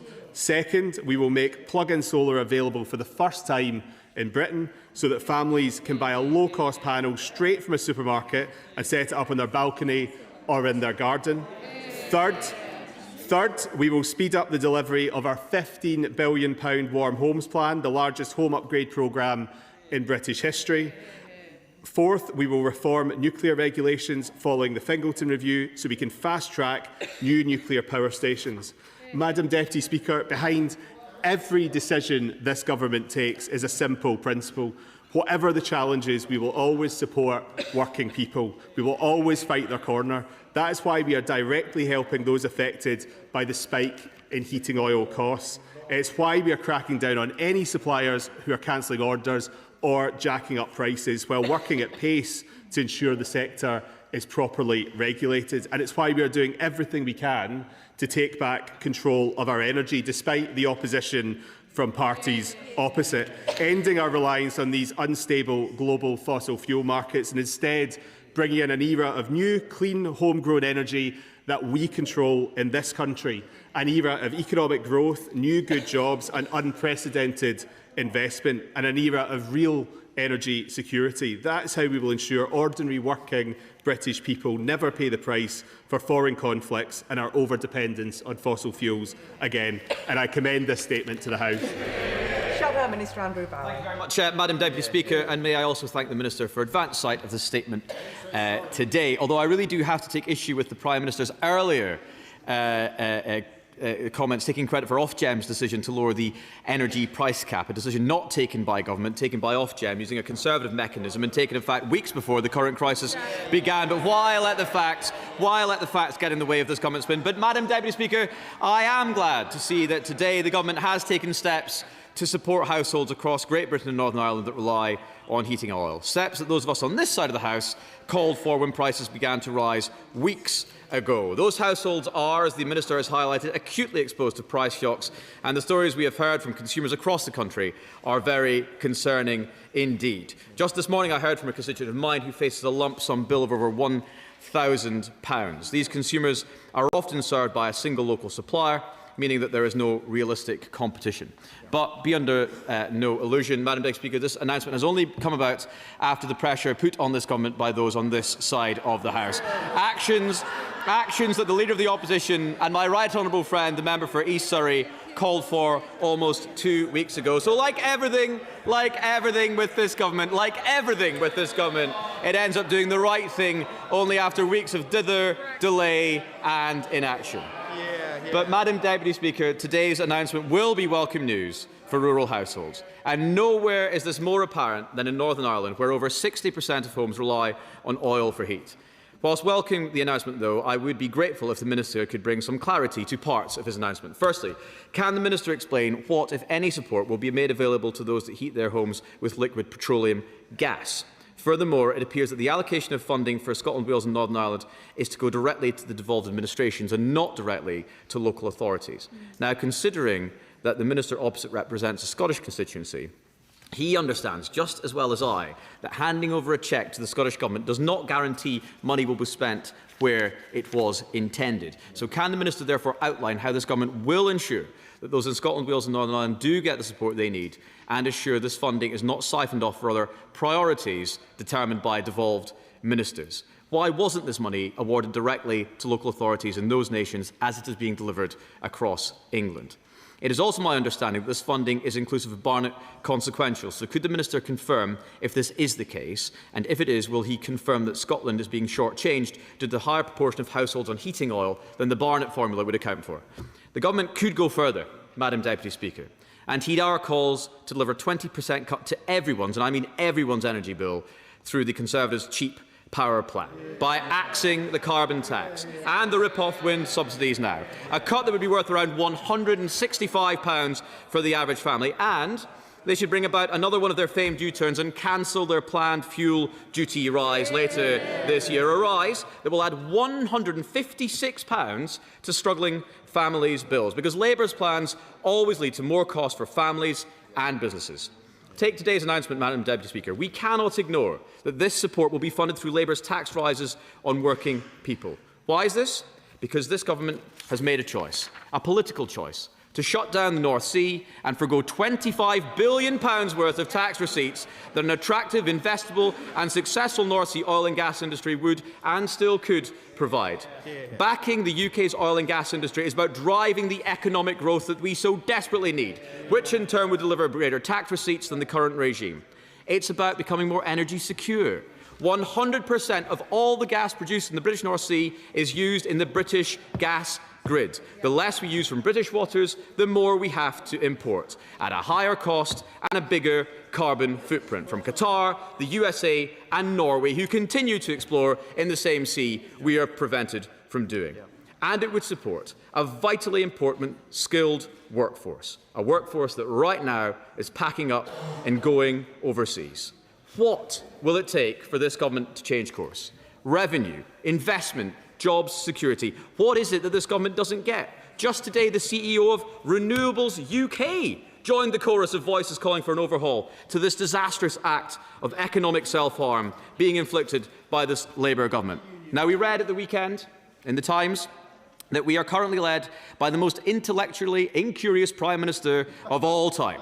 So it's no surprise that the Secretary of State has been given free rein to inflict his myopic vision of a future of a... Not my words, words of people in the Cabinet today. But surely at this time of such global instability, the case for the thriving oil and gas industry is clearer than ever. Madam Deputy Speaker, we welcome the action announced today on heating oil.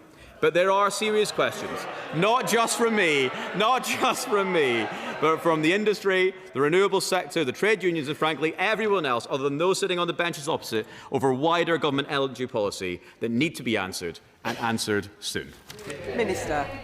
Madam Deputy Speaker, dear oh dear, where to begin with some of those points? But I'll do my best to wade through the many points that the honourable gentleman raised in his response. Firstly, the energy price cap is reducing on the 1st of April because of actions that this Government took to take £150 out of energy costs. That will see every bill in this country reduce because we have taken those actions. And people who are listening to this today should hear that their bill will go down in April, and that is protected to the end of June. He appears to be criticising us for a lack of speed. If he would like to volunteer how many days it took for the last Conservative Government to provide support for people on heating oil, I'm all ears. How long did it take his party and government? How long? Nearly 200 days. we are around 3 weeks into this conflict in the Middle East, and we are coming forward with support today. To turn to the points that he raised around, I'll take first LPG. LPG will be eligible insofar as the English schemes that we have funded additionally today through these actions, and we are making that very clear to local authorities in a letter that has been sent from MHCLG ministers today. When it comes to the devolved administrations, Wales, Scotland, Northern Ireland, it will be for the devolved administrations to determine how they distribute these funds. I would hope that they would work at the same speed as this government is to make sure that that is available on the 1st of April. But all nations already have crisis funds available that they could be deploying for this purpose, just as we will be deploying it for that purpose in England from today. If there are people in crisis now that are applying to the existing household support fund, they will be eligible for support from today, and the additional funding will come after the 1st of April. He talked about the funds being barnetised. The funds are not being barnetised. Scotland is not being, in his words, shortchanged by this. The funds are being allocated based on census data around how many heating oil-fuelled households there are in each individual nation, which is why, for example, Northern Ireland comes out with 17 million, Scotland with 4.6, and Wales with less. So it's not a Barnett share, it is based on the number of households that use heating oil. And just to turn to his final comments around the oil and gas sector, I do wish that the honourable gentleman would stop coming to this chamber and talking down the UK's oil and gas sector. I do. No, I do. I do wish he would stop talking it down. He has implied from that dispatch box that the taps are being turned off in the North Sea. They are not. They are not. The North Sea is working today at full capacity and has been working at full capacity for some time. I was in Aberdeen on Thursday speaking to workers in that sector, and speaking also to workers who will be benefiting from our decision to invest in clean energy, those workers who are working in floating offshore wind. And if we take our eyes off the opportunities that will be available in future, it is a road to ruin. And he will also know that more extraction from the North Sea will not reduce the price of energy. We are a price taker, not a price maker. That is not our road to cheaper energy for households. Chair of the Select Committee, Bill Esterson. Thank you, Madam Speaker. Well, unlike the Shadow Minister, I give an unqualified welcome for today's announcement, which will give support to some of the most vulnerable people in the United Kingdom, some of those in greatest fuel poverty. I have to say to the Minister, though, we invited him to join us at our committee session tomorrow afternoon to discuss the Warm Homes Plan with us, following last week's excellent evidence session that we heard. So far, he's not been available. I'll just say to him, it's not too late to change his mind for tomorrow if he wants.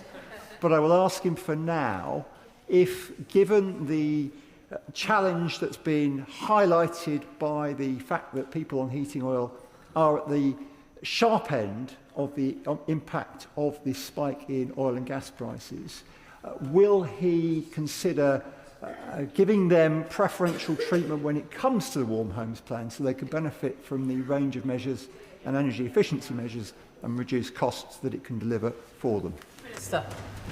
Thank you, Madam Deputy Speaker. I'm always happy to come to the committee, and I understand that discussions are ongoing about a longer evidence session just on the Warm Homes Plan to give it the attention that I'm sure the honourable member agrees that it's due.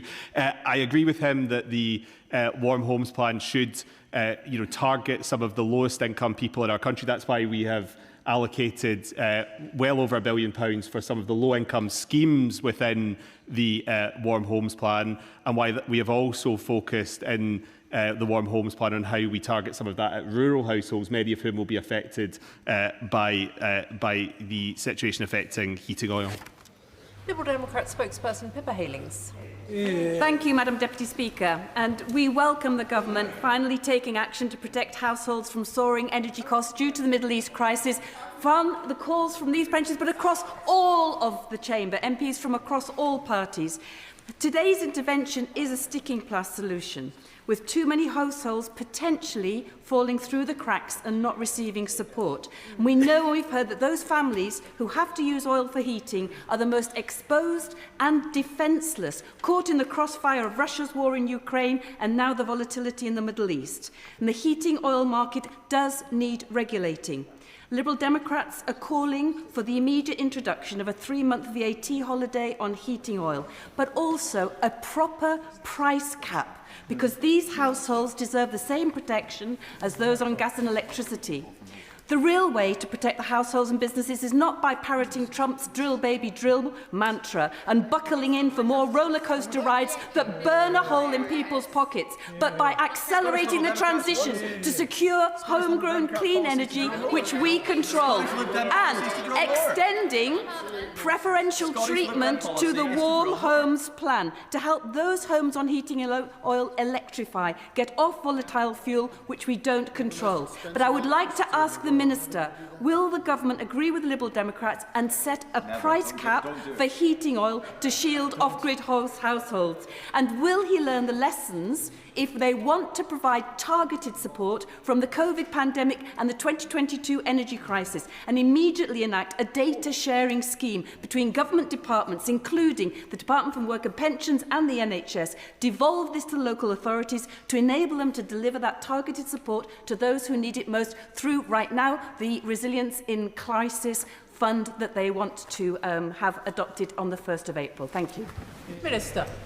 Thank you, Madam Deputy Speaker, and can I thank the Honourable Lady for the constructive tone and working together on some of this, and particularly for our comments on the move towards the transition and the need to do that to ensure energy security and ultimately lower bills. On the point she raises around a cap, the market for heating oil, as she will know, is very different to the market for electricity and gas. And the reason why the price cap was introduced many years ago was because of the potential loyalty penalty that existed, where consumers who were with an individual company for a long time were penalised for that. Heating oil, by contrast, is it's supplied through quite a highly competitive market, but that's why we've asked the CMA to look at this in more detail, and why we will examine their findings to establish what regulation may be required. On her comments regarding the Warm Homes Plan, the Low Income Fund will target many of these people. She may also be interested to know that about 50% of the grants given out under the Boiler Upgrade Scheme are to rural homes, many of whom will be in this situation who are transitioning from oil heating to electrified heating through a heat pump. Polly Billington. Madam Deputy Speaker, I'm very grateful to my honourable friend for this statement. The importance of giving support for people who are off-grid is vital. I would also like to ask the Minister, however, Thanet Earth, which is near my constituency, employs a number of my constituents, actually grows 20% of the tomatoes that are sold in this country. They are profoundly energy intensive, are doing all of the right things when it comes to decarbonising their energy supply, and yet are still so profoundly affected by fossil fuel spikes like what we have, what we are experiencing today. Could the Minister see what is possible for energy-intensive industries such as this to be supported through this particular energy crisis? Thank you, Madam Deputy Speaker. I thank my honourable friend for that, and I know that she has been a champion for her industries like this in her constituency, including Thanet Earth. The Minister for Industry is, as we speak, working through the implications of this crisis for businesses like that, and will come forward with plans in due course. Mark Garnier. Thank you. Can I thank the Minister for his statement? One of the characteristics of volatile energy markets is when that wholesale prices rise, consumer prices tend to rise like a rocket. And when the wholesale prices get stability, the consumer price tends to fall like a feather. Can the Minister assure me and my constituents in Wye Forest that in the conversations he's having with the Competition and Markets Authority, he is also looking at when the market returns to normality, the prices fall as quickly as they have risen, in this volatile moment. Minister.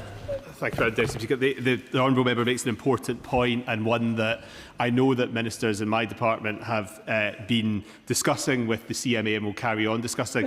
When it comes to heating oil, the discussion we're having with the CMA, they've obviously started their work looking at the heating oil market and will hopefully come forward soon with proposals that we can examine and determine whether or not further regulation is required. Mike Reader. Thank you, Madam Deputy Speaker, and I welcome the Minister for today's statement. It will give reassurance to a lot of families in Northamptonshire. Could he give us a bit more detail on the timeline under which this is going to be brought in, and particularly assure people across Northamptonshire this is going to be an easy process to access without bureaucracy? Minister. Thank you, Madam Deputy Speaker. I thank the honourable gentleman for his question, and I know that he has been fighting hard for his constituents in Northamptonshire during this particular crisis. We are obviously topping up the Crisis and Resilience Fund with this additional funding today, this additional funding across England. It will be available from April 1st, and local authorities in affected areas have received notification today of that and the additional funding that will be available to them. But what I would also say to local authorities in affected areas today is they can use existing means to distribute funds to those in crisis and not just necessarily wait till April the 1st. So the message to my honourable friends' constituents would be contact your local authority today, and more funding is coming on April the 1st. Harriet Cross. Thank you, Madam Deputy Speaker. The Minister had some very, I'm sure, sincere words in his statement. He said, whatever the challenges, we will always support working people, but we will always fight their corner, and that it is why we're doing everything we can to take back control of our energy. But I don't want to break it to the government, but they are not fighting for working people. They're not taking back control of our energy by actively closing down the North Sea. Thousands of people are losing their jobs every month. Our energy security is going down. And the only way he can do this is to remove the ban on new licences and scrap the EPL. Minister. Thank you, Madam Deputy Speaker. Once again, we hear voices from the opposition talking down the UK's oil and gas sector. The North Sea is not being shut down. The North Sea is not being shut down. The North Sea is producing oil and gas today, and will play a role in this country for years to come. But it is important for honourable members opposite to remember that not a single barrel of additional extraction from the North Sea will reduce the price of energy in this country. It will not help any of our constituents with their cost of energy. Talk Crichton. Madam Deputy Speaker, and I thank the Minister and the Government for its swift response. 4.6 million to Scotland will be very welcome in my constituency in Hill and Year, where up to 50% of homes outside the town of Stornoway rely on heating oil. Can I ask the Minister what discussions he had with the Scottish Government to ensure that 4.6 million is distributed through local authorities, through the Crisis Grant Fund, and that local authorities have maximum discretion in how they distribute that fund, that we have maximum accountability on how that money is spent, and that we have maximum delivery, swift delivery of this too much needed. Thank you, Madam Deputy Speaker. My honourable friend was one of the first people to come to me with concerns around the heating oil situation in his constituency. My honourable friend, the Minister for Energy, spoke with the Scottish Government towards the end of last week to have these discussions with them, and I'll have further such discussions over the next few days. I would hope that the Scottish Government take as wide an interpretation around their crisis funding as this Government has when it comes to England, and make sure that it is made clear to local authorities that this is available for those on heating oil and also those on LPG. But obviously it is a decision for the devolved governments in terms of how they distribute these funds. Gordon. Thank you, Madam Deputy Speaker. It's estimated that over 20,000 homes in North Yorkshire rely upon heating oil, including constituents in the rural part of my constituency, in villages outside Ockney, Copgrove, Farnham, Flaxby and others too. They already face what's known as a rural premium, with households paying more for everyday essentials. Given that reality, how can the government justify offering only limited support to households who now face soaring heating oil costs? Minister. Thank you, Madam Deputy Speaker.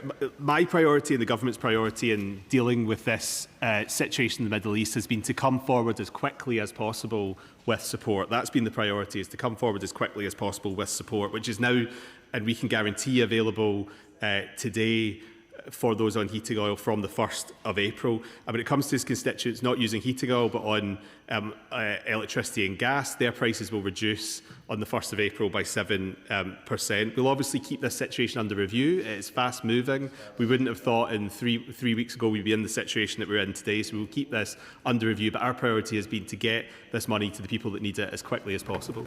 Ben Goldborough. Thank you very much, Madam Deputy Speaker. With 1 in 4 households in South Norfolk residing on heating oil, I cannot say how much the announcement today will make a huge difference to my constituents. I thank the government for their extremely swift action. The question I have for the Minister, however, is, as the local discretion is to local authority, will he make it clear to local authorities up and down England that they need to make sure this addresses as many people as humanly possible to give them the support when they need it most? Minister. Thank you, Madam Deputy Speaker. I can give my honourable friend that assurance, and the Minister for Local Government has written today to the leaders of councils in areas that are receiving additional funding to make this clear. Dame Harriet Baldwin. Thank you very much, Madam Deputy Speaker, and I am curious about the details here because I've been raising this issue on behalf of my constituents in West Worcestershire all week.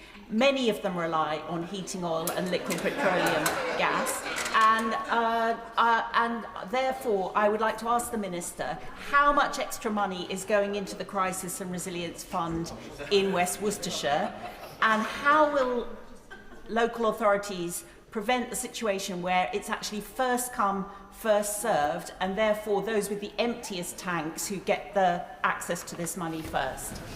Minister. Thank you, Madam Deputy Speaker. I will write to the honourable lady with the details around her particular local authority area, but we are confident that the amount that is going into the Crisis and Resilience Fund in terms of the additional funding and the funding that exists currently will be enough to meet the demand for this period of time while the heating oil prices are increased. But as I said to other honourable members earlier, we will obviously keep this situation under review as it progresses.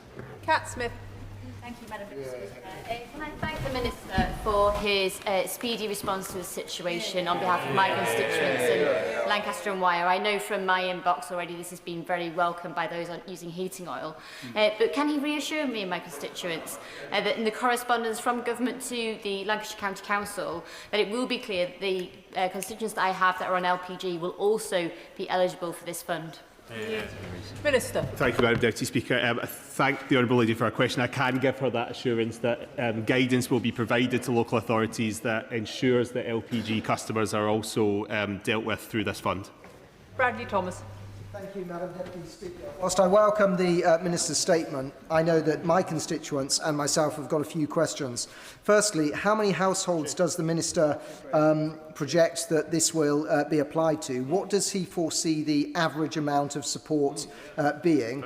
Is there a qualifying criteria in terms of benefits or household income?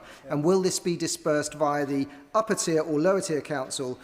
My constituents want to know if it's Bromsgrove District Council or Worcestershire County Council who they need to apply for support. Minister. As the honourable gentleman will know, the funds, the current Household Support Fund and the future Crisis Resilience Fund are discretionary funds, and it will be for the local authorities to determine, along with guidance, along the lines of guidelines, what they will be able to provide. In terms of the support available and the number of households affected, we are confident that this can meet demand over this period of time. And as I said in response to other honourable members, the important thing is ensuring that this money reaches people as quickly as possible, and we didn't wait around as the previous government did to provide support to these households. Lizzie Collins. Thank you, Madam Deputy Speaker. I'd like to thank the Minister for his statement and for the swift response to the need of my rural constituents who are relying on heating oil and LPG. I think this crisis has shown that our strategic approach of getting off the reliance on global fossil fuel markets is absolutely the right one. But I think it's also exposed the under-regulation of the heating oil market domestically. And so can the Minister tell me what this Labour government's going to do to tackle that under-regulation? Minister. Thank you, Madam Deputy Speaker. I thank my honourable friend for her comments on the need to transition as quickly as possible. We've seen through this crisis the volatility and what we are exposed to in this country because of our reliance on fossil fuels, and we can't allow that to continue for the sake of people across the country. On regulation, we've had discussions with the CMA. The CMA have already set out what they're looking at in terms of the heating oil market. They will come forward with recommendations in a report, and we will study that carefully, and from that we'll determine the need for regulation. Claire Young. Madam Deputy Speaker, with prices doubling or trebling, a 97-year-old constituent cannot afford her next bill, another family has no hot water. Reporting price gouging to the CMA won't help them now. So, what support will the government give those above the lowest income thresholds who can't afford their next delivery? And what will ministers do to stop public money allocated now simply filling the pockets of profiteering suppliers? Minister. Thank you, Madam Deputy Speaker. No one should have to face the kind of situation that the Honourable Lady just described, and that is why we're coming forward today with support. That additional funding will be available through the Crisis and Resilience Fund from the 1st of April, but as I said in response to an earlier question, constituents are already able to go to their local authority, and we are giving clear guidance to local authorities in terms of support that they can offer today, and also expanding some of those guidelines for the funds that currently exist to make very clear that they can provide support for people on heating oil and LPG. And on the latter points that she raises around regulation, as I've said, the CMA are investigating this. There clearly are issues within the heating oil market. We can see that. We can see from what's happened over the last couple of weeks, and that's why we've asked the CMA to look at that. They've agreed, and we'll study their conclusions and come forward, if necessary, with regulation. Graham Downey.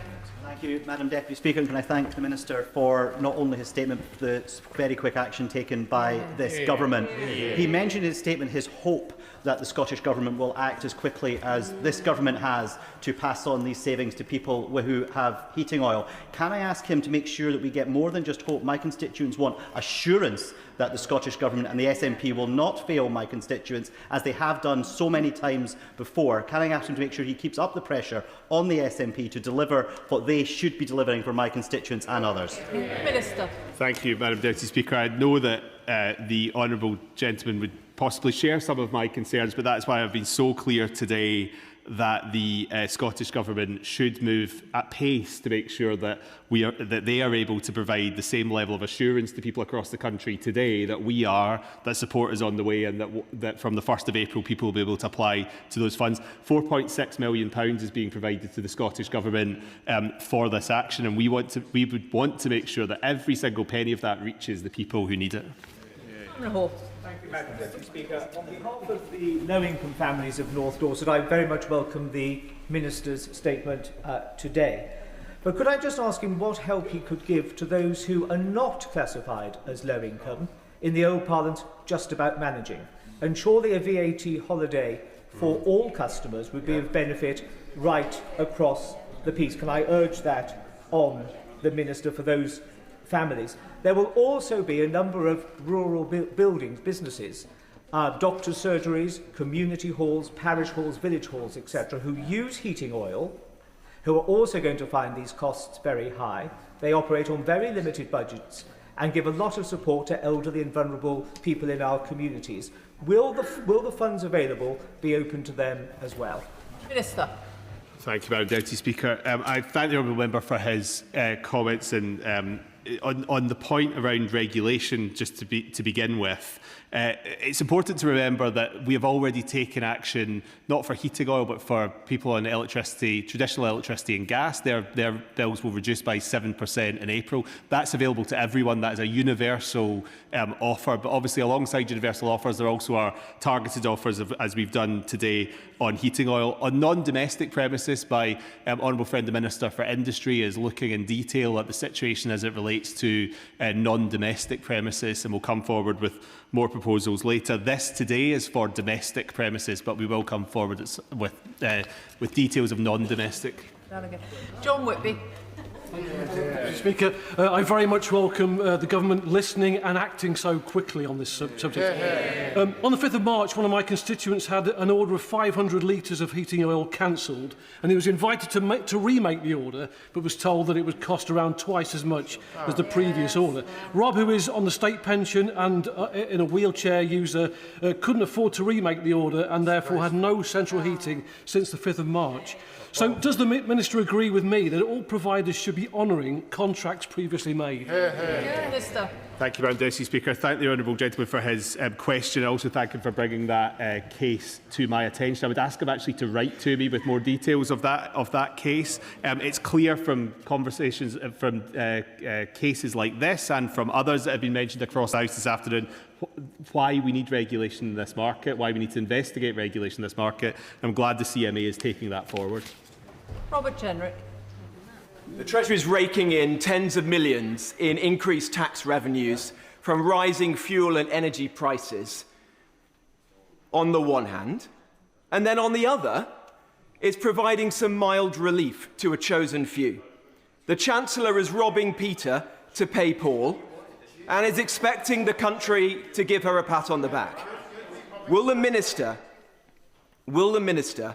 do what could be done now and cancel the proposed increase in fuel duty for September and provide some genuine relief to everyone who's feeling hard-pressed right now?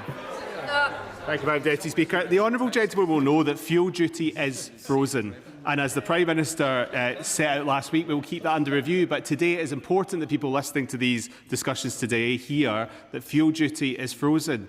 And just as we are also taking action with electricity and gas in April, we have taken action today. The honourable gentleman calls them the chosen few. I would say we are targeting support of those who need help now to make sure that people can heat their homes sufficiently. This is the government taking action today to make sure that people are better off and to also make sure that they see the effects through this period.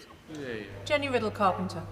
Can I thank the government for acting so swiftly when the last government took 200 days to act after the Ukrainian war when we were faced with a similar crisis? I want to ask a couple of questions. Can the Minister confirm that LPG is confirmed in this package? Because many of my constituents are on LPG, not just heating oil. Secondly, will he set out how the package will help those who are financially vulnerable and medically vulnerable as well, including disabled constituents, many of whom have reached out and shared their concerns that they have to have their heating oil on 24 hours a day and are at greatest risk? Thank you, Madam Deputy Speaker. I can confirm that LPG is included in this, and guidance will be provided to local authorities, making that clear that it's LPG as well as heating oil. She referred to people who are medically vulnerable. They are obviously eligible both under the existing Household Support Fund and under the Crisis and Resilience Fund if they fall into crisis.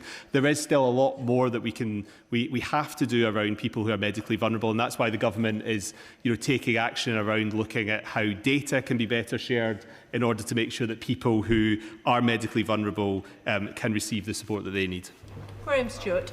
Thank you, Madam Deputy Speaker. I welcome the government coming forward with a proposal today, but my constituents, many of them are facing £600–700 increases on bills coming immediately at them, and the Minister can't tell us today who exactly is going to be eligible for help. Perhaps he can answer and tell us. He can't tell us how much they'll actually get when they're looking at £600–700 on one bill just to fill up. And he didn't even seem to know which particular council was going to administer this. Can he please give some clarity? Yeah. Otherwise, we're getting the appearance of action and no real relief for most of my constituents in Beverley and Holderness. We are providing action quickly, where the previous government waited nearly 200 days to provide action. And this is funding that will be available from the 1st of April. As I said, the Minister for Local Government has written today to local authorities in order to inform them of the additional funding that will be available to them. But as he will know, these funds are administered by local government. We are providing clear guidance to people and to local authorities that those funds should be available to people using heating oil and LPG. Joe Morris. Thank you, Madam Deputy Speaker. I represent about 13,500 households that are off the grid, and I welcome this support and the recognition of the scale of the problem that exists in these communities and getting them proper support. Can I urge the Minister to make sure that regulation for the heating oil sector is brought forward as quickly and effectively as possible so that constituents aren't ripped off far into the future, and to continue to monitor the situation so that as the situation progresses, further action may be taken if required? Thank you, Madam Deputy Speaker, and I pay tribute to my honourable friend for all the work that he does in his constituency to stand up for not just his own constituents but rural communities more generally. The CMA is investigating these areas in terms of heating oil and will come forward with proposals which we will study in order to determine whether or not we need to regulate in this area. But it's clear from what we've heard across the House this morning and this evening and in other reports that this is a market that clearly isn't working in the way that it should. Seamus Logan. Thank you, Madam Deputy Speaker. More than 130,000 homes in Scotland now face deeper anxiety and financial uncertainty with this paltry intervention from the government. The reality, Madam Deputy Speaker, of this cold winter and spring in the north of Scotland, the Highland and Islands, and not least in my constituency, is that there was snow last night. The gritters were out, and some people now face hypothermia as they struggle with this massive increase in costs. So, Madam Deputy Speaker, can I ask the Minister, when we see more price increases in the supermarkets, higher fuel costs, rising inflation and growing extreme fuel poverty in Scottish households as this illegal war continues, will the Government now commit to a more robust plan, including further interventions later this year? Madam Deputy Speaker, this from a representative of a party that is in government in Scotland that has ditched their fuel poverty targets, that ditched their heat and buildings bill just a few months ago, which would have provided support and help to people with leaky buildings. What we have done today is supply 4.6. I'll answer the honourable gentleman. £4.6 million of funding today. The honourable gentleman rolls his eyes, but for his constituents and many other people across Scotland, they will look at him askance for rolling his eyes. This is support for people, and it is for the Scottish Government now to come forward. It is for the Scottish Government now to come forward with how they are going to make sure that money reaches the pockets of people across Scotland. Jane Kirkham. Thank you, Madam Deputy Speaker, and it's really good to see this government prioritising people in distress in rural and coastal areas. My question was going to be about, it's slightly separate to this, about listed buildings and conservation area properties and how those people struggle to insulate their homes because of planning rules. Does the department have any plans to do anything about this? The recent Warm Homes Plan talks about listed buildings and the work that we are doing with many heritage organisations in order to assist with retrofit. I was recently actually in another honourable member's constituency on a visit in Saltaire, viewing some really excellent examples of retrofit of historic buildings, which demonstrates that these buildings can be retrofitted to high standard just as much as more modern buildings. Sir Geoffrey Clifton-Brown. Thank you, Madam Deputy Speaker. Whilst I thank the Minister for this limited amount of support that he's announced today, can I represent to him two groups in society who are the most vulnerable to this aspect? Those are the very old and the very young. And can I ask him to consider them? I've got elderly constituents at the moment who hardly dare turn their heating on because they don't know whether they can afford it. So would he consider including those groups in the regulations? And if he won't consider that, would he give local authorities greater discretion to pay out hardship payments in this scheme? Minister. Thank you, Madam Deputy Speaker. I think the first thing I would say to the honourable gentleman is that we should communicate loud and clear from here today that the energy price cap is going down in April. People's bills will reduce by 7%, and that's important that people who are anxious about their bills across the country hear that message. On his points around older and younger constituents, the discretionary element of the Crisis and Resilience Funds allows local authorities to make these choices, and it is a person-centred approach to allow them to make choices that are applicable to their local area. So I would encourage him to have that discussion with his local authority. The guidance would allow them to do that. Sam Rushford. Thank you, Madam Deputy Speaker. And can I thank the Government for their engagement with us backbench rural MPs on this and the swift manner in which they've brought this forward, which is in marked contrast to the 200 days it took the party opposite. But I do share some concerns that have been echoed around the Chamber today about the people that are just about managing, who maybe won't find themselves eligible. And if this crisis prolongs, the Government has said that they will keep this under review. Will he consider everything being on the table, including, for example, looking at VAT? Thank you, Madam Deputy Speaker. Can I pay tribute to the honourable member for all that he does for his constituents in Bishop Auckland and advocating for them. This is a fast-moving situation. We've come forward today with support because we wanted to make sure that there was assurance for people that there would be support available as quickly as possible, and that's what we've done. And as I've said, we'll keep this situation under review. Danny Chambers. Madam Deputy Speaker, we appreciate the statement from the Minister and the fact the government has moved pretty quickly to give support on this. I've had a lot of messages from people in the Meon Valley who primarily use heating oil for their main source of heating and other types of energy as well. They understand that we can't control international events, but they are really worried that companies are profiteering, with the average price going up from £300 a tank to £640 a tank, 63 pence to £1.40 now.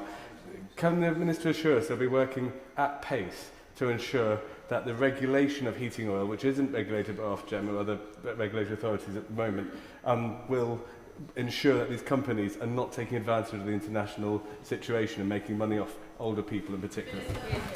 Thank you, Madam Deputy Speaker. This is clearly a market that needs attention. It's clearly a market that isn't working in the way that it should. My honourable friend, the Minister for Energy, met last week with the CMA. We saw the CMA take very quick action, responding on Saturday with the areas that they were planning to investigate. They will come forward with that, I hope, quickly, and then we'll be able to make a decision about further actions that need to take place. Madam Deputy Speaker, Carlisle and North Cumbria has around 7,000 households that are off-grid, so can I thank the Minister for his statement today, which I know will be welcomed by both heating oil and LPG households in my constituency. Can I ask him to reassure us that in tackling the under-regulation left by the previous government, that the action that this government is taking on regulation will address both the heating oil and the LPG markets? Thank you, Madam Deputy Speaker. The CMA is obviously looking at these issues. We will examine their conclusions carefully. I will write to her on the point around LPG and the CMA's examination of that to hopefully provide her the reassurance that she needs. Damien Hines. Thank you, Madam Deputy Speaker. Thousands of households in East Hampshire are off-grid. They face much bigger swings in energy prices, and of course it's a matter of chance when your tank happens to run out, and so for them this will be good news. But particularly for those vulnerable low-income customers, how is the government going to make sure that take-up is maximised in the same way that a lot of attention is paid, for example, to pension credit take-up? How is this going to be communicated to them? And for all the questions about how it's going to be administered, what is the message that we bring back to constituents to say that a certain amount of money will be available on a certain day, these will be the criteria? It's right that local authorities have discretion, but there has to be some sort of consistency so people know what they can expect. He's talked about guidance being sent to local authorities. Will it include that?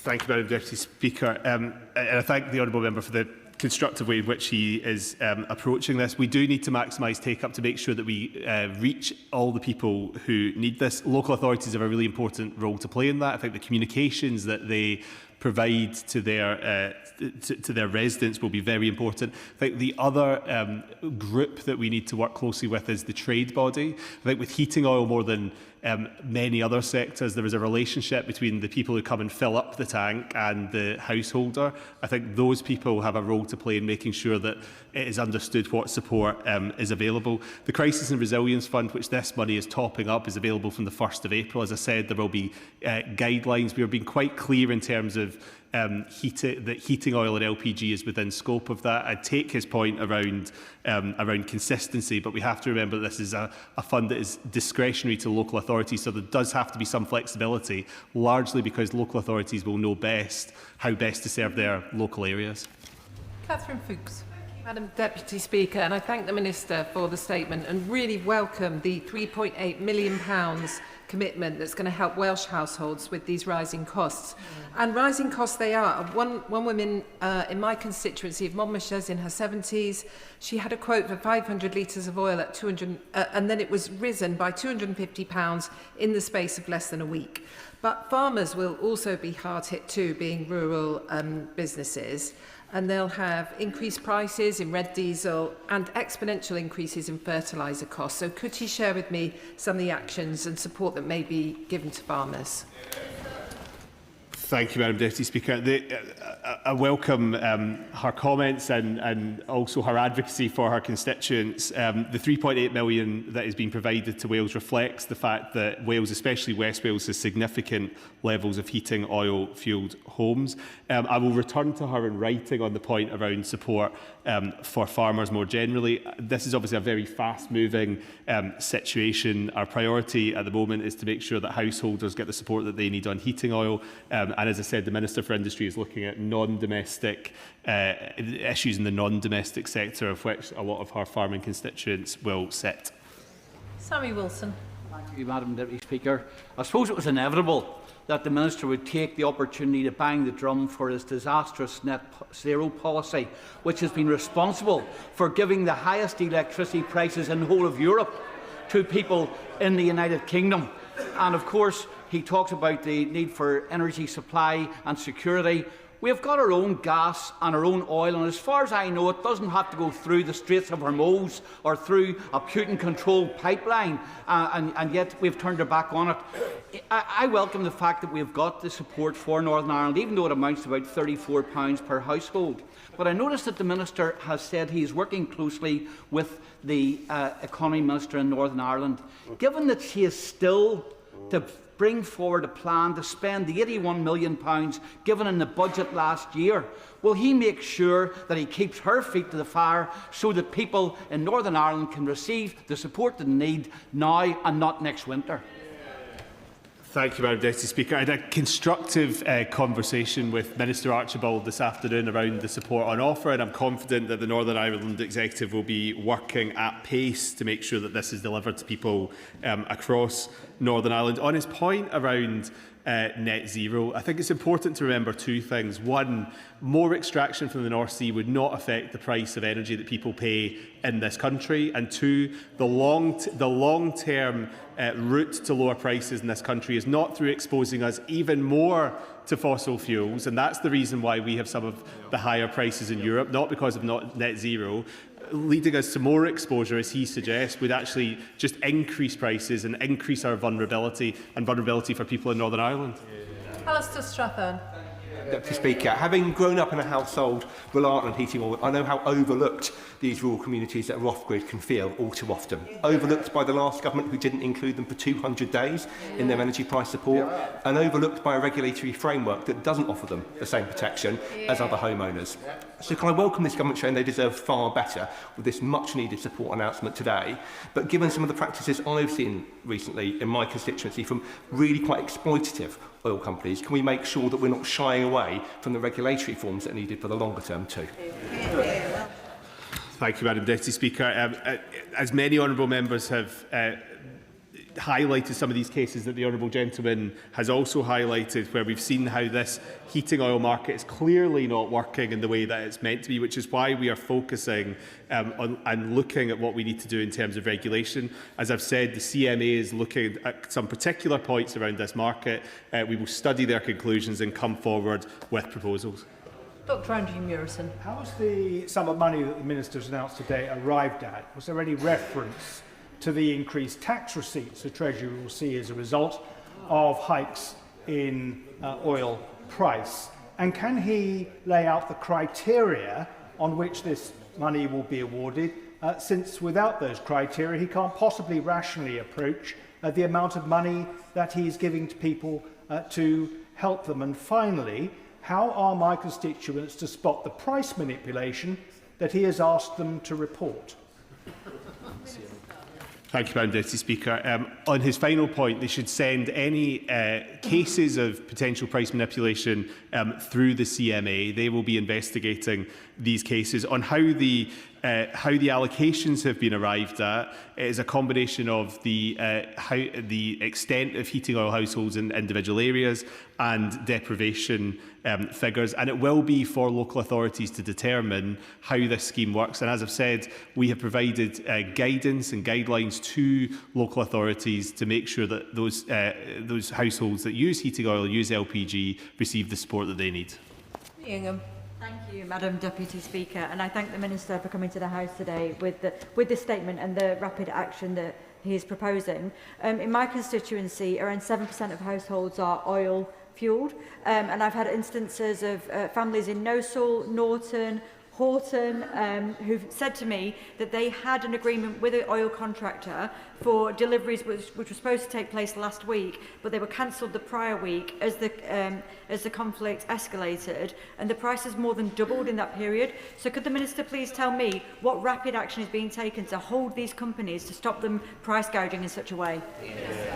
Thank you, Madam Deputy Speaker. I'll say a couple of things in response to that. First, we have been in constant dialogue with the industry bodies to communicate clearly to them what we would see as inappropriate action and inappropriate pricing. That is also why we are moving at pace with the CMA, why we have asked them to look at this market, because it's clearly not functioning the way that it is, and absolutely none of our constituents should have to face the kind of situation that she's described.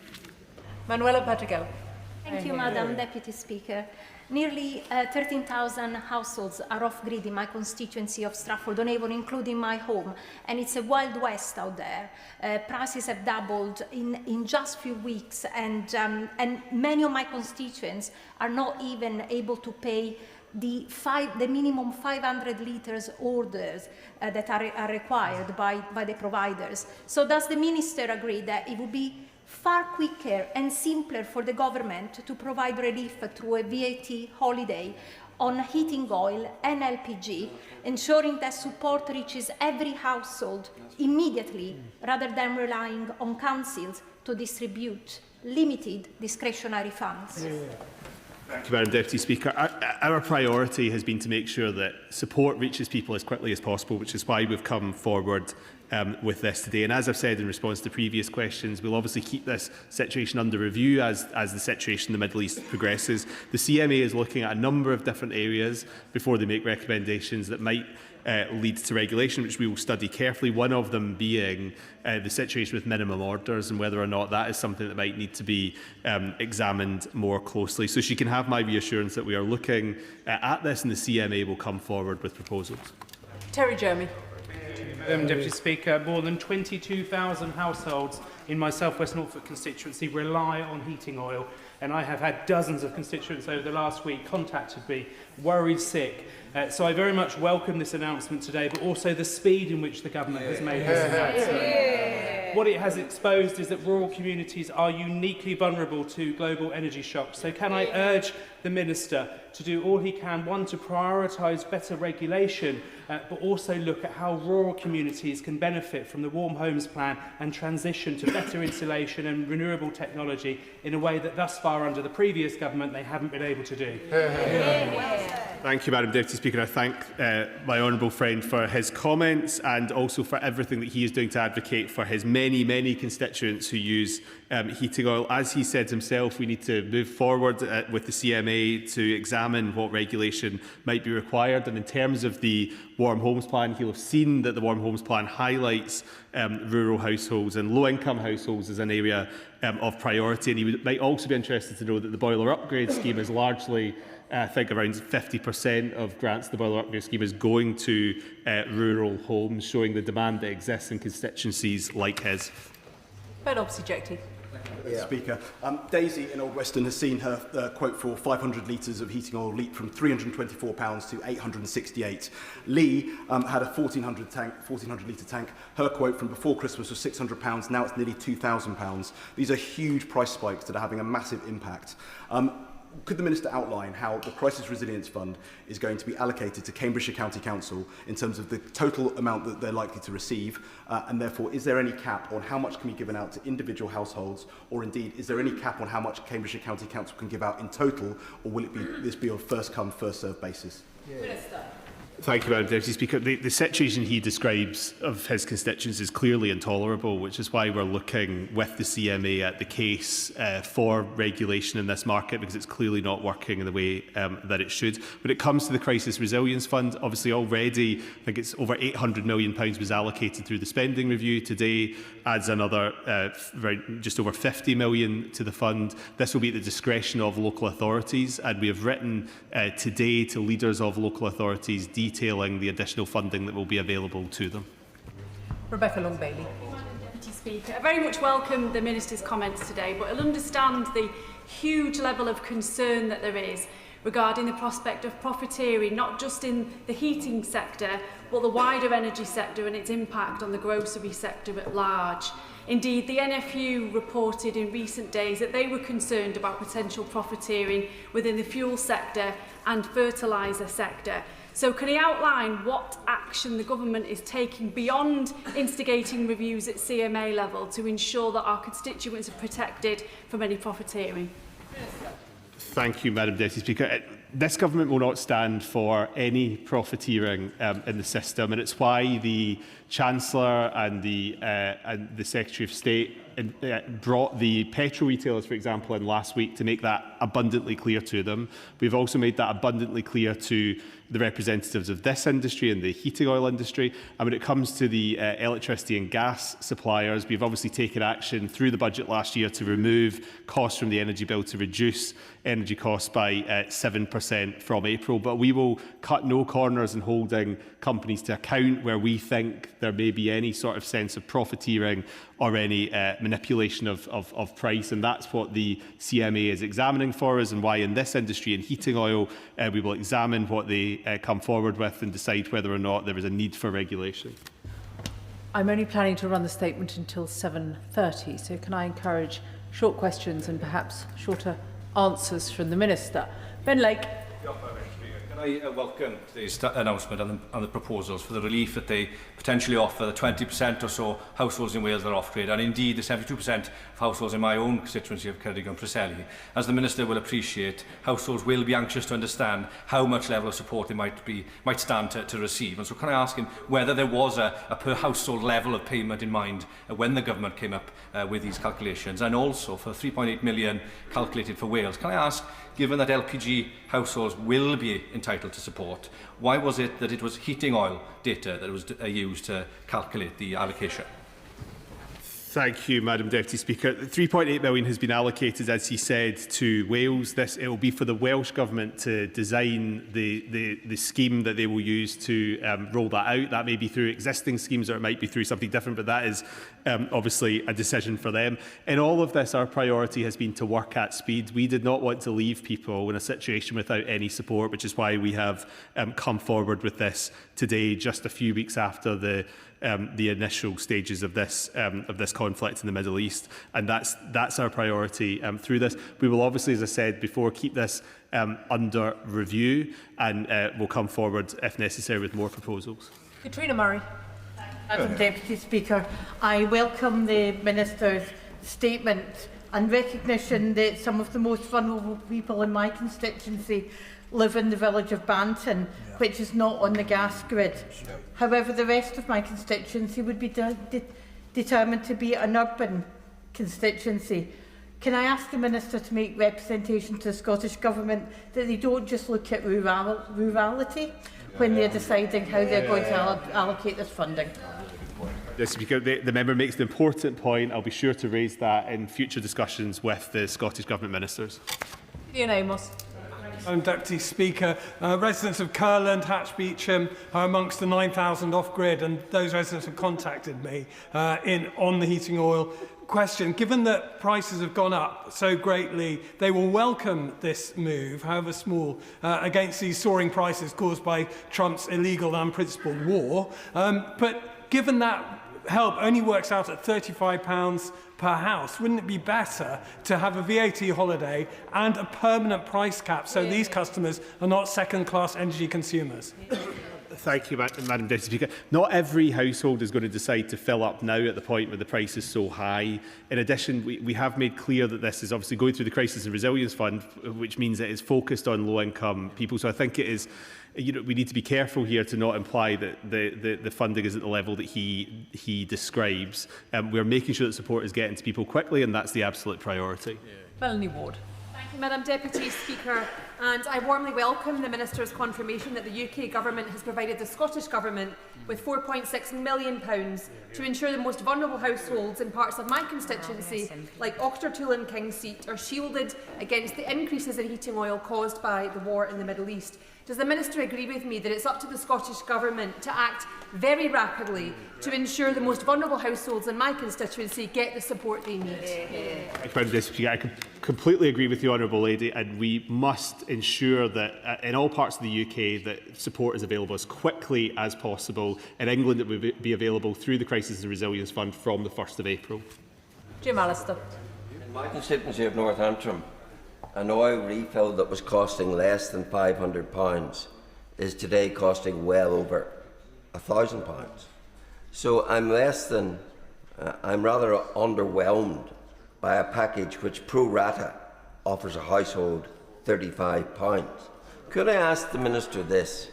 Of the £53 million for this whole package, how does that compare with the increased VAT tax take from the rise in the price of heating oil? I suspect it doesn't compare favourably.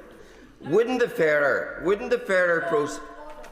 They have to be shorter questions. Wouldn't the fair approach have been to suspend the 5% VAT on home heating oil? Wouldn't that have been fairer to everyone? Thank you, Madam Deputy Speaker. My priority, the priority of the government, has been to ensure that support gets to people as quickly as possible. That is what we are doing today. The suggestion that the pro rata suggestion that he has just made misses the fact that not everyone will fill up their tank in this period when prices are high. We do not know where this situation in the Middle East is going. We do not know what prices are going to be like 2, 3, 4, 5 weeks from now. But as I said, in response to other honourable members, we will review this situation as it progresses. John Pearce. Thank you, Madam Deputy Speaker. The Minister's statement will be hugely welcome in High Peak, where thousands of households are reliant on heating oil. Many of them have told me that the prices they're being charged have more than doubled. These are households that have been overlooked for too long. Will the Minister set out how this sector can be better regulated and to make sure that these households get a better deal going forwards? Thank you for his question and for his continued advocacy for his constituents in High Peak. The CMA is investigating areas of policy around the heating oil market. Will come forward with suggestions, and that we will then examine that in detail to determine whether or not regulation is required in this sector. But it's clear from points that he's raised and others have raised that this market is clearly not operating in the way that it should. Jim Shannon. Deputy Speaker, can I thank the Minister very much for his announcement. The £17 million for Northern Ireland as part of the £53 million package is welcomed. The funding recognition is important for the price of home heating oil. 62% of people across Northern Ireland have heating oil. In my part of the Irish Peninsula, where I live in my constituency, it's almost 80% of people who. So it's very, very important we have it right. So Minister, will the Minister commit to urgently engaging with counterparts in Northern Ireland? Because quite clearly, my people want to see the money sooner rather than later. Thank you. Thank you, Madam Deputy Speaker. This has to work for people in Northern Ireland. It has to work for people in his constituency in Strangford. It's why today I had another call, the second of the last few days, with Minister Archibald and the Northern Irish Executive, while I'll continue engaging with the Northern Ireland Executive over the next few weeks. Mary Kelly-Foy. Deputy Speaker, in villages like Waterhouses in Quebec, in Durham, many people use heating oil to heat their homes and the water. And I've been contacted by very distressed constituents who try to order their usual supply of heating oil only to find that prices had soared so irrationally that they've cancelled that order. And this profiteering is completely unacceptable. So can the Minister reassert the actions that the government is taking to stop these heating oil companies blatantly ripping off my constituents? And can you tell me the best mechanism for reporting such behaviour? Thank you, Madam Deputy Speaker. Again, the point she raises, the cases she brings to the House's attention, demonstrate why this market is clearly not working the way that it should. And I would encourage her to send any of these cases to the CMA so that they can consider it as part of their work. Amanda Hack. Thank you, Madam Deputy Speaker. I welcome the speed within which this government has listened and responded to those homes that are heated by heating oil. I thank also the engagement with MPs across the House from the ministerial team. As many people on heating oil in North West Leicestershire may not typically have accessed support via the previously named Household Support Fund, how will you ensure that support will get to those individuals that need it? Thank you, Madam Deputy Speaker. The local authorities have a role to play here in communicating clearly that support is available, as do all of us in this House, to make sure that our constituents know that support for heating oil and LPG is now part of this Crisis and Resilience Fund, which will be available from the 1st of April. Steve Witherden. Thank you, Madam Deputy Speaker. We've seen oil prices surge over the last 2 weeks, and the targeted government support announced today for low-income rural households reliant on heating oil, including many of my constituents in Montgomeryshire and Glyndŵr, will help. Can I ask about specific distribution of the support? What the criteria is for a vulnerable heating oil customer, or support for those who won't need to fill up now, but will in the medium to near term? Thank you, Madam Deputy Speaker. On his final point about the medium term, we are keeping this under constant review because the situation is moving so quickly. Issues around the design of the fund will be, in his case, for the Welsh Government to set out how they will distribute these funds, which may be through existing schemes or through a new scheme. Karen Moon. As Madam Deputy Speaker, whilst I warmly welcome this support for the poorest rural homes, HVO prices have remained relatively stable throughout the fortnight, as well as securing ample production of HVO through SAF refining. Can I once again urge the Minister to ensure that the barriers and disincentives to tens of thousands of rural residents to switch from kerosene to HVO are cleared as a matter of urgency? Thank you, Madam Deputy Speaker. The honourable gentleman will know there is a consultation that has recently concluded and will come forward with a response to that in due course. Marcus Campbell-Savers. Speaker, I appreciate the speed at which the government is working and appreciate that local authorities will have a role in how the money is distributed. But in the absence of detail, many people are doing a back-of-the-fag packet calculation. Can the Minister reassure them that we are committing enough money to make a real difference? And would he commit to meeting me to discuss how we support the 14,715 households in Penrith and Solway who don't benefit from being on the mains gas grid? Thank you, Madam Deputy Speaker. The Government believes this funding should be sufficient for those low-income households that are at acute risk of imminently losing access to their heating and hot water. As I've said in response to other questions, we will keep this under review and come forward with responses in the House at a later stage. Julia Buckley. Deputy Speaker, and the 6,700 homes in my Shrewsbury constituency that are wholly reliant on heating oil have been very anxious following the impact of the war. They tell me oil supplies have doubled and in one case trebled the price of heating oil, and some suppliers are no longer offering delivery dates. I have elderly residents wearing coats and gloves indoors to ration their supply. Over the last week, ministers have taken the time to listen to rural MPs and have set out the scale of the issues we face. So can I place on record my gratitude for the additional £7,758,000 to the worst affected households across Shropshire, and can he confirm this will be available from as early as the 1st of April? Thank you, Madam Deputy Speaker. I'd like to commend her and thank her for the constructive way in which she and other MPs representing rural constituencies have engaged with this, and I can confirm that that will be available from the 1st of April. Cook. Madam Deputy Speaker, I'm grateful for the statement from the Minister. With over 5,000 properties off the grid in Banbury constituency, I welcome this announcement. Can I just add my voice to the others that we've heard from around the Chamber, that this government does what the previous government failed and finally tackled the lack of regulation and proper accountability for those in the sector. Thank you, Madam Deputy Speaker. We inherited a number of areas in the energy sector which were unregulated, this being one of them, which is why we're putting so much of our focus on this, and we will study the CMA's conclusions when they come forward with them. Ewan Steinbank. It is imperative that this support reaches the most vulnerable heating oil households, such as those in the Braes villages in my constituency, who've seen astronomical price spikes. Therefore, can the Minister confirm whether the Scottish Government have yet signalled that they will administer this Government's funding for Scotland's vulnerable heating oil households nationally or via local authorities? And if not, will they ask John Swinney to get a move on? Thank you, Madam Deputy Speaker. I commend him for the work he's doing for his constituents in Falkirk. As I mentioned earlier, my honourable friend, the Minister for Energy, met with the Scottish Government last week, and I'll be having further discussions. We'll pass on those sentiments to Scottish Government ministers when I speak with them. Madam Deputy Speaker, my constituents Barry and Jill Fulton live in a rural part of Littleborough and therefore rely on LPG. But both Barry and Jill have cancer and they're worried sick about the price spike that they're seeing at the moment. Can my honourable friend reassure me that the scheme will be flexible enough to take into account the needs of families like the Fultons? And does he also think there's a certain irony in members opposite complaining about the pain felt by their constituents from a war that they directly support? Thank you, Madam Deputy Speaker. I thank you for bringing that case of Barry and Jill Fulton to the attention of the House. I can confirm that LPG will be, the guidelines stipulates heating oil and LPG, so they will be covered by that. It will be the discretion of local authorities as to who is eligible, but I would hope that his constituents could find some relief in that. Chris Kane. Many households in the rural part of my constituency, including in Carn Valley, whose community council I met with on Friday, rely on heating oil and live in older housing stock that can be difficult to make energy efficient, and many of these communities also have an older population.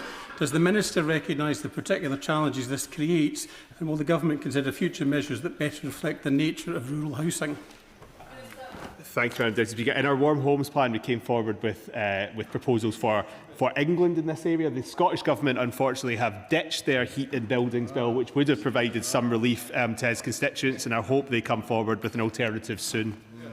Josh Fenton-Glynn. Thank you, Madam Deputy Speaker. In the rural parts of my constituency, 1 in 20 houses rely on heating oil. And one of my constituents told me that his bill went up by 270%, with other constituents having their deliveries cancelled. So I welcome the £53 million worth of investment. I know it's going to be targeted through local authorities, but can the Minister give my constituents an indication when that will be filtering through to their bank accounts? Thank you, Madam Deputy Speaker. The funds will be available, the additional top-up funds will be available through the Crisis and Resilience Fund from the 1st of April. But what I would say to his constituents and the constituents of all other honourable members is contact your local authorities today if there is an issue, and make sure that they are aware that you're looking for support, so that either now or after the 1st of April they can take advantage of that. Can I thank the Minister for his answers this evening? Point of order, Polly Billington. We're very welcoming in Thanet to people who play by the rules, but unfortunately it appears that the Right Honourable Member for Newark forgot his manners and did not notify me of his visit to the wonderful, tolerant and open-minded community in Cliftonville for our by-election campaign. I seek simply to put on the record that this happened and that this convention was not observed by the Right Honourable Gentleman, and give him the opportunity to make good on this failing by apologising. Can I thank the Honourable Member for her point of order? I assume she did notify the Right Honourable Member for Newark of her intention to refer to him. Members intending to visit another colleague's constituency, except for purely private reasons, must inform them in advance. And I do expect members from all sides of the House to show courtesy to each other and to follow the rules. I'll allow a couple of moments for the front benches to swap over.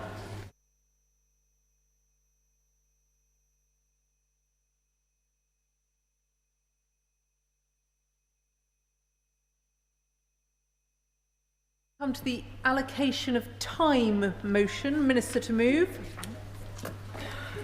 I beg to move. The question is as on the order paper. The question is as on the order paper. As many as are of that opinion say aye. Aye. Of the contrary, no. I think the ayes have it. The ayes have it. The clerk will now proceed to read the orders of the day. Grenfell Tower Memorial Expenditure Bill, second reading. Now. Minister to move, second reading. Secretary of State. Madam Deputy Speaker, I beg to move that the bill be now read a second time. I want to start, if I may, by paying tribute to the bereaved family members of those who died at Grenfell Tower, as well as the survivors and members of the local community. Nothing we can say in this chamber can take away what they have been through.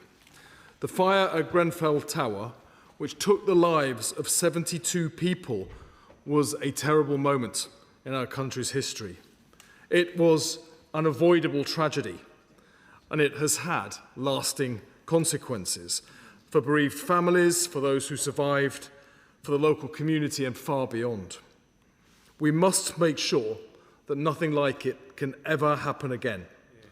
There is still much to do on justice, on reform, and on making homes safe. But today's bill is about one clear part of our responsibility: how we remember Grenfell and how we keep our promise over time. This is a simple bill with a simple purpose: to make sure that Grenfell Tower Memorial is properly supported today and for the long term. It is for the bereaved, survivors and the community to take their decisions on what the memorial will look like. The bill is here to fund that important work. Grenfell must not be about party politics. The previous government promised to support bereaved families and survivors to create a fitting and a lasting memorial. This government is keeping that promise. Yes, of course. And for bringing this forward and for the very sombre and appropriate method that the Minister has put forward. Whilst the memorial is important, it should be tasteful and poignant, and it has to be the best memorial must be that lessons we have learned to ensure that no other family has to suffer the way that these victims' families have suffered, and the changes that have been implemented for safety will save lives. That's a real memorial we wish to have.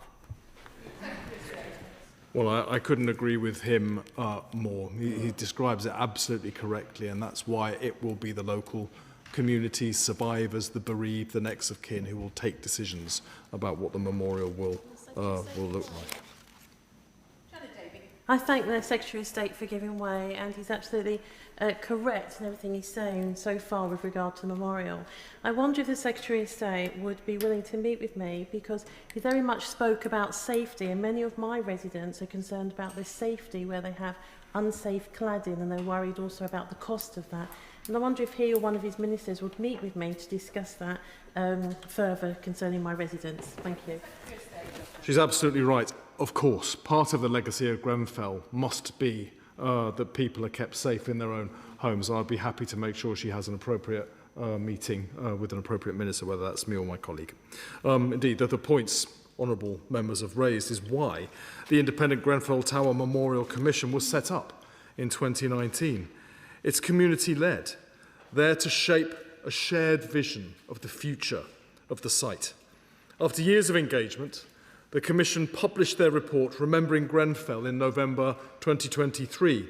It set out clear recommendations, including a permanent memorial at the site of Grenfell Tower, a private site where parts of the tower where people died and where their remains were not identifiable can be laid to rest with respect, and a physical and digital archive alongside a permanent exhibition so the story of Grenfell is preserved as a lesson for the future. Secretary of State, thank you very much for bringing this piece of legislation forward. Could you just confirm to us that this is not only about capital expenditure but also the long-term maintenance to make sure this is a lasting legacy for the families in Grenfell?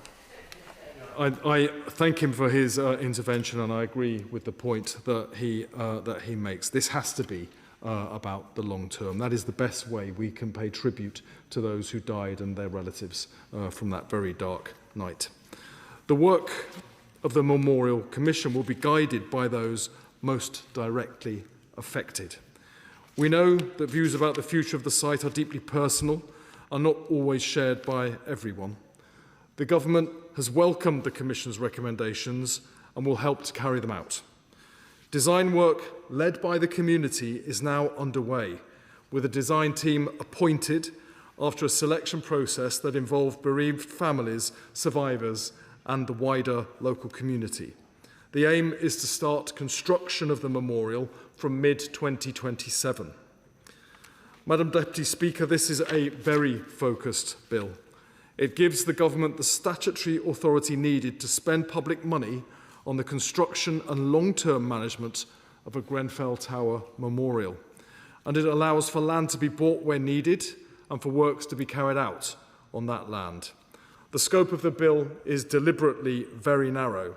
It does not set the design of the memorial. It does not determine planning decisions. It does not set governance or ownership arrangements. It makes sure that spending connected to the memorial is carried out properly, in line with the rules for government spending and with Parliament's agreement.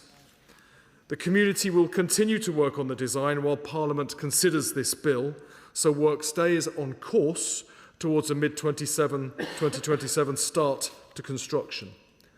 The memorial will honour those who lost their lives and those whose lives were forever changed by that tragedy. It will be a place where people can remember, reflect and pay their respects. It does not take away from other work that still needs to be completed. The community has waited far too long for justice to be served. Those responsible must be held to account, and I fully support the Metropolitan Police in what is one of the largest and most complex investigations they have ever carried out. We must also reform the system so that the voices of residents cannot be ignored and safety risks can never again simply be brushed aside. This requires... Yes, of course. I thank the Secretary of State for giving way. I think the way within which he's conducted the speech so far reflects how we all felt post-Grenfell, that we have to make sure that the communities feel they have somewhere to go, somewhere to grieve. Would the Secretary of State agree with me that the work that still needs to be done around who was responsible for the tragedy still needs to continue alongside this work on the memorial? Well, I very strongly agree with the points that she's making, and of course the police investigation continues. Families have had a long wait for justice, but justice will and it must come. Now, this requires a new culture of transparency and accountability that this government remains fully committed to building. I will continue to act on the Grenfell inquiry recommendations to make sure they lead to real and lasting change across the country. No one should ever go to bed unsure whether their home is safe. Speeding up remediation remains one of our highest priorities. We're working with developers, freeholders and local authorities to remove unsafe cladding as quickly as possible, and we are now monitoring thousands of buildings to make sure progress is being made. Madam Deputy Speaker, this short but important bill is about how we remember, what we learn and what we do as a result. The bill ensures that national remembrance is properly supported and protected with Parliament's consent. It does that while supporting the central role of bereaved families, survivors and the community. And it helps make sure that Grenfell is never forgotten, that the lessons of that tragic night will make homes safer and the future fairer for everyone. I commend this bill to the House. The question is that the bill be now read a second time. Gareth Bacon. Thank you, Madam Deputy Speaker. This is going to be one of those rare occasions, Madam Deputy Speaker, where there is broad consensus across the House. The opposition supports the government in continuing the work begun since that tragic night in 2017 to ensure that lessons are learned, changes are made, and the 72 victims who lost their lives are properly remembered.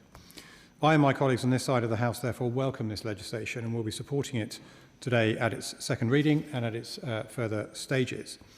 The tragedy of the Grenfell Tower fire, which witnessed the horrific deaths of 54 adults and 18 children, was a national tragedy that still sits as a dark and distressing memory within our national conscience. The failures that led to that horrific blaze and to so much bereavement and distress, and have now been studied in great depth by the Grenfell inquiry, had to be addressed in detail. And that is why we welcome the government's work to implement the recommendations of the Grenfell inquiry and support their efforts to meet all of the recommendations laid out by the inquiry by the end of this Parliament. Now, it's firmly the government of the day's responsibility to carry out and implement the recommendations of the inquiry, but it is our collective parliamentary responsibility to allow the means for this to happen, to support the government's work and to ensure that 9 years on, we continue the process of remembrance. It's very difficult for us here to judge how best to commemorate the 72 people who so tragically lost their lives, and that is why I believe it was the correct approach in 2019 to allow the independent Grenfell Tower Memorial Commission to develop proposals for a fitting and permanent memorial. The victims of the Grenfell Tower fire belong at the heart of everything we do in this place and outside of it to remember the tragedy. It's very important that in remembering the fire, we also remember all those affected by the events that night, those who lost their lives, of course, the bereaved families, the survivors, and the immediate community who've previously lived or presently live in close proximity to Grenfell Tower. As this process of remembrance reaches one of the most important moments, the realisation of the monument promised to the Grenfell community by the Grenfell Tower Memorial Commission and by successive governments, it's vital that any future momentum keeps the four promises, any future monument keeps the former promises made to the community, and these include a mission to create a place of dignity and peace, a promise to create a bold memorial to ensure that the tragedy of the fire is never forgotten, a promise to put in place key measures to ensure that the memorial will be looked after and not allowed to fall into disrepair, and a final promise to ensure that the voices and wishes of the Grenfell community are always at the heart of decision-making about the memorial.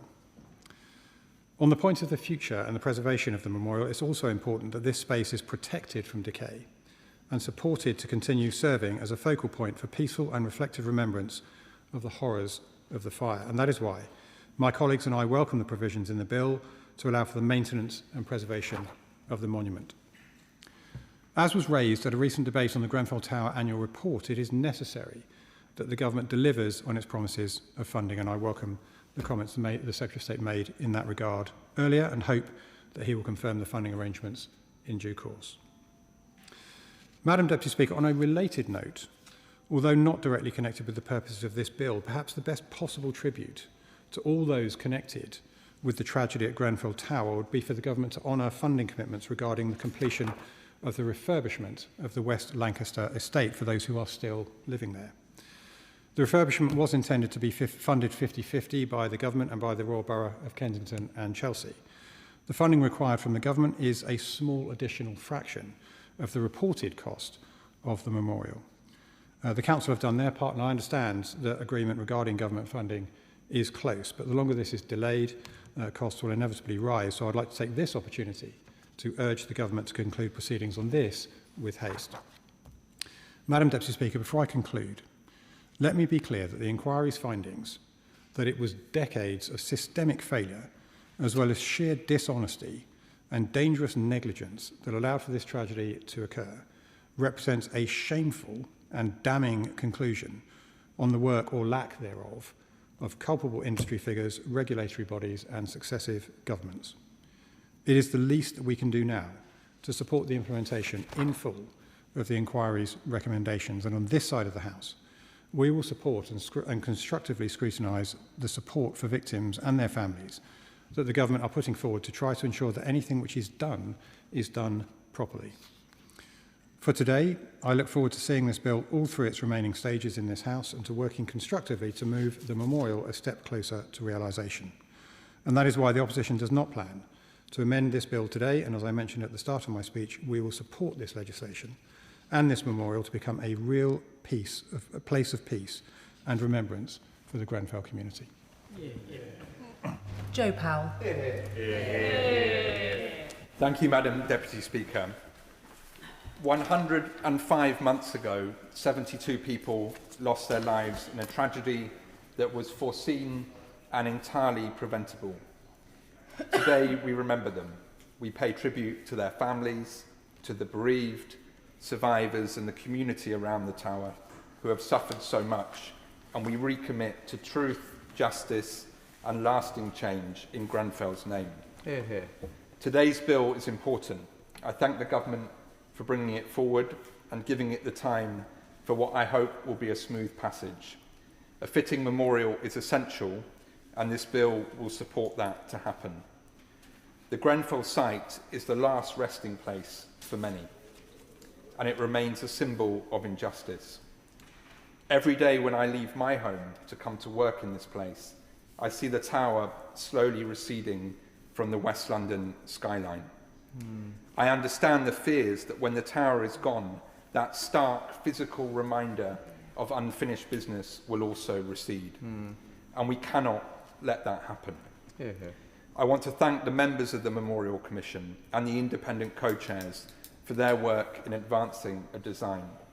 As the Secretary of State said, it is not easy work, but it is vital it remains independent of local and national government, and that it engages widely with bereaved and survivors as the work progresses, so they feel heard and included.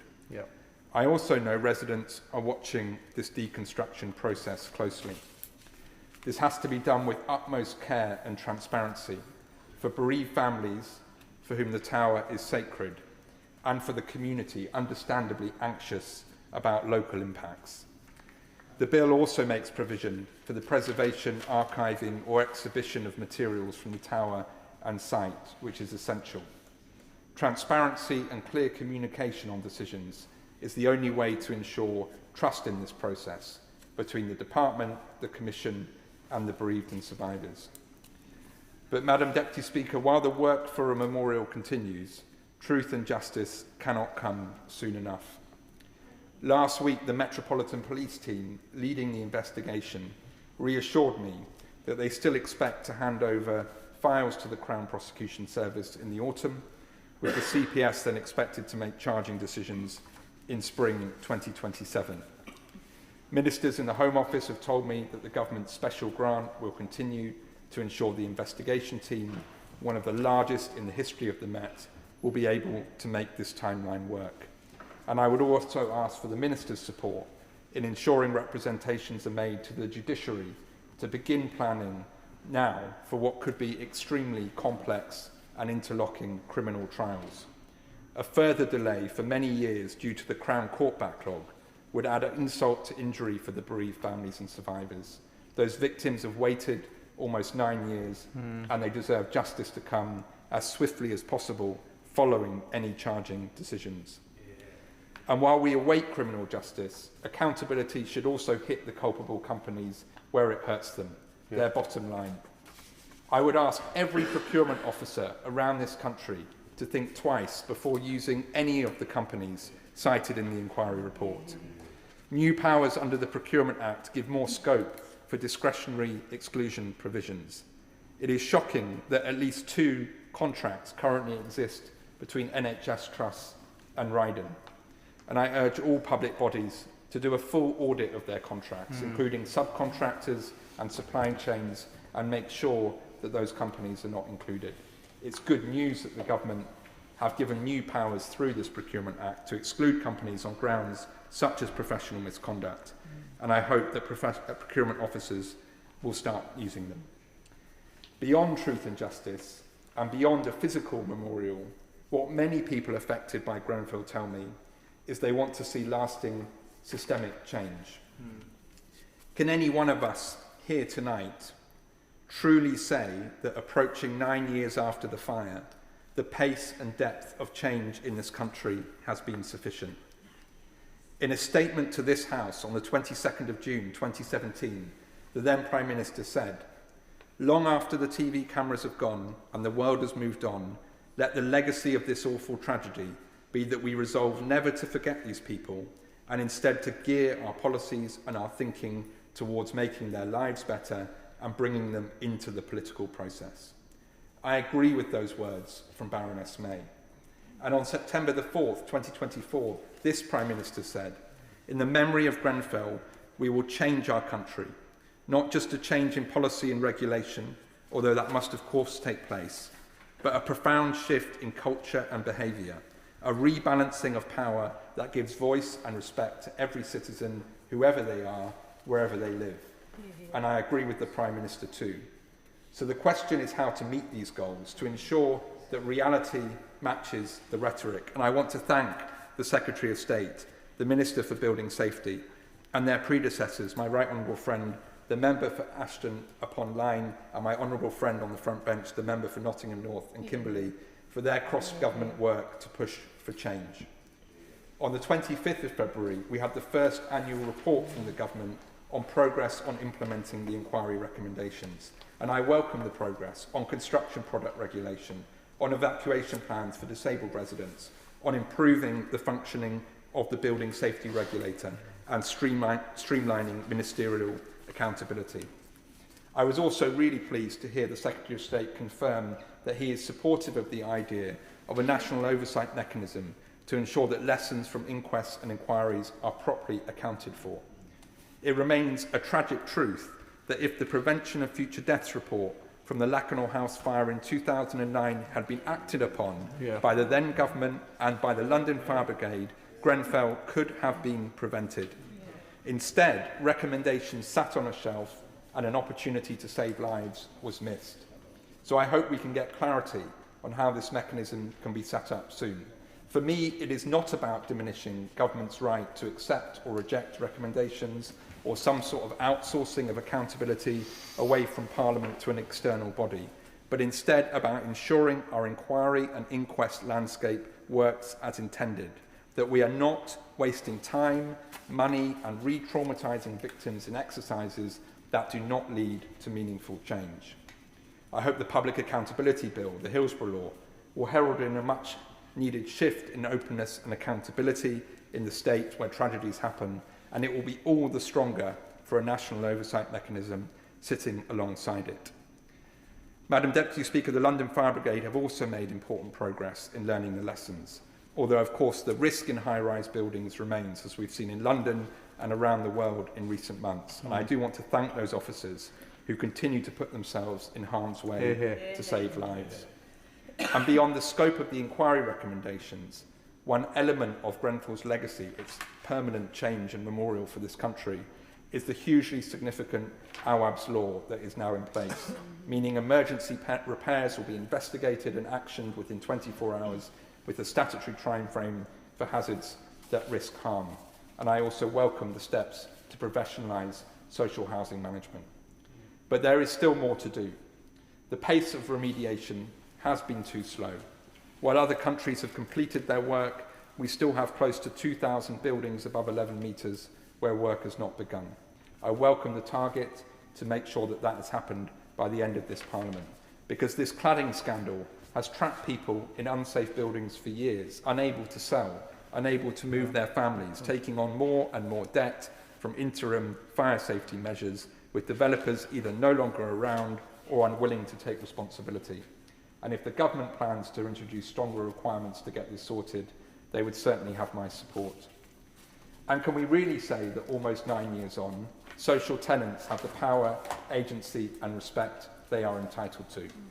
Certainly not from my casework in Kensington and Bayswater, and I expect many members from across this House would have similar experience.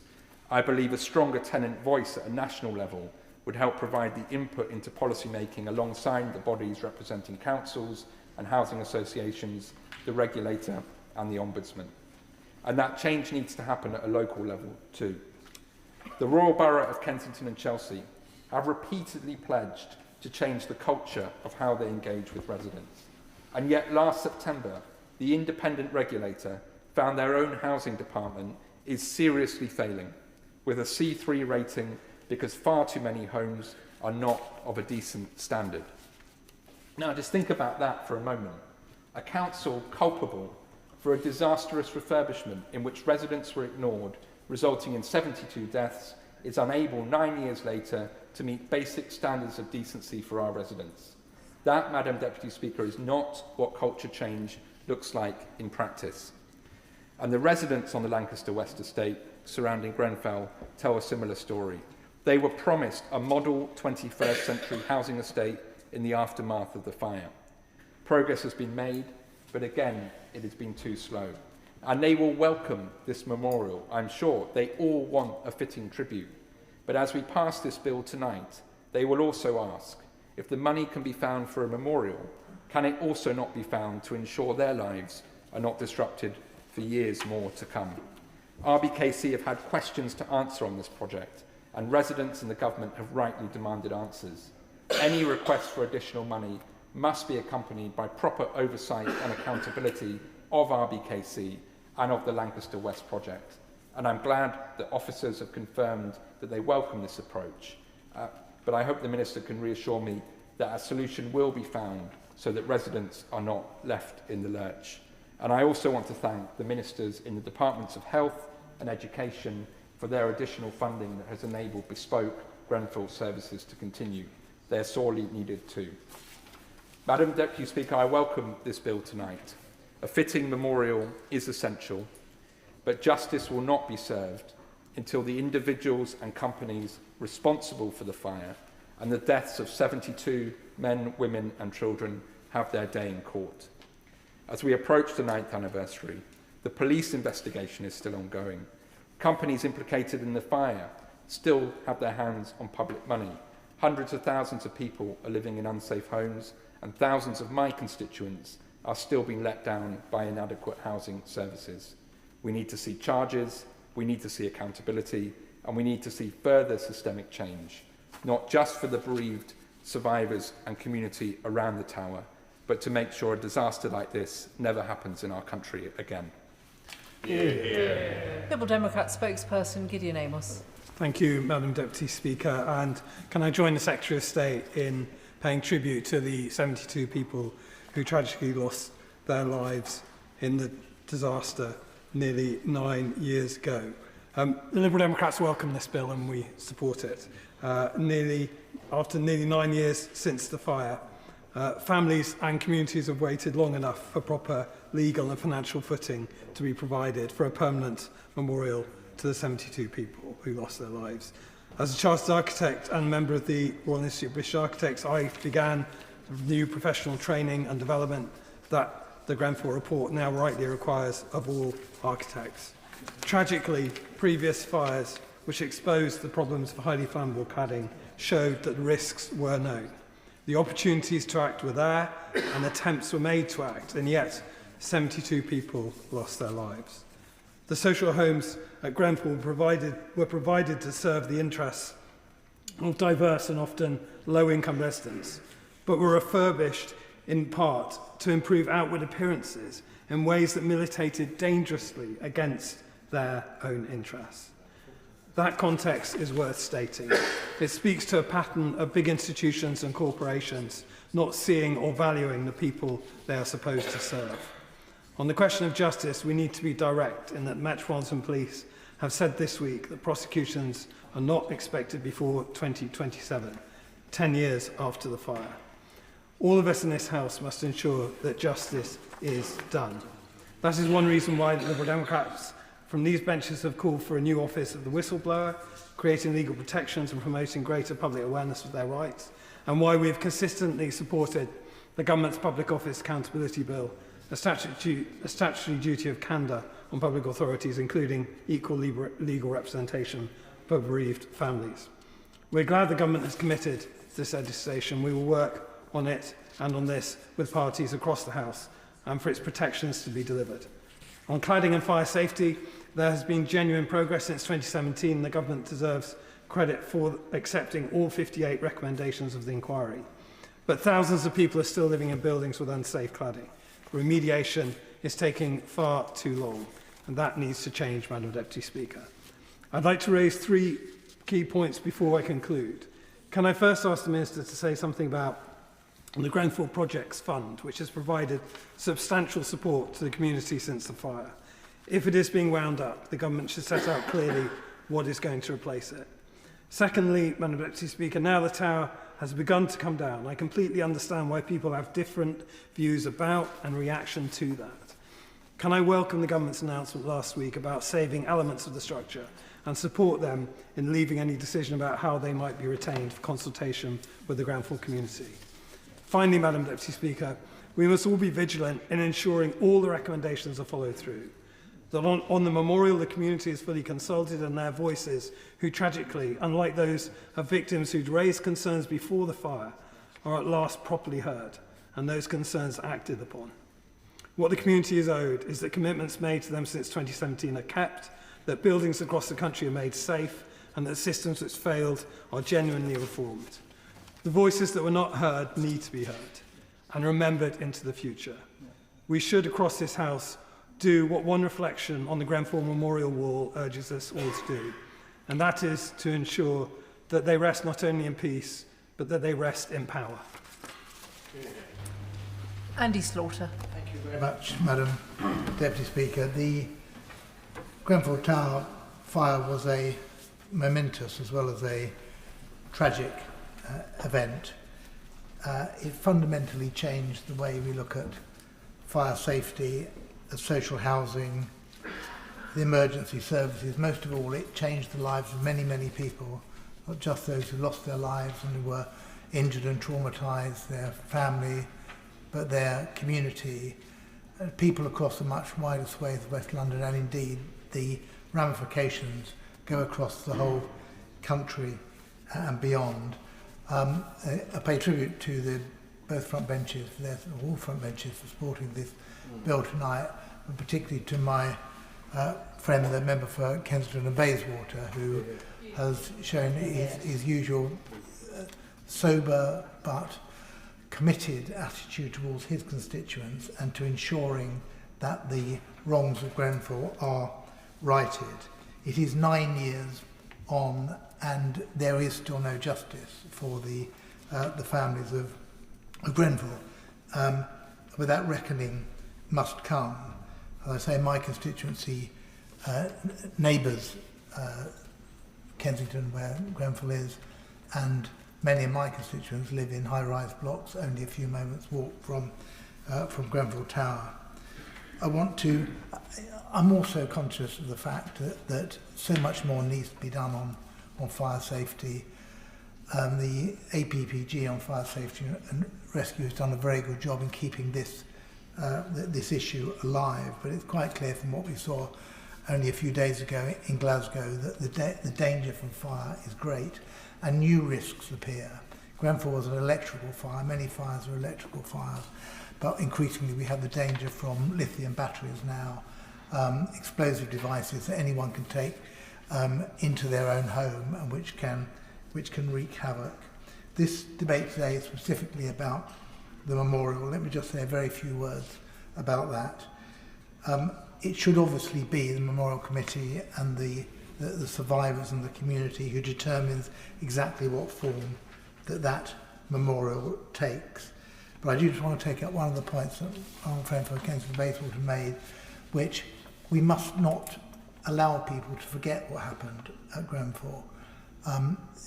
Yes, I think we all appreciate now that the tower had to come down. But over the last 9 years, for anybody who is in that part of London, anyone who travels on the tube or drives past, will be very much aware of the symbolism of that and the reality of it. The green heart on the side of the building, and that is slowly shrinking and disappearing, and we mustn't allow the memory of Grenfell to shrink or disappear. I noticed that the height of Grenfell Tower is almost identical to the height of the monument that was built to commemorate the Great Fire of London. And more than 350 years on, that is still not just a very visible symbol, but it's a reminder of the resilience of the city, as well as the commemorating those who lost their lives. And I would like to think that we do not forget, even as the years and centuries go past, the people who died in Grenfell and died needlessly in that way. And those of us who join from time to time the silent walks that take place regularly know that the community won't forget, but it's important that none of us forget. And the reason for that is that memorials are about more than just tributes and just monuments in themselves. They are about ensuring that justice takes place, but also that we do not repeat any of these disasters. I know the Secretary of State said recently that 70% of the recommendations of the Grenfell inquiry will be implemented, I think, by the end of this year, and all by the end of this Parliament. That over 90% of public buildings that had dangerous cladding have had that removed. Now, still, there is some way to go, even if that represents substantial progress. But it's absolutely vital, and I just want to again draw attention to what a couple of members have said in relation to public inquiries and coroners' reports and prevention of future deaths reports, and ensuring that the lessons are learnt and that they are implemented. So the call that has gone up around the hills for a bill, and more generally, for a national oversight mechanism, and for There is already a register of preventive future deaths report, but there is nothing there to ensure that those recommendations are implemented. And there are also gaps in the system where the coroner's court, which frankly I do not believe is fit for purpose in the 21st century, do not follow through. There is a certain randomness as to when a prevention of future deaths report is ordered and to how it is then monitored. And the consequence is that events like Grenfell happened because events like Lacanau were not paid attention and heed to. And that is an extraordinary indictment for all of us here, because we pass the laws that regulate how those processes work. So, yes, we need to look at escape and emergency. Yes, we need to look at design and construction projects, construction itself and regulation. There are many, many lessons to be learned. We have to stop treating social housing and social housing tenants as second class. And we have to ensure that all the lessons of Grenfell are learned. But I believe that that will only happen if we take on the back of this bill tonight, on the back of the Hillsborough bill, and on the back of the increasingly growing calls for a national oversight mechanism, that we ensure the recommendations of all public inquiries. We spend millions on them. We think carefully about whether to set them up, but when it comes to ensuring that the outcomes of those are following through, we are found wanting. And if that can be the lesson of Grenfell, then we can all feel that something has been achieved out of the tragedy, but most importantly, that we are stopping these tragic and terrible events happening again. Dr. Rosina Allen-Khan. Thank you very much, Madam Deputy Speaker, and I would like to associate myself with all of the comments made by my honourable friends for Kensington and Bayswater and Hammersmith and Chiswick, and it is an honour to follow them. And I know this is not an issue of which there will be any contention at all between myself and the Secretary of State, who I know cares so deeply about this matter, and like all of us in the House today, wants to see a swift and just resolution. And today, we debate a bill that touches on one of the deepest wounds, I believe, in our national conscience. And the fire at Grenfell Tower in June 2017, which claimed 72 lives, was nothing short of tragic. Men, women and children who today should still be with their families. Those empty spaces at tables, memories that will never be made, lives that were taken too soon. And almost 9 years later, the hurt and the pain of that night remains raw. And as my honourable friends have said previously, the rest of the world has continued turning. But for many people, they are merely existing, not living, due to the loss that they would have experienced that night. What happened that evening in Grenfell wasn't simply a tragedy, it was a catastrophe that was sadly entirely avoidable. Lives taken too soon due to foreseen circumstances, failures of regulation, failures of safety, and failures of responsibility. To the families and survivors watching this debate, either here in the House or on television, I want to say clearly that we all stand with you. In the years since the fire, through their pain and their grief, they have fought for changes in the law, campaigned for accountability, and demanded action. And for anyone who has lived through grief, knowing sometimes that putting one foot in front of the other on the best of days is hard enough, let alone campaigning for justice and to prevent this ever happening to anyone again in the future. And while that fight isn't over yet, I want each of the family members to know that their work so far to ensure that this can never be allowed to happen again has unequivocally saved lives. The Grenfell Tower inquiry has laid bare the scale of the systemic failures that led to the fire. Warnings disregarded and residents' concerns about fire safety fell on deaf ears. But it's really important to underscore that the structural inequalities in Grenfell are so stark. Of the residents who died in the fire, 85% of them were from ethnic minority backgrounds. 85%. The area surrounding the tower is home to some of the most expensive homes in Britain, yet Grenfell Tower was neglected. Its residents were marginalised, ignored and treated as an afterthought, and we cannot and must never allow these disparities to be ignored because they sowed the seeds of this disaster. The lessons of Grenfell must not simply be documented in reports and recommendations, only to be forgotten. They must be acted upon. The words we are uttering today, the thoughts and feelings and values of everything we have learned and the people who we have held in our communities through this over the last 9 years, that cannot be in vain. And families of the deceased have waited for too long as accountability has been kicked down the road, and those responsible for the decisions and failures must be held to account. They must. Justice delayed, justice delayed is painful, but justice denied would be absolutely unforgivable. The bill before us today is quite simply about remembrance, dignity, and respect. Grenfell Tower should serve as a place where those who are lost are never, ever forgotten. But it is essential that the memorial reflects the wishes of those most affected, those who have lost loved ones, those who survived the fire, and the community who live in its shadow. They must be at the very heart of the decisions around the future of Grenfell. I would like to, if I may, take this opportunity to pay tribute to Dennis Murphy, who lived on the 14th floor of Grenfell Tower and who has family in Tooting, my constituency. Dennis was one of the 72 lives lost that evening in 2017. I remember speaking to his son and sister in the days after, the unimaginable pain they went through, listening to Dennis on the phone as the fire spread.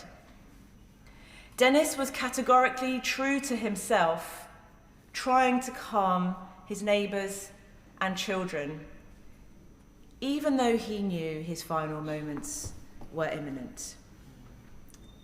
I still remember afterwards how many parts of the system worked so well to support Dennis's family, but I also remember how the system added to the pain, with the DWP demanding benefit repayments off the family, and so quickly afterwards when they hadn't even had the funeral. And finally, I remember Dennis's funeral, packed to the rafters, an entire community grieving, but giving a great man an emotional yet beautiful send-off. The pain that his family went through, the horrors of that night, replicated another 71 times, must absolutely never be forgotten. And we cannot stop until, quite frankly, those responsible are jailed for their actions. We owe it to them and everyone who lost their lives that fateful night. Grenfell must remain a turning point for this country. A permanent memorial will stand as a reminder of the lives lost, but it must also stand as a reminder to learn the lessons of Grenfell and as a reminder for the demands for justice. The 72 people who lost their lives that night and their families deserve nothing less. Mary Kelly Foy. Thank you, Madam Deputy Speaker. The creation of a permanent memorial to the people who lost their lives in the Grenfell Tower fire is deeply important and necessary, and I welcome the bill before the House today. It's right that Parliament ensures that there's a lasting place of remembrance for the victims, the bereaved families, the heroic firefighters and emergency services, and the community whose lives were changed forever on that night. Grenfell was an avoidable tragedy. It was the result of political choices made over many years, choices to weaken building safety regulations, to erode proper inspection and oversight, and a system and culture that allowed cost-cutting to take precedence over the safety of human life. It was a national scandal caused by institutional failings at the highest level. And the result? An apartment building covered in flammable materials, allowing the fire to spread rapidly, reflecting with utter shame of the decisions that were made and which resulted in the death of 72 people. And at the heart, Grenfell exposed the dangers of a deregulatory approach to the economy. When safeguards are stripped back in the name of efficiency or profit, it's too often working class communities who pay the price. Residents of the Grenfell Tower block had raised concerns about safety for years, as had the fire service. They warned about the risks and about the conditions in which they were living, yet those warnings were repeatedly overlooked. The same year of the fire, I attended an international workers' conference in Madrid, where one session focused on health and safety, particularly looking at disasters in places where factories collapsed or fires spread because of safety standards have been neglected, places in the global south. And when I mentioned Grenfell, delegates from Sri Lanka, the Philippines, Bangladesh, and elsewhere already knew about it.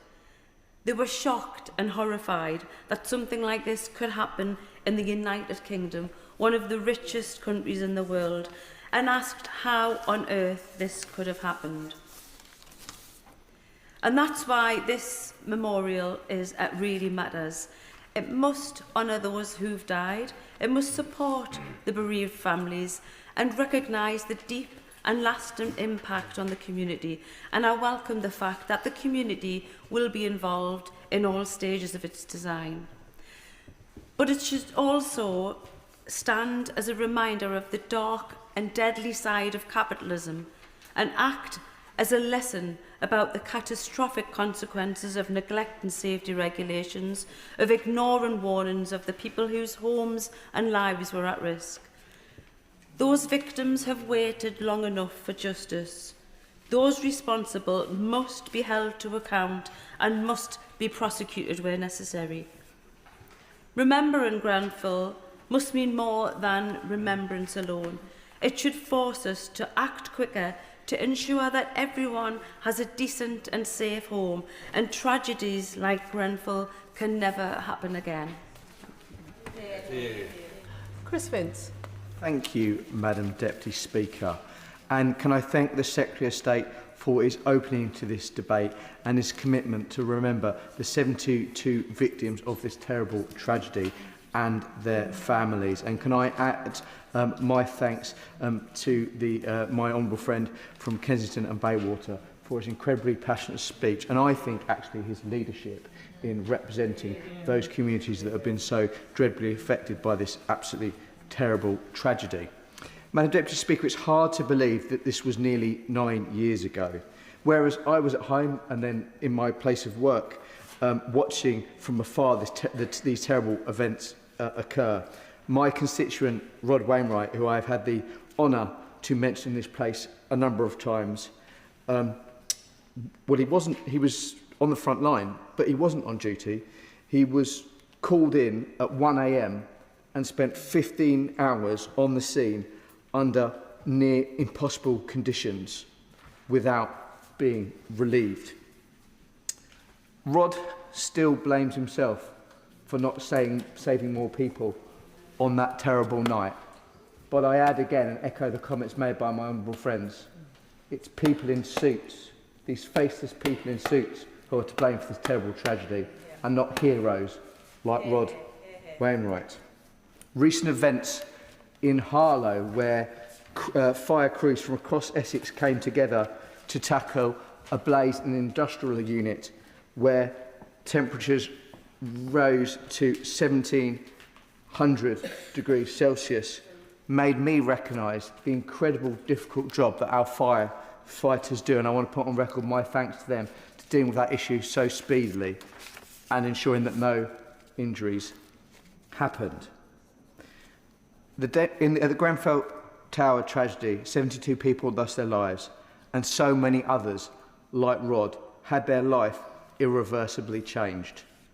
Now, members across this House may well question the timing the recommendations of the inquiry have taken to be acted on, the challenges local authorities and local fire services face. Harlow has a number of high-rise buildings, as the Secretary will be aware, and also the challenges faced by permitted development. And I've written to the Minister about those safety challenges. Some of them face, but no one can deny, Madam Deputy Speaker, that this tragedy should, could and must be a seminal moment, not only for building safety, but also in how we think and treat everybody in our community. I welcome this government's commitment to a lasting memorial, and I recognise the hugely importance of this memorial being led by the community who have been so terribly affected and so terribly let down by this tragedy. And I absolutely welcome the cross-party consensus to ensuring we get this right. I hope it will be a fitting tribute to the 72 people who lost their lives, their families, and people like Rod, whose lives were irreversibly scarred just because they stepped up to help and answered the call. Thank you, Madam Deputy Speaker. Amanda Martin. Thank you, Madam Deputy Speaker. The fire at Grenfell Tower on the 14th of June 2017 was a catastrophe that exposed systematic failures in regulation, in oversight, and in the value placed on the lives of people in social housing. That's right. 72 people died, hundreds more lost their homes, their community, their sense of safety, and families are still living with that loss every single day. Tragically, nothing we can do in this place can bring back those 54 adults and 18 children. And as the Secretary of State noted in his statement, there is still so much to do to find truth, justice, and to ensure it doesn't happen again.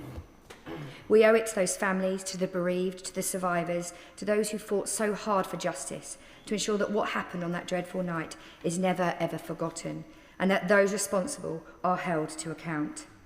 But this bill, Madam Deputy Speaker, is about the memorial, the foundation that will properly fund the community-led work on this memorial, and its narrowness ensures it is the community who will choose the best way to do this.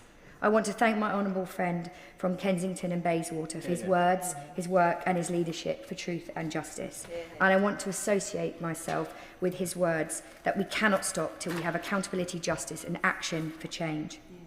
I represent, Madam Deputy Speaker, Portsmouth North. It's a working class city that knows about close-knit communities, about resilience in the face of loss, and about the importance of remembrance. And when I was a teacher before I came to this house, I spent years helping young people understand not just what happened in the past, but why it matters that we remember. The archive, exhibition and memorial site will serve that purpose for generations to come.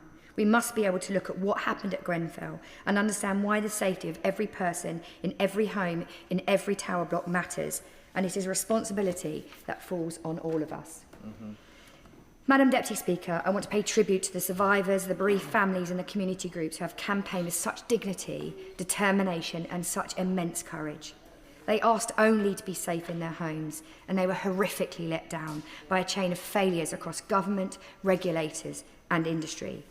And we should be clear about one of the lessons, and indeed the title that comes out of the work of journalist Peter Apps. In his brilliant book, Apps noted, for years before the fire, experts, campaigners and residents raised warnings about dangerous materials, weak fire safety rules in high-rise buildings. Yet in the atmosphere of deregulation, the political drive to cut red tape, these warnings, and indeed these people, were repeatedly delayed, dismissed and ignored. And Apps shockingly recounts how when pressure was put on officials to strengthen fire safety guidance, one response was chilling in its bluntness. Show me the bodies. This unimaginable tragedy of Grenfell is that the bodies did come. 72 lives were lost in a disaster that was not inevitable. But the results of choices made over many years to weaken oversight and treat safety regulations as a burden rather than a protection. Cutting red tape, Madam Deputy Speaker, may have an attractive ring as a political soundbite, but red tape can also be the crucial regulation that keeps us safe in our homes, our cars, our workplaces and our public realms. And with that tragic lesson at the front of our minds, it is right that the attention turns to a memorial. And Madam Deputy Speaker, the least we can do is stand with the Grenfell survivors, the campaigners, support their vision and together pass this legislation without delay, so we not only remember them today and in debates in this place, but into the future. I call the Shadow Minister, Gareth Bacon.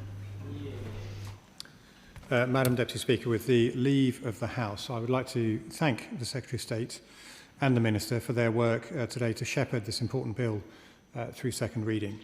I also want to extend that thanks to all of the honourable members of the House who have contributed with thoughtful comments and points as we strive to work across the House to see this memorial realised. So my thanks to the honourable members for Kensington and Bayswater, Taunton and Wellington, Hammersmith and Chiswick, Tooting, City of Durham, Harlow and Portsmouth North for their comments during this debate. As I outlined earlier on, it is of great importance that the largest loss of life in a residential fire since the Second World War is remembered with a fitting and lasting memorial. Built in a peaceful and appropriate way according to the wishes of the survivors and the wider Grenfell community, this memorial will go some way towards helping the nation to remember the 72 who lost their lives. But it is first and foremost a space for the Grenfell community. The avoidable national tragedy that is the Grenfell Tower fire must also be an unavoidable memory in this place, because it is important that policymakers keep in mind the duty that we have to protect British citizens from failure, negligence and unsafe practices. As has been mentioned by a number of honourable members, we must not forget to remind ourselves of the raw emotion that comes with the creation of this memorial space. Since the former Deputy Prime Minister, the Right Honourable Lady, the member for Newcastle under Lyme, understandably announced the decision to dismantle Grenfell Tower just over a year ago in February 2025, we have heard of the distress this news brought to some members of the Grenfell community. So it is vital that as the government moves closer to fully dismantling the Grenfell site, it continues to engage with the bereaved and all those affected to ensure that voices are not just present, but listened to, and that their concerns, memories and experiences are understood. I've also raised the importance of this funding being protected. It is imperative that as the process to build and maintain the Grenfell Tower Fire Memorial progresses, the funding that has been promised and the means by which it can be preserved is also safeguarded. Whilst our greatest duty is to build on the lessons of the failures that led to the catastrophic fire, it is also our sincere duty to uphold the promises made to the whole of the Grenfell community since that night, and it is for that reason, as I mentioned at the start of the second reading, this side of the House will not seek to divide. But if a division is required, seems unlikely, but if it is, we will vote to pass the bill into law to ensure that the memorial is built. This memorial is not part of the technical and regulatory changes that had to come as a result of the fire, such as the Building Safety Act 2022, the cladding safety scheme and all the effort undertaken by the government with specific regard to the recommendations of the Grenfell Tower Inquiry's findings. And it's not possible, of course, Madam Deputy Speaker, to put right the disastrous wrong that occurred on the 14th of June 2017, but this memorial can help to appropriately commemorate it. We will therefore be in support of this bill today. I now call the Minister, Minister Samantha Dixon. Thank you very much, Madam Deputy Speaker, and I want to begin by thanking Right Honourable and Honourable members from across the House for how they've approached today's debate. The care and the seriousness with which members have spoken reflects the weight of Grenfell's legacy for bereaved families, for survivors, for the local community and for the country as a whole. Whatever our political differences, today's debate has shown a shared understanding that this bill is about the lasting impact of Grenfell on the national conscience. It's about doing what's right and keeping faith with those most affected by the tragedy. And it's about the collective promise we made as parliamentarians that Grenfell would be remembered with dignity, truth and permanence. Before I turn to the points raised in the debate, I want to restate what this bill does. It's a simple bill with a simple purpose. It gives Parliament's authority for the spending needed on the Grenfell Tower Memorial, so it can be built, cared for and sustained over the long term. It also approves the spending on another site where elements of the tower are laid to rest. Preservation and also an archive and exhibition. The bill does not set the design or the location of the memorial, nor its governance, or how it's run, because this bill is not about taking control. It's about supporting the community-led work that's already underway and making sure it has the financial backing it needs. And I want to thank the members of the community who are watching this evening, and also the co-chair of the community for attending our debate this evening. In this, the bill helps ensure that Grenfell is not forgotten and continues to support this government's wide-ranging programme of reform. Members from across the House have raised different issues about the memorial itself, about the legacy for the future in terms of legislation, remediation, long-term maintenance, and the police's investigation. I want to pay tribute to everyone who's contributed today. I want to refer to the honourable member from the opposition, for the member for Orpington, and to welcome his constructive approach and to agree with him that the victims are at the heart of this legislation, and to reassure him that we can, and also the member for Kensington and Bayswater, that we continue to work with the local authority, with the Royal Borough of Kensington and Chelsea, to complete the to work as they complete the refurbishment works and to deliver for their residents. We must walk alongside that community, and we will continue to do so. We must never lose sight of the people who are at the centre of this particular tragedy. And I just wanted to welcome the question from the member for Taunton and Wellington about the Grenfell Projects Fund, and to assure him this doesn't relate to the funding for the memorial.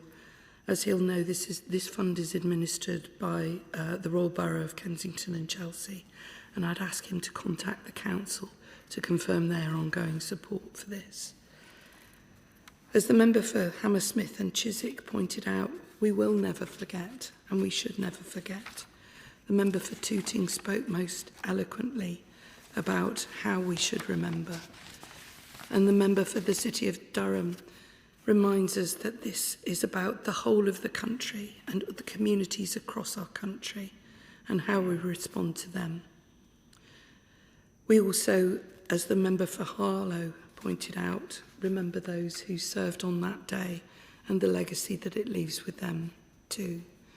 And I particularly want to thank the member for Portsmouth North for recognising the work of the journalist Peter Apps and that he has done in this particular respect for this community. He is well regarded, well respected, and if no member has read, if any members have not read the book to which he refers, I would strongly recommend that they do so.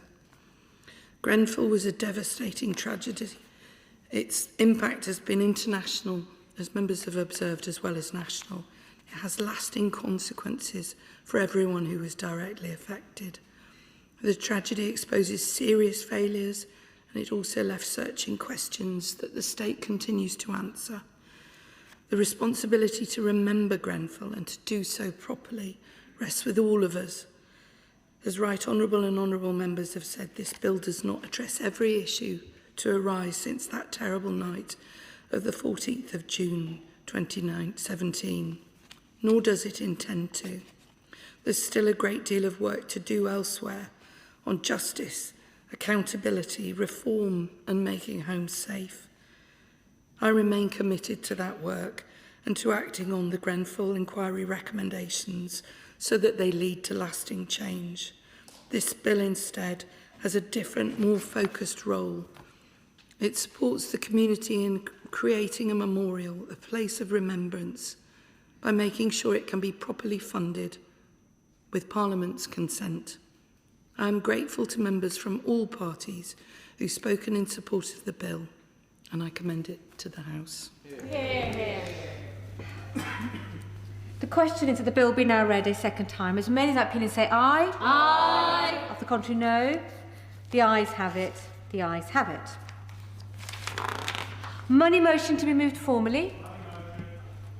I beg to move.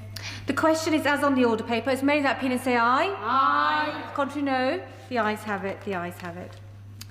Order. Under the allocation of time order today, we now move to the Committee of the Whole House.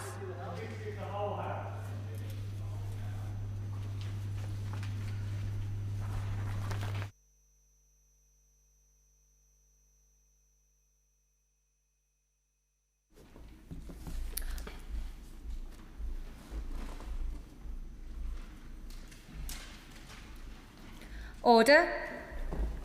Grenfell Tower Memorial Expenditure Bill. I remind members that in committee, members should not address the Chair as Deputy Speaker. Please use our names when addressing the Chair. Madam Chair or Madam Chairman are acceptable. We begin with the question that Clause 1 stand part of the bill, with which it would be convenient to consider Clause 2 stand part. The question is that Clause 1 stand part of the bill, and I call the Minister, Minister Samantha Dixon. Thank you, Madam Chairman. Clause 1 is the core operative provision in the bill. It provides the government with the statutory authority required for the government for expenditure on the construction and long-term management of a Grenfell Tower memorial. It also authorises expenditure on preservation, an archive, exhibition and any site where elements of the Grenfell Tower are laid to rest. It also permits land acquisition in support of those activities where needed and for work to be done on that land. It ensures that all expenditure for these purposes is properly authorised by Parliament in accordance with established public finance principles. The clause does not determine the design of the memorial, the planning process, governance or ownership arrangements or decision-making responsibilities. The design remains with the community-led Grenfell Tower Memorial Commission, and construction is subject to the statutory planning framework. The clause is tightly focused, allowing the government to incur expenditure on the activities I have identified to the committee. Clause 2, Madam Chairman, provides the short title of the Act. The short title will be the Grenfell Tower Memorial Expenditure Act 2026. I commend these clauses to the committee. The question is that Clause 1 stand part of the bill. As many that opinion say aye. Aye. Of the contrary, no. The ayes have it. The ayes have it. The question is that Clause 2 stand part of the bill. As many that opinion say aye. Aye. Of the contrary, no. The ayes have it. The ayes have it. Order, order. That concludes proceedings in committee.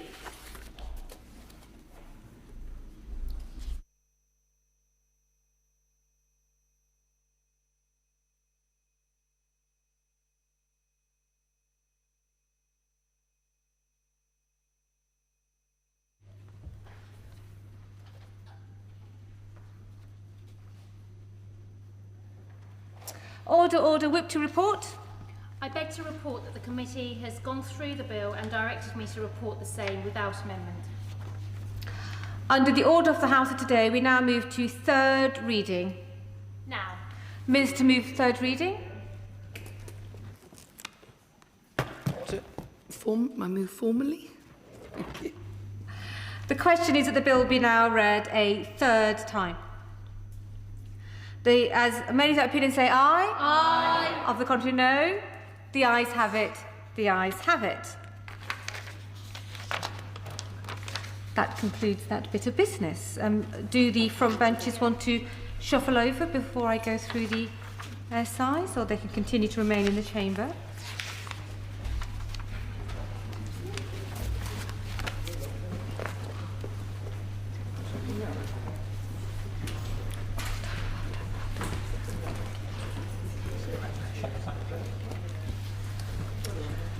We have two SIs, so we'll leave the House, I'll take them together.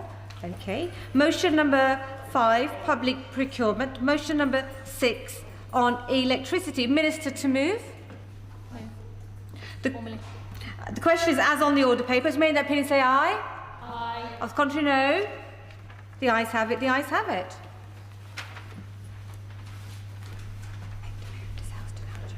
This House do now. I do beg that this House now do adjourn. I beg to move this House do now adjourn. The question is that this House do now adjourn. We have Douglas Alexander on Compensation Act 2006 and asbestos-related lung cancer. Douglas McAllister.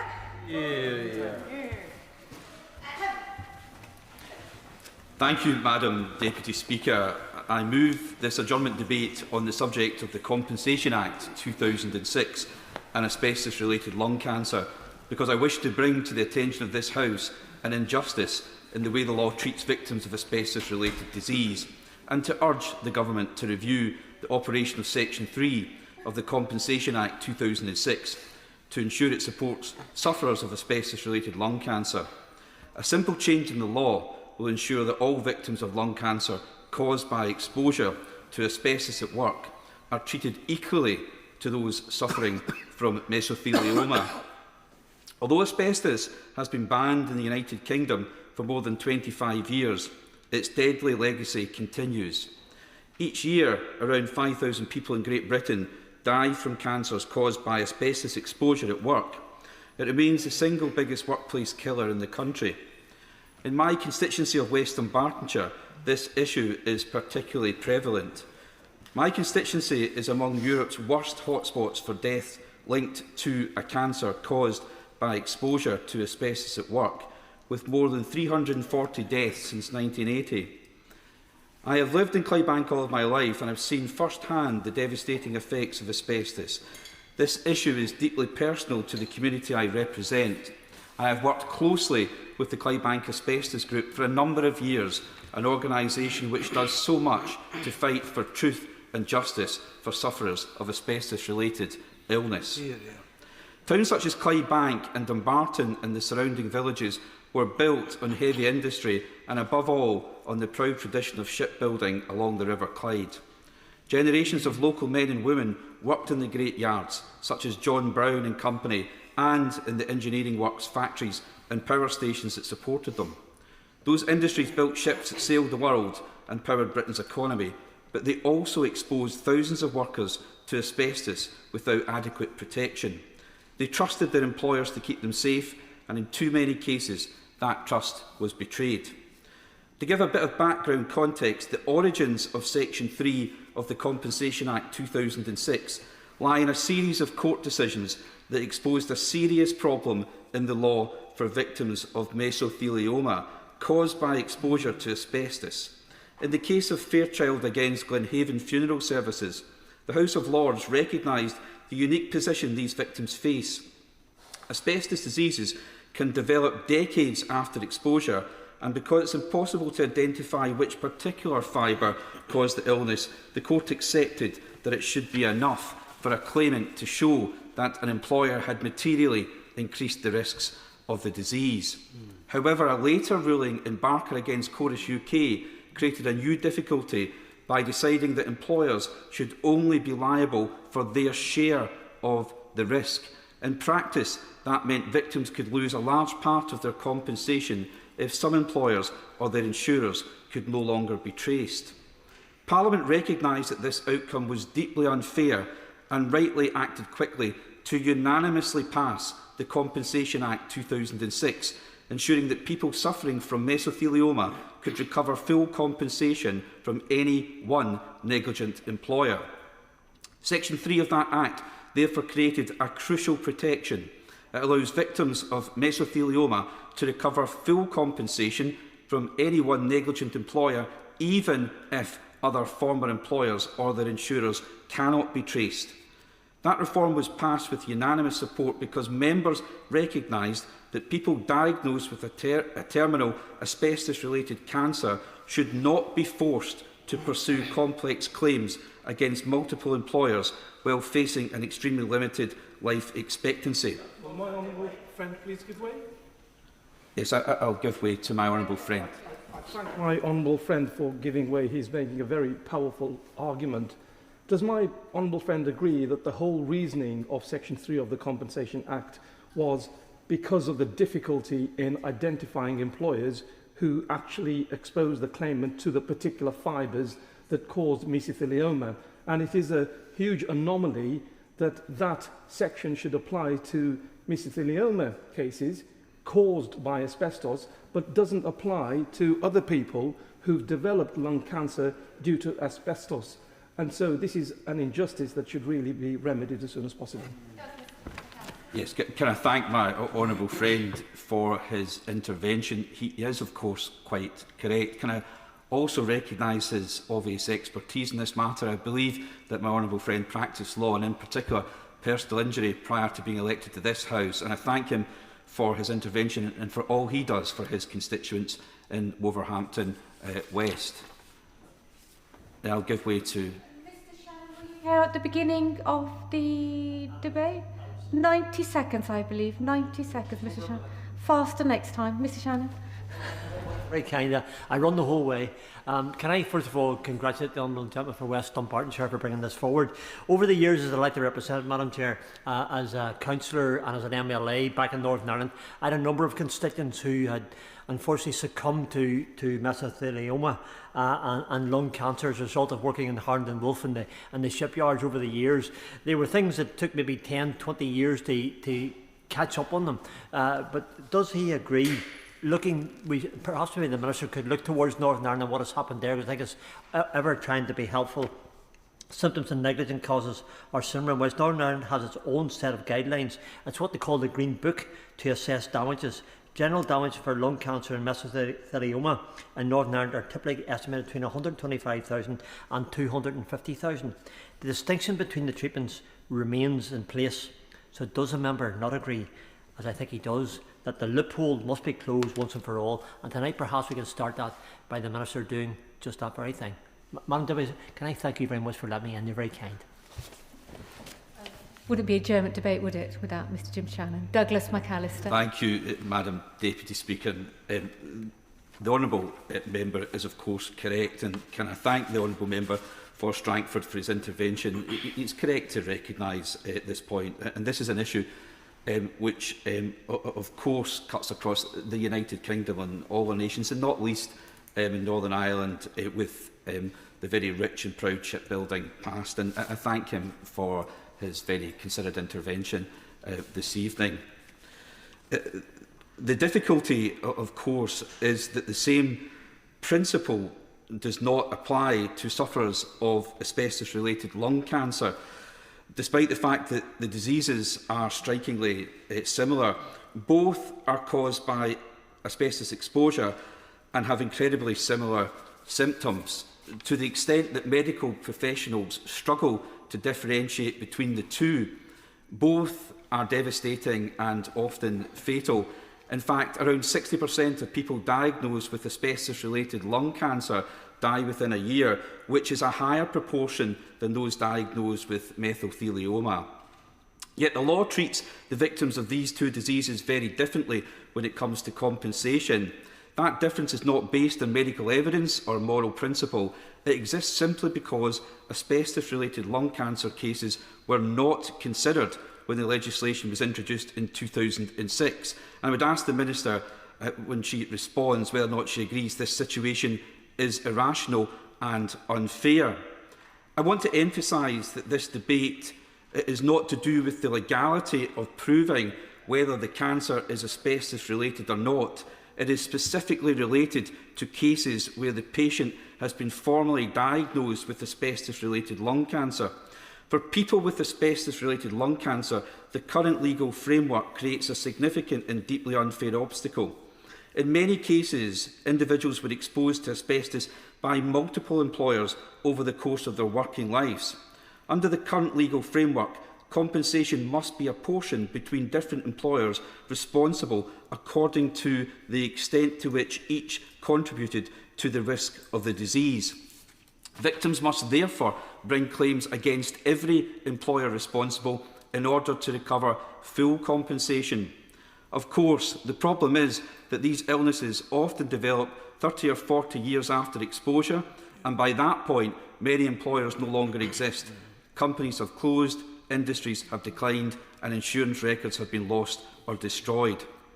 As a result, victims are frequently unable to trace every employer or their insurer who exposed them to asbestos.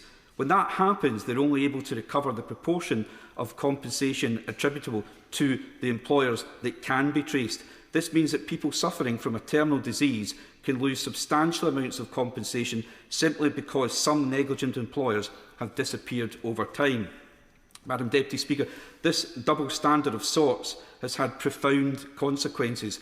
There are numerous cases where victims have lost tens of thousands of pounds in compensation because former employers could not be traced. The shortfall in compensation payments can be seen clearly. In one case in England and Wales, compensation that should have amounted to £112,000 was reduced by more than £76,000. In another case, a victim lost almost 70% of the compensation that would otherwise have been awarded. Across 33 documented cases concluded over the past 7 years, the total compensation lost in this way amounts to less than £900,000. So this is not a vast sum in the context of the wider compensation system, but for the families involved, it would make the world of difference to their quality of life at a time of immense hardship. One case that illustrates the human impact particularly clearly is that of James Leo Hennigan. Mr Hennigan was born in 1938 and spent much of his working life exposed to asbestos dust. He died from lung cancer in 2013. After his death, his son Carol Hennigan pursued a claim for compensation on behalf of the family. 6 of Mr Hennigan's former employers were successfully traced and admitted liability for exposing them to asbestos. However, several other employers who had also exposed him to asbestos could not be found, and neither could their insurers.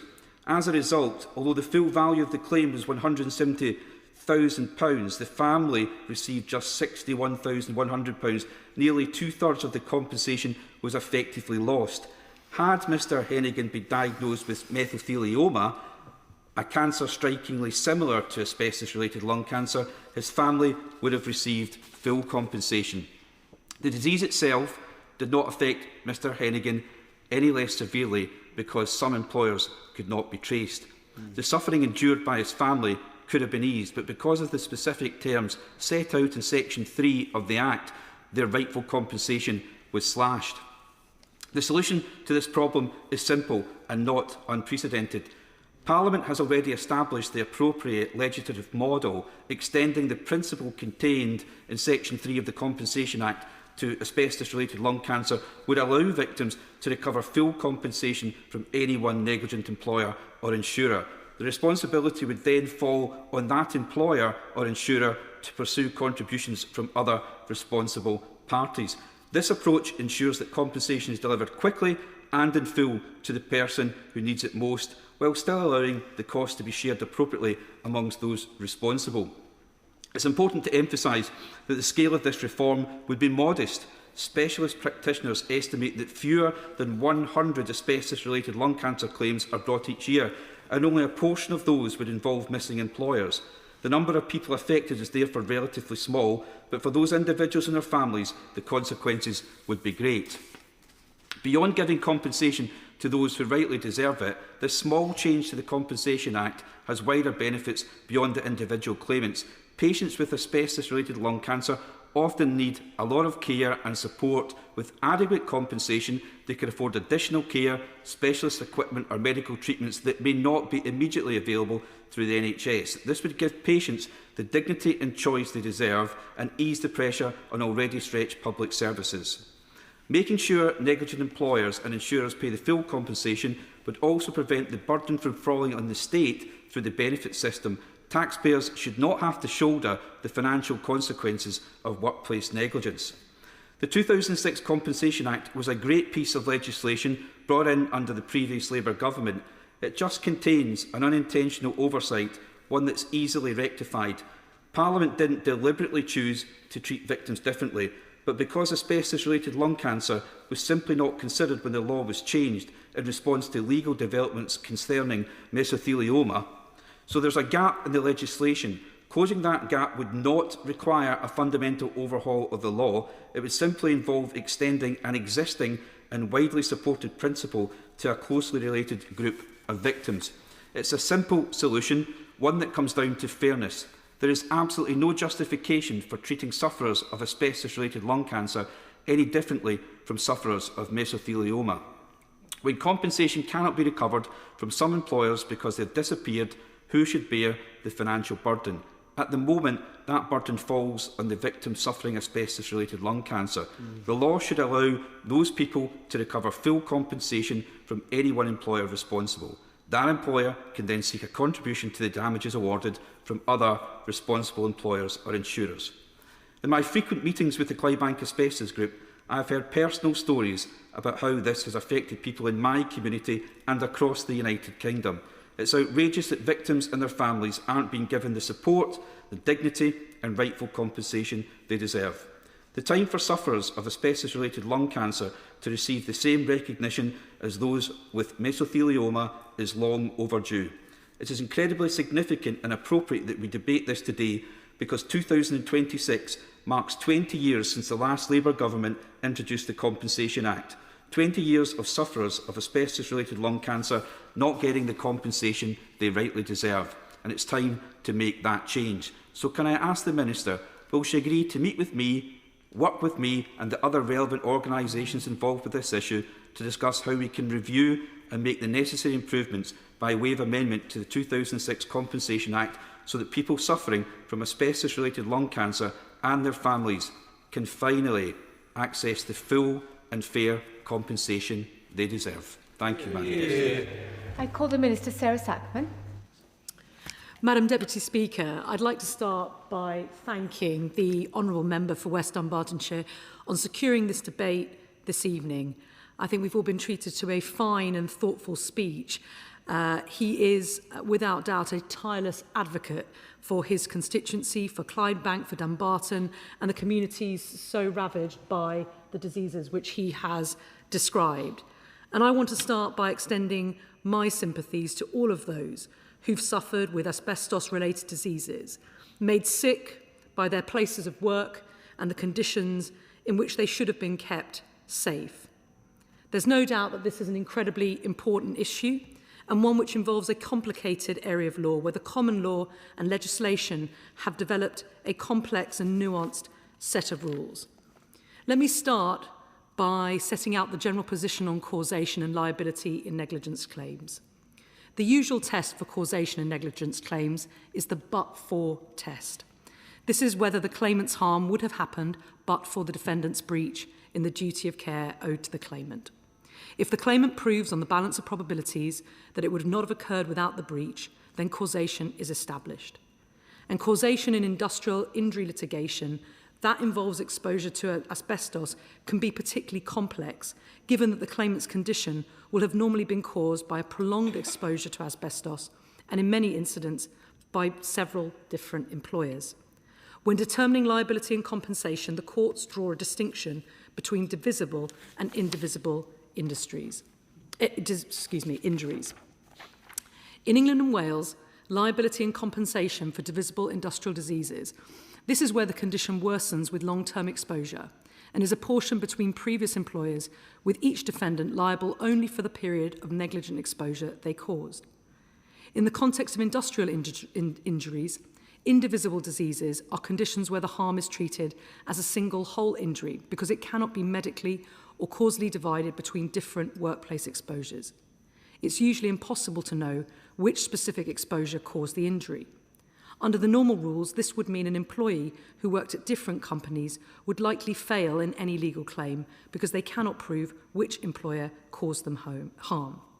Mesothelioma, for example, is treated as an indivisible disease. As my honourable friend has already eloquently set out, there have been a number of legal developments in recent years regarding liability and compensation for mesothelioma. In the Fairchild and Glenhaven Funeral Services Limited case, the House of Lords created a special rule for cases such as mesothelioma, where a claimant has been negligently exposed to asbestos by multiple employers but cannot prove which exposure caused the disease. In such cases, if an employer negligently exposed a worker to asbestos and thereby materially increased the risk of mesothelioma, they can be held liable even if the claimant cannot prove that this employer's exposure actually caused the cancer. In short, the materially increased risk test replaced the but-for test. However, as was noted in the Barker and Chorus case, the House of Lords accepted that the Fairchild exception, that is, the materially increased risk test, still applied, but it also addressed the consequences of that liability.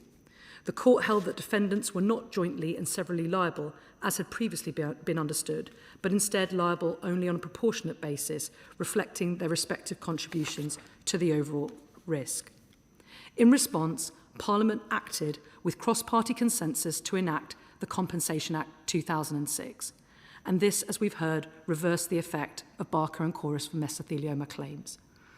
Section 3 of the Act reinstated the principle that victims could claim full compensation from any liable party, who can then seek contributions from others responsible for the exposure.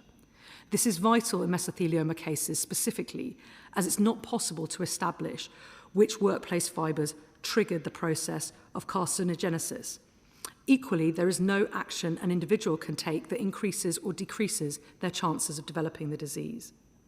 At the time of passing the 2006 Act, the broad political consensus was that due to the unique pathology of mesothelioma, the Barker ruling had to be reversed.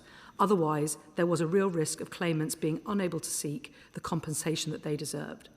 As such, it was decided that as a unique disease, mesothelioma required a distinct legal remedy. But as we've heard, in terms of the life-changing effects and ill health that asbestos-related lung cancer can bring, in reality, the distinctions for many sufferers is little different for other non-mesothelioma claims, and the situation in the Barker ruling still applies to them. This was affirmed in the Hennigan case, Hennigan and Manchester Dry Docks Limited, where it was held that the materially increased risk test of Fairchild applies to these claims, while the joint and severally liable principle introduced by Section 3 of the Compensation Act is limited only to claims relating to mesothelioma. Broadly, the courts accept that the materially increased risk test is proven for these claims if medical evidence shows the asbestos exposure more than doubled the relative risk. This area of law is a mix of devolved and reserved issues, with the Scottish Parliament agreeing through a legislative consent motion to UK-wide legislation with regard to what became Section 3 of the Compensation Act of 2006. I want to assure my honourable friend and the House that the UK Government is committed to ensuring that the necessary support is available to all individuals suffering from asbestos-related conditions, including asbestos-related lung cancer. Eligible individuals can receive industrial injuries disablement benefit. This is a weekly, no-fault payment for work-related diseases such as asbestos-related lung cancer. And the Scottish Government plans to replace the IIDB with employment injury assistance, and work is underway to manage that transition. Whilst the UK Government has no immediate plans to review the current legal framework in England and Wales, which has been the subject of much detailed analysis and determination in the senior courts, I am grateful to my honourable friend for the attention that he has put on this issue. And we have had the chance to speak outside of the chamber about how the law might be developed. And I'm grateful to him for tabling this debate and for giving me the opportunity to set out the UK Government's position in what is, without doubt, a complex and intricate area of law, but one which also, without doubt, has a significant impact on the lives of those who suffer from industrial-related diseases. In response to his question, dare I say challenge to me, I would agree, of course, to meet with my honourable friend and relevant organisations to discuss how the law might be reviewed to ensure that sufferers and their families can be treated fairly. I think that is the right and careful approach, and it's one that I look forward to working with him on. The question is that the House do now adjourn. Has made that opinion say aye? Aye. The ayes have it. The ayes have it. Order, order. Minister.